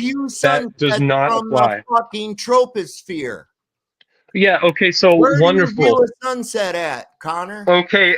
So where do you view a sunset at, Connor? How high where up is the do you troposphere? view a sunset at, Connor? In the troposphere or on the Earth? Your eyeball. Okay. So you are currently in the troposphere. to you. The troposphere is the lowest atmosphere. It's what? Whatever. Are you viewing a sunset from Earth troposphere, or up in stratosphere, the air? mesosphere, thermosphere, and then Oh my exosphere. fucking We God. are always down Where here. are you We are viewing the sunset? Where do you view sunsets from? okay. So here, so something that I'm just going to point Where out do is you that view apparently he sunsets doesn't even from? know the levels of the atmosphere. Where do you view sunsets from, asshole? And generally, and generally, I observe them Where on do Earth. you view sunsets from? I view them on Earth. You view them on Earth. That's right. Mhm. And where's the densest materials on Earth as far as gaseous? Are we there. really gonna go? Are we really? I have Right already there. Where completely are they? disproved. Where I are have. they? This has Where nothing are to do. they? This has Where are they? in the middle of the Earth. No, they're not. They're on the Earth. No, Okay, they're in the middle. no, They're in no, the no, middle. no, no. No, The they're in the middle. densest materials of gaseous material is at Oh, or near. gas. You didn't specify. You said densest materials. You didn't Aren't we specify talking gas. about being able specified to it. see, you dumb fuck? Do you think that I'm talking about looking through dirt, you idiot? Okay, so something that I just want to point out is that literally at the very beginning of this debate, I pointed out that if you insult people during a debate, you Jesus have Christ, a low why are you talking emotional. about fucking dirt? You I'm have a talking about low air. emotional intelligence, and Do you you agree. understand air? You Does agreed. the air have a visibility index to it on the Earth? Yeah. The answer to Whoa. those Okay. So questions are what yes, happened? What right? happens if you take a balloon with a camera and you go up and you Okay, remove the visibility index? we're not viewing sunsets on the ground or up in the balloon. Are Okay, we? but you can. Okay, But so we can, and that's not what we're sorry that talking I about. gave If sorry you that I viewed gave a you an example sunset, that disproves if your you point. viewed a sunset from Tahiti or wherever, it doesn't fucking matter. You're looking at a sunset on the Earth. Okay, but guess what? You can literally just take a balloon with a camera, go up What does that into got? the. Well, then go ahead and do it. Right now, we're talking about what we've observed, and we were brought Okay, to what an idea. you have observed? You have Okay, only and provided you points on Earth. observed as well. Did you see a different thing than I did? Whoa, okay, so yes, because guess what? You can literally just take a balloon with a camera, boop, send it up there, and then you can observe the sun setting like that. And it just Have completely you done disproves this? your point. Have you done this?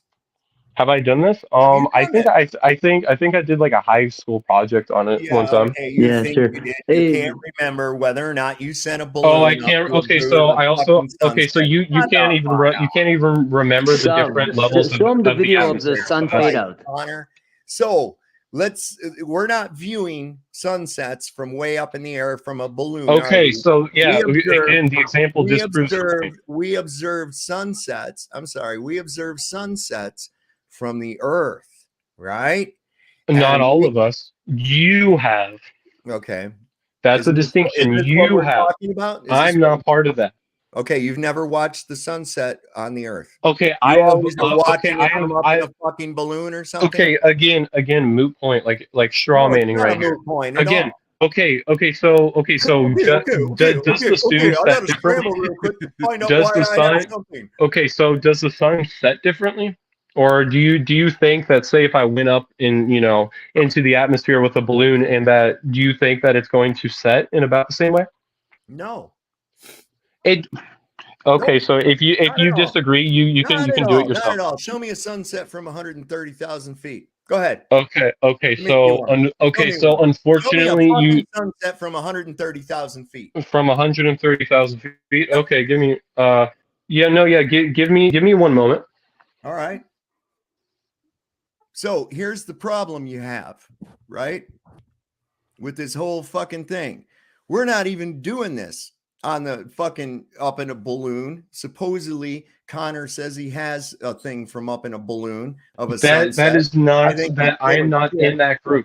I have proved with my own two hands that the Earth is a sphere. If you haven't conducted those tests, then that's not my fault. Proved it. If there's a kinematic equivalency, it's not proof, bro.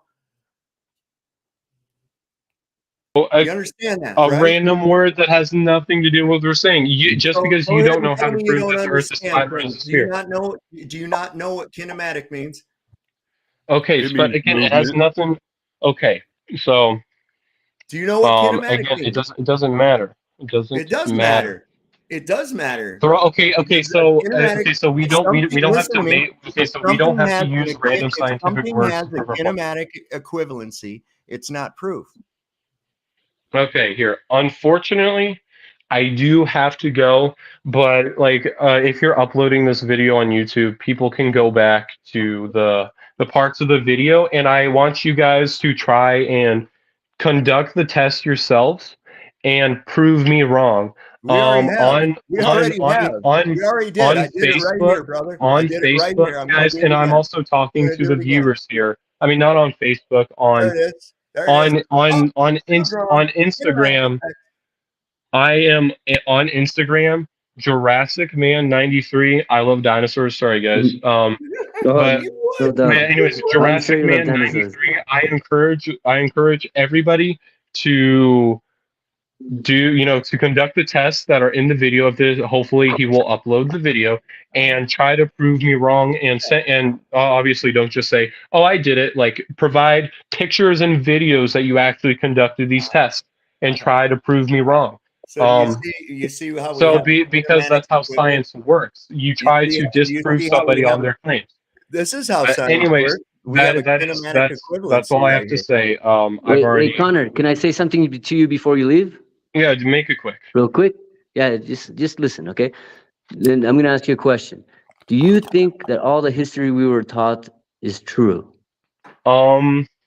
Yes or no? It's yes or no. It's a very simple question. Yes or no? Is all the history that we were taught true? I don't know.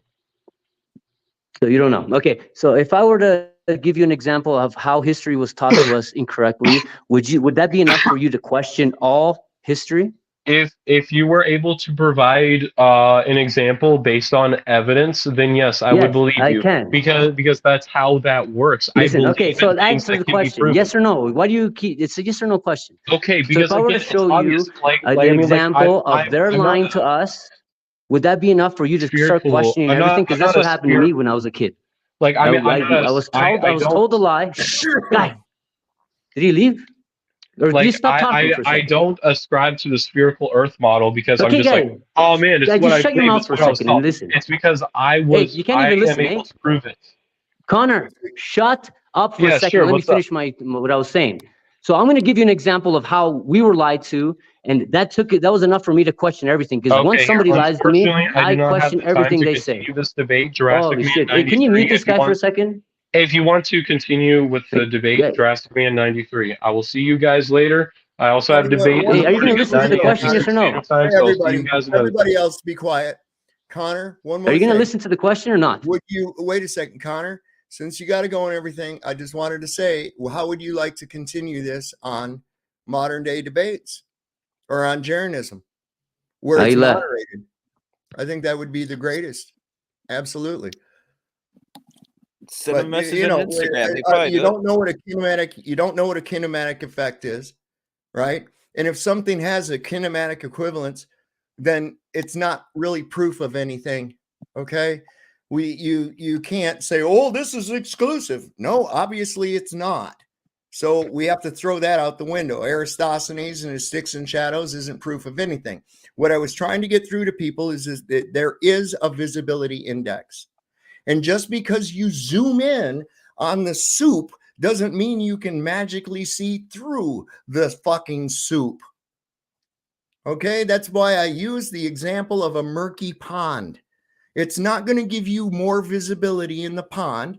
And in this idea, to give you a good idea, when do you see a car's headlight first? On a clear night as it's coming toward you, or on a foggy night when it's coming to you? And I'm talking thick, heavy fog. You don't see that headlight until it gets way closer to you than if there is no fog. Okay, now that's just a short distance. When you're looking through the Atmos opacity, and that's what I'm talking about, your visibility index, you're right in that. You're right in the soup. So you're not going to have an unlimited vision any more than you're going to have unlimited vision in a murky pond. It's just that fucking simple to it. And I don't know why these people think that I should be able to see forever and ever and ever and ever, even though there's all this fucking hundreds and thousands of miles of shit that I'm looking through. That's just the most ridiculous thing I ever heard of. I put a poll up in the chat. Did Connor convince you of a globe? That's the poll. So far, we're at 91% saying no. And I'm speculating that he voted and said that he did. So I haven't voted yet, so it's a higher than 91. Let me see what we got. It's 35 votes, 9% saying that he did. I'd like to, if you were somebody that thinks that he did, go ahead and click that fucking link. I'd like to hear how. He self-voted. Yeah. Yeah, I didn't vote because, well, I'm here on the show and that wouldn't be fair. Now, you were asking for an explanation of what kinematics is. Uh-huh. Kinematics is basically the easiest way to explain it would be an equation of movement only. So it can't be applied to something that's not moving. And it doesn't necessarily look into kinetics at all. It actually completely ignores kinetics. I guess that would be fair, but it's also what I'm getting at with it. What would you use for a better word, Zerzuz? Just out of curiosity, because what we're talking about kind of like kinetics because it explains something that has an explanation two ways, that it doesn't, one way doesn't exclusively mean the answer, that there's two possible ways or three possible viable ways that something's happening. Synonymous, I don't know, that's not even right. I kind of like kinetics because with kinematics I can throw a rock, and once that rock starts moving, I can then apply kinematic math to it, and I will find that rock will continue moving in that manner forever and ever and ever nonstop. Right. However, with kinetics, it explains what caused it to start moving, me throwing it. It will then explain the maximum velocity. It accounts for air. It accounts for all of the different factors, which would slow it down and eventually make that rock drop. Kinematics doesn't necessarily do that. When visually we're seeing another phenomenon, and this was the question, what would you refer as a better term to explain, like, for instance, the Eratosthenes joke, right? Okay, we had that nifty little picture up here that showed that it works with a local light source on a level flat plane, as well as a globe with a distant light source. Okay, so if neither one, so it doesn't prove it flat and it doesn't prove it a globe, what would you call that? It's not proof either way. So that wouldn't be kinematics or kinetics, because what you would be doing for the Eratosthenes experiment, you would be waiting until the solstice, and then you would wait until the exact noon hour on the solstice, and then you would take your reference frame from that exact noon hour. And on the other position, you would wait till the noon hour on the solstice, then you would take your position at the exact hour that the solstice is in the initial position, which I think was Alexandria originally.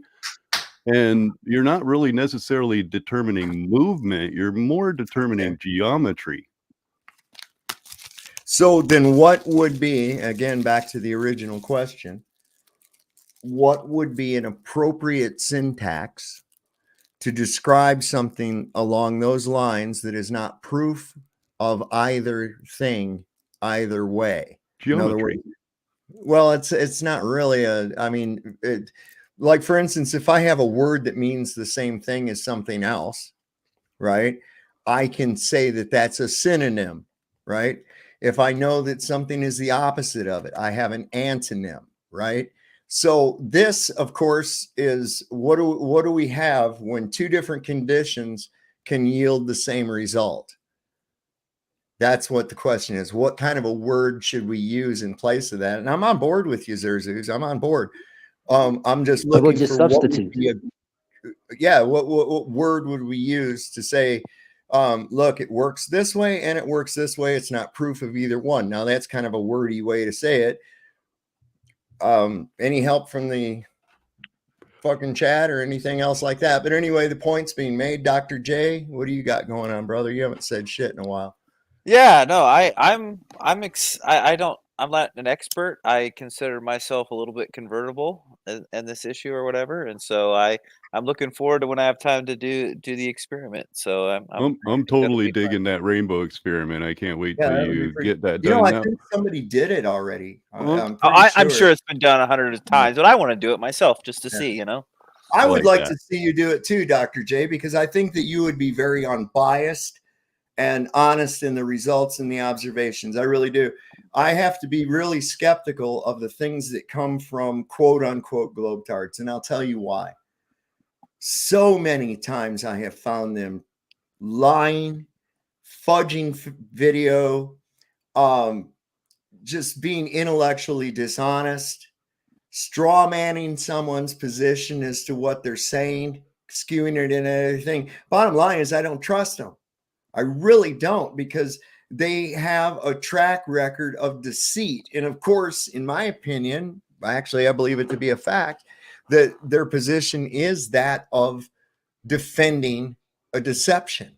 And so therefore, you have to. And the way I look at it is, if you have to lie or obfuscate or even twist someone's words around to make it match what you want it to say, you didn't really have a fucking position.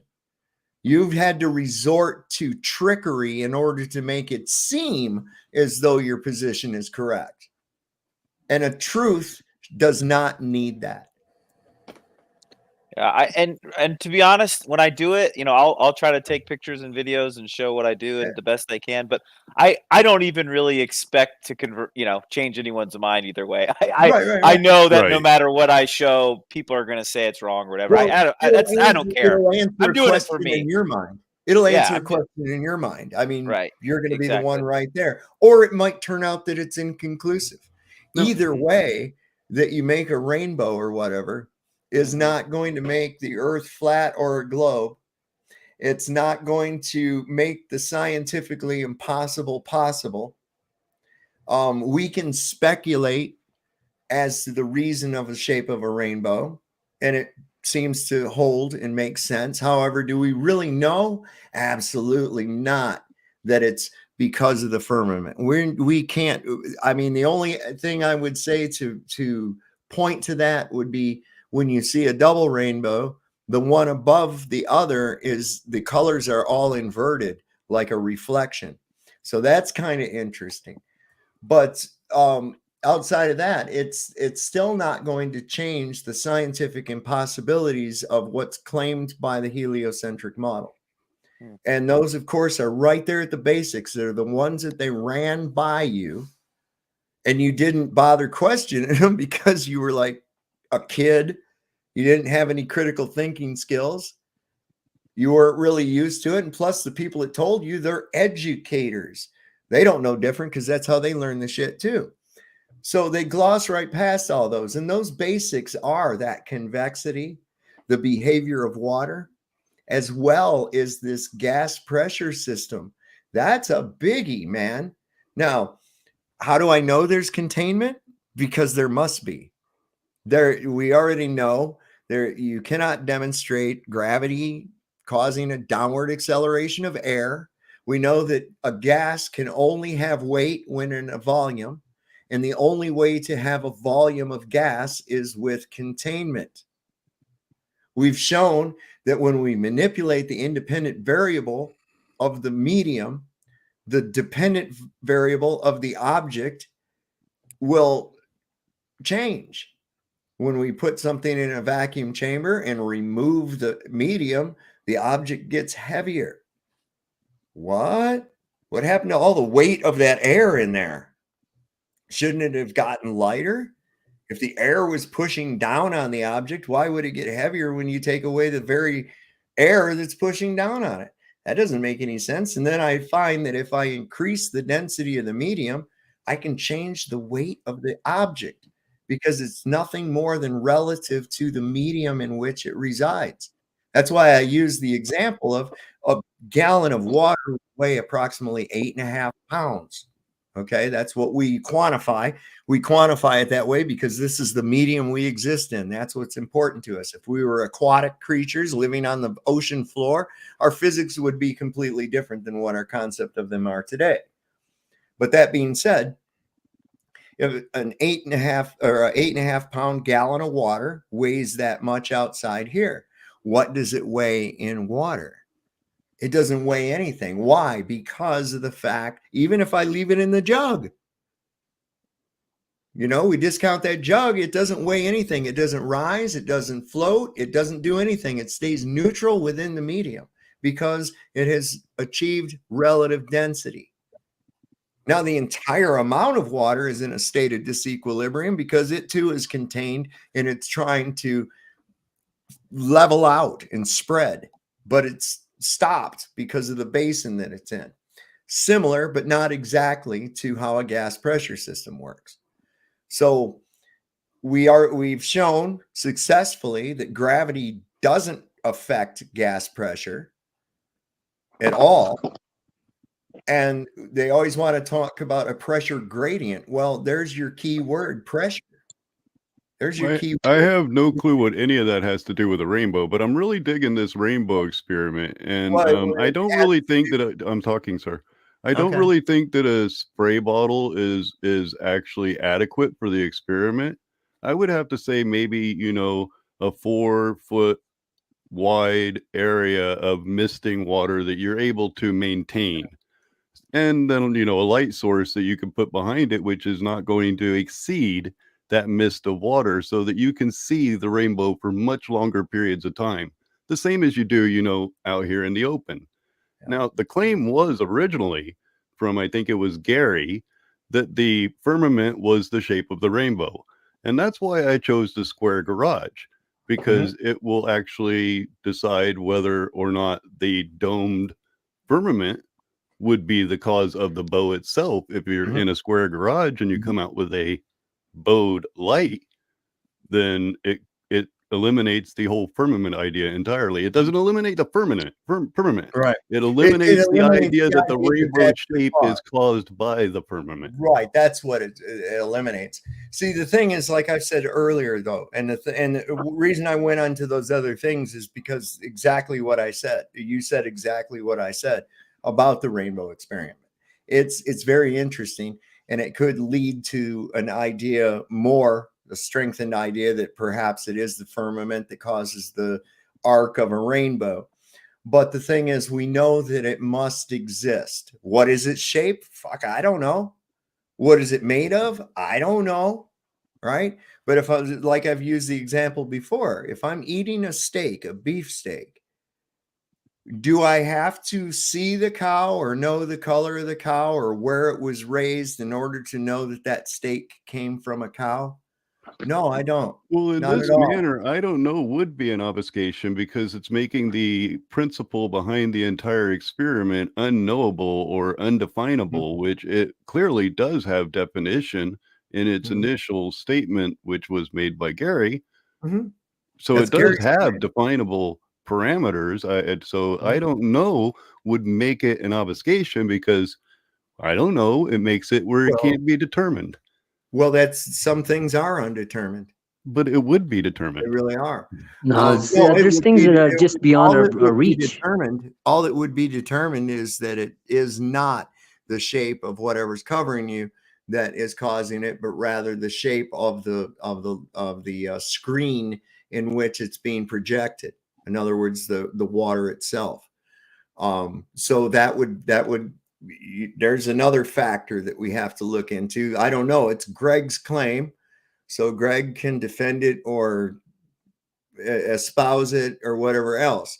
I have no idea what the shape of it is. I only know that it has to exist or we would not be sitting here having this conversation. No, this atmospheric complexity thing. Oh, go ahead, Jay. Well, I was just gonna say, so if I get like a nozzle, I think I'm gonna get like a nozzle. You think that I can create enough mist in my garage? Like that'll create enough water?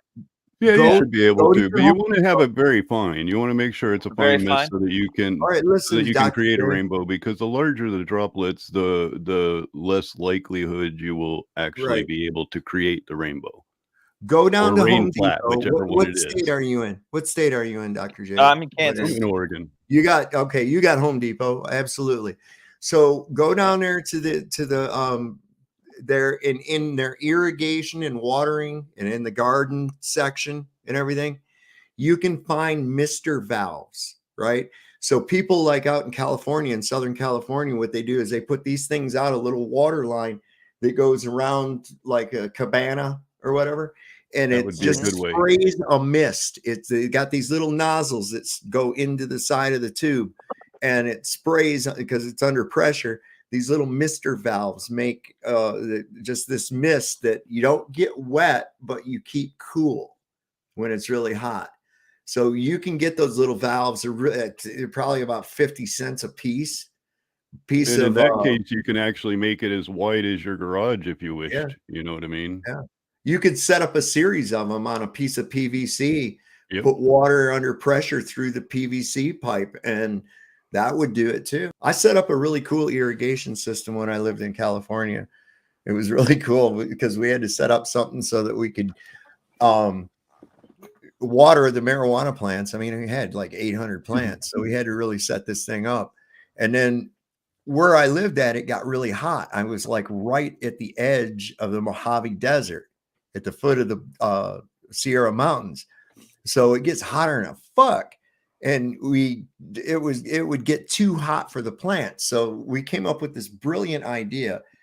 We put a fence of burlap around each patch, sectioned it off like that, then ran some of those little misters like that down some plastic tubing along that burlap, and then turned it on, let it mist, and it kept the burlap wet, right? Not soaked, but wet. And that water's continuous evaporation off of there drew the heat out of the pen in order to do the evaporation process.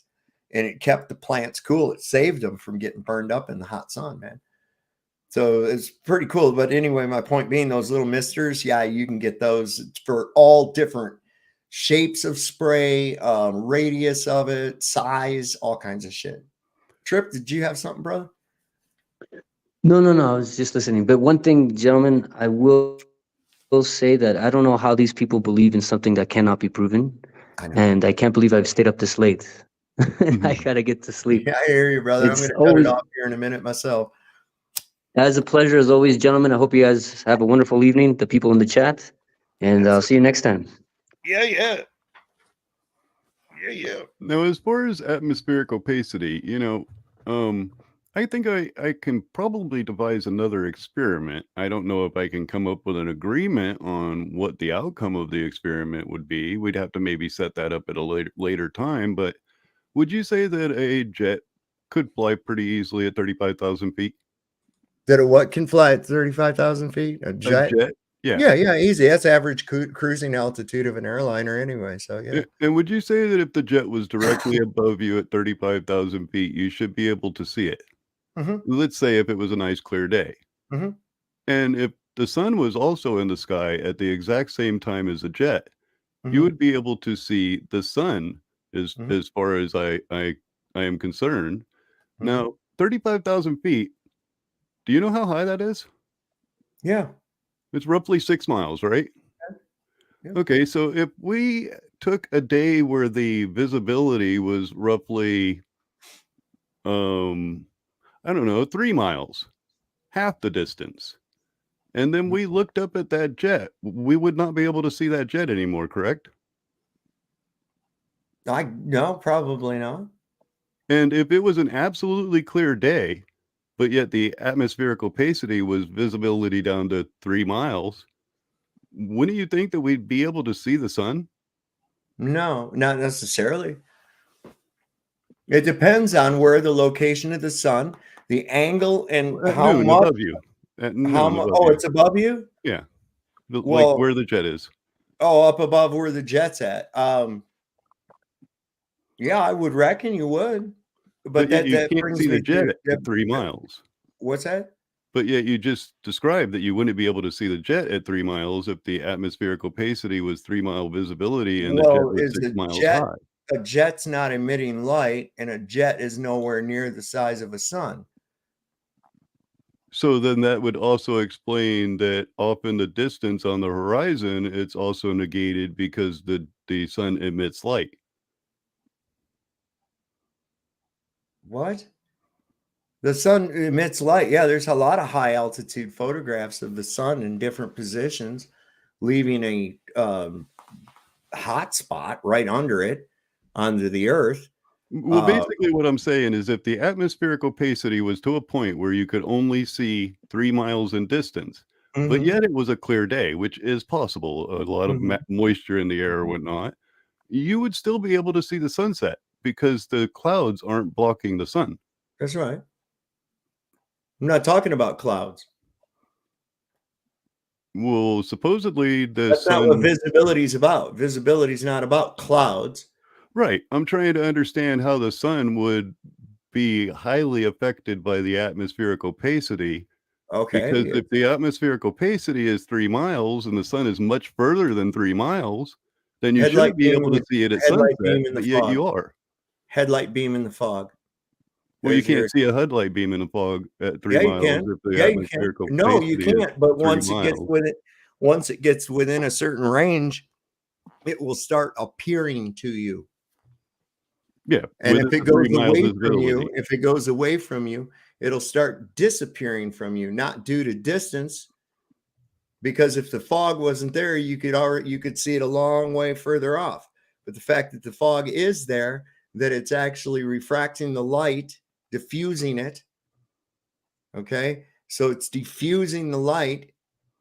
And the more of a thick layer of this opacity that you get with distance increases the amount of opacity you're looking at, because it's getting thicker and thicker and thicker as the thing moves away. It's going to reach a point where it obscures the object before you actually see it change. You know, you can have 3-mile visibility limitation without having any fog. Doesn't matter. It doesn't matter. Okay. Okay, I'm going to bring up that photograph I just had a minute ago. Where is that again? Because it's got a great. Okay. Yeah, you can even see it in this.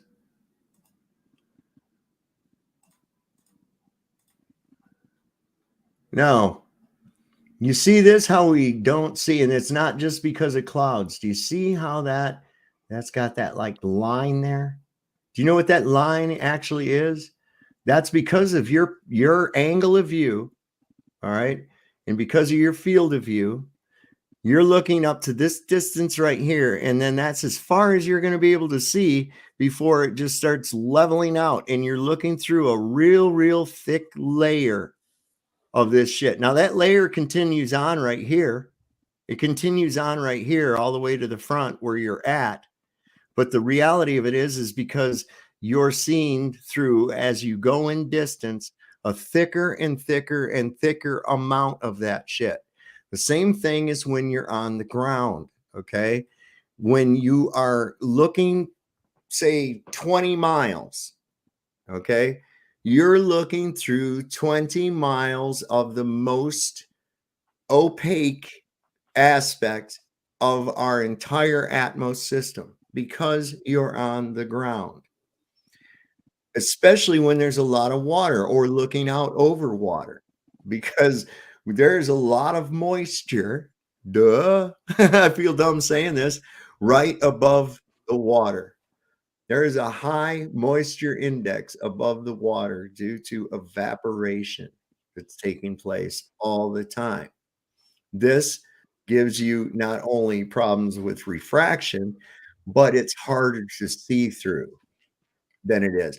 This is one of the things that amazed the shit out of me when I was out west, is I could not believe how far I could see. And it was merely because the air was so much drier. It was like 17% humidity. And it's like you could see forever, and it would fool the shit out of you because you'd be used to being here and judging distances and shit. And so you'd see like a little grotto in a rock over there, and you're like, hey, yeah, let's go over there, man. It's just right there. And then 40 minutes later, you're still walking and it's just right there. And it hasn't changed angular size much either. Not until you get a whole lot closer to it. Then it starts getting bigger to you, but it looks the same, like you haven't even moved any distance whatsoever to get to that little cave. So yeah, you have atmospheric opacity. That's just a fact. It's right. I wasn't denying atmospheric opacity. I was saying that if the atmospheric opacity has a limit of 3 miles that you can, and it's on a clear day, no fog. Well, it's not a limit. It's a gradual increase as you go on. The clearest view is up to 3 miles, and it gets worse and worse as you increase in distance because of that. That's why the visibility index is there. That's how far you can clearly see before the opacity of the air starts to affect what you can see. That's all that is. It doesn't mean that it's just going to be boom right there. It's a gradual effect from your position because of the fact that you're looking through further and further and further and further thicker distances of this crap. And I'm just using that word euphemistically, crap, that we're in. Of course, it's beneficial. We need it. This is why when you're looking at stuff, things in the background start looking a little more hazy. And things beyond that get a little more hazy. You start seeing a haze in front of shit. It's not as clear as the stuff that's closer to you. That's what's responsible for that. And the further something is, the worse that effect becomes. It's real simple, man. So yeah, the globe demands 3 miles, and it just happens to match human eyesight perspective. I think that's interesting. So I think I'm going to close it up. I'm going on 4.5 hours here. I want to thank everybody for coming up here tonight. Dr. J, you got anything you want to leave us with real quick? No, thanks for letting me on, and looking forward to see what happens. So appreciate chatting with you guys. Yeah, right on. Totally... In fact, when I get off here, I'm going on the Home Depot website. And I bet you wouldn't even have to go down there. You could probably order it, get some plastic tubing. I got some here. I should do it myself because I got a whole spool of plastic clear tubing. And you know what? I might even have some little sprayers because I made this bubble ponics growing system that works really good. You can grow weed inside of a 5-gallon tote with nothing but nutrients and sprayers. And the roots hang down. It's a type of hydroponics, but you can grow like 4 plants in one little area. And you get these little power nuggets that grow, man, these little power buds. It's unreal, man. So it's really cool. I should start making those and selling them again. If you get a good system and you know, don't be afraid to send me the links as far as what you bought. It'll make it easier on me for sure. Yeah. Absolutely, man. We'll get on it. I'll look into what would be needed for it and see what kind of an experiment we can set up. I'll go into the blueprint phase of it and see what kind of equipment we'll need. And like maybe on the next show or the one after that, I should have some kind of an idea and we can look real time on here for all the equipment that we're going to need and perhaps even order it if I don't have the shit already. I'm one of those people that doesn't ever throw something away because it might come in handy. And then you about come on yourself 20 years later when you go, I've got just the thing I need for that right there. I've been saving it all these years. I knew I'd fucking need it. But most of the shit's just sitting around. So, you know how that goes. Yep. Zerzuz, what do you got for us before we go real quick? Oh yeah, I'm kind of waiting for this experiment. My only limit, I do it myself, but my only limitation is that I don't have access to a garage. So that's kind of why I'm, waiting. I'd like to see how it comes out, and I'd like to also, before, we automatically start discounting things. I want to make sure that the person that does the experiment explains what they see with their eyes so that we don't have this curved lens argument, which obviously if the person sees with their eyes this thing, then the curved camera lens is kind of irrelevant. Well, the best thing to do would be to like set up a test pattern if you do use a camera. Okay, put up some kind of a test pattern with vertical and horizontal lines, some circles, concentric, kind of like what they used Or to we do for can just TV. trust that the person, or we can just trust that the person's doing the experiment is describing what they see with their eyes accurately. Well, also what that does too is that we can see if there's any kind of distortion, it would be evident in the initial test pattern. Yeah, and I know you what you're talking about. take The it grid. away in real time. Take it away in real time without cutting off the camera or anything like that. Here's our test pattern. We see we're not seeing any distortion or anything else like this at the distance that our experiment's going to be taking place at. That's like a control. So we see here something designed to show some distortion. It'd be real easy to make one up too. So, Dr. J, do you know how to set that up as far as to determine how much curvature the lens is displaying? Because I can explain that to you real quick. You get a grid. You get a grid like grid paper. You want to get a thick grid paper where the squares are about roughly 1 inch to a half inch in diameter.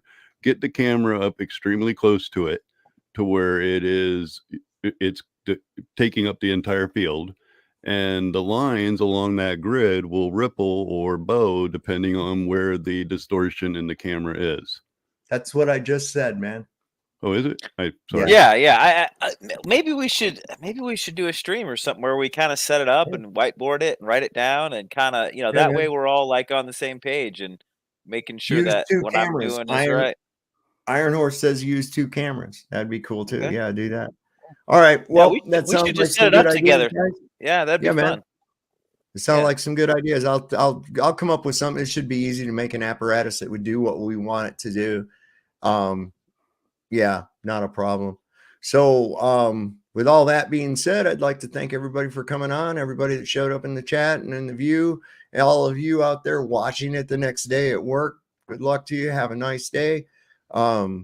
Just remember, the Lord loves the working man. Don't trust Whitey, and see your doctor and get rid of his ass, because he'll probably kill you. So good night, everybody. We'll see you next time on Sovereign Soul Unchained Mind. Penguins.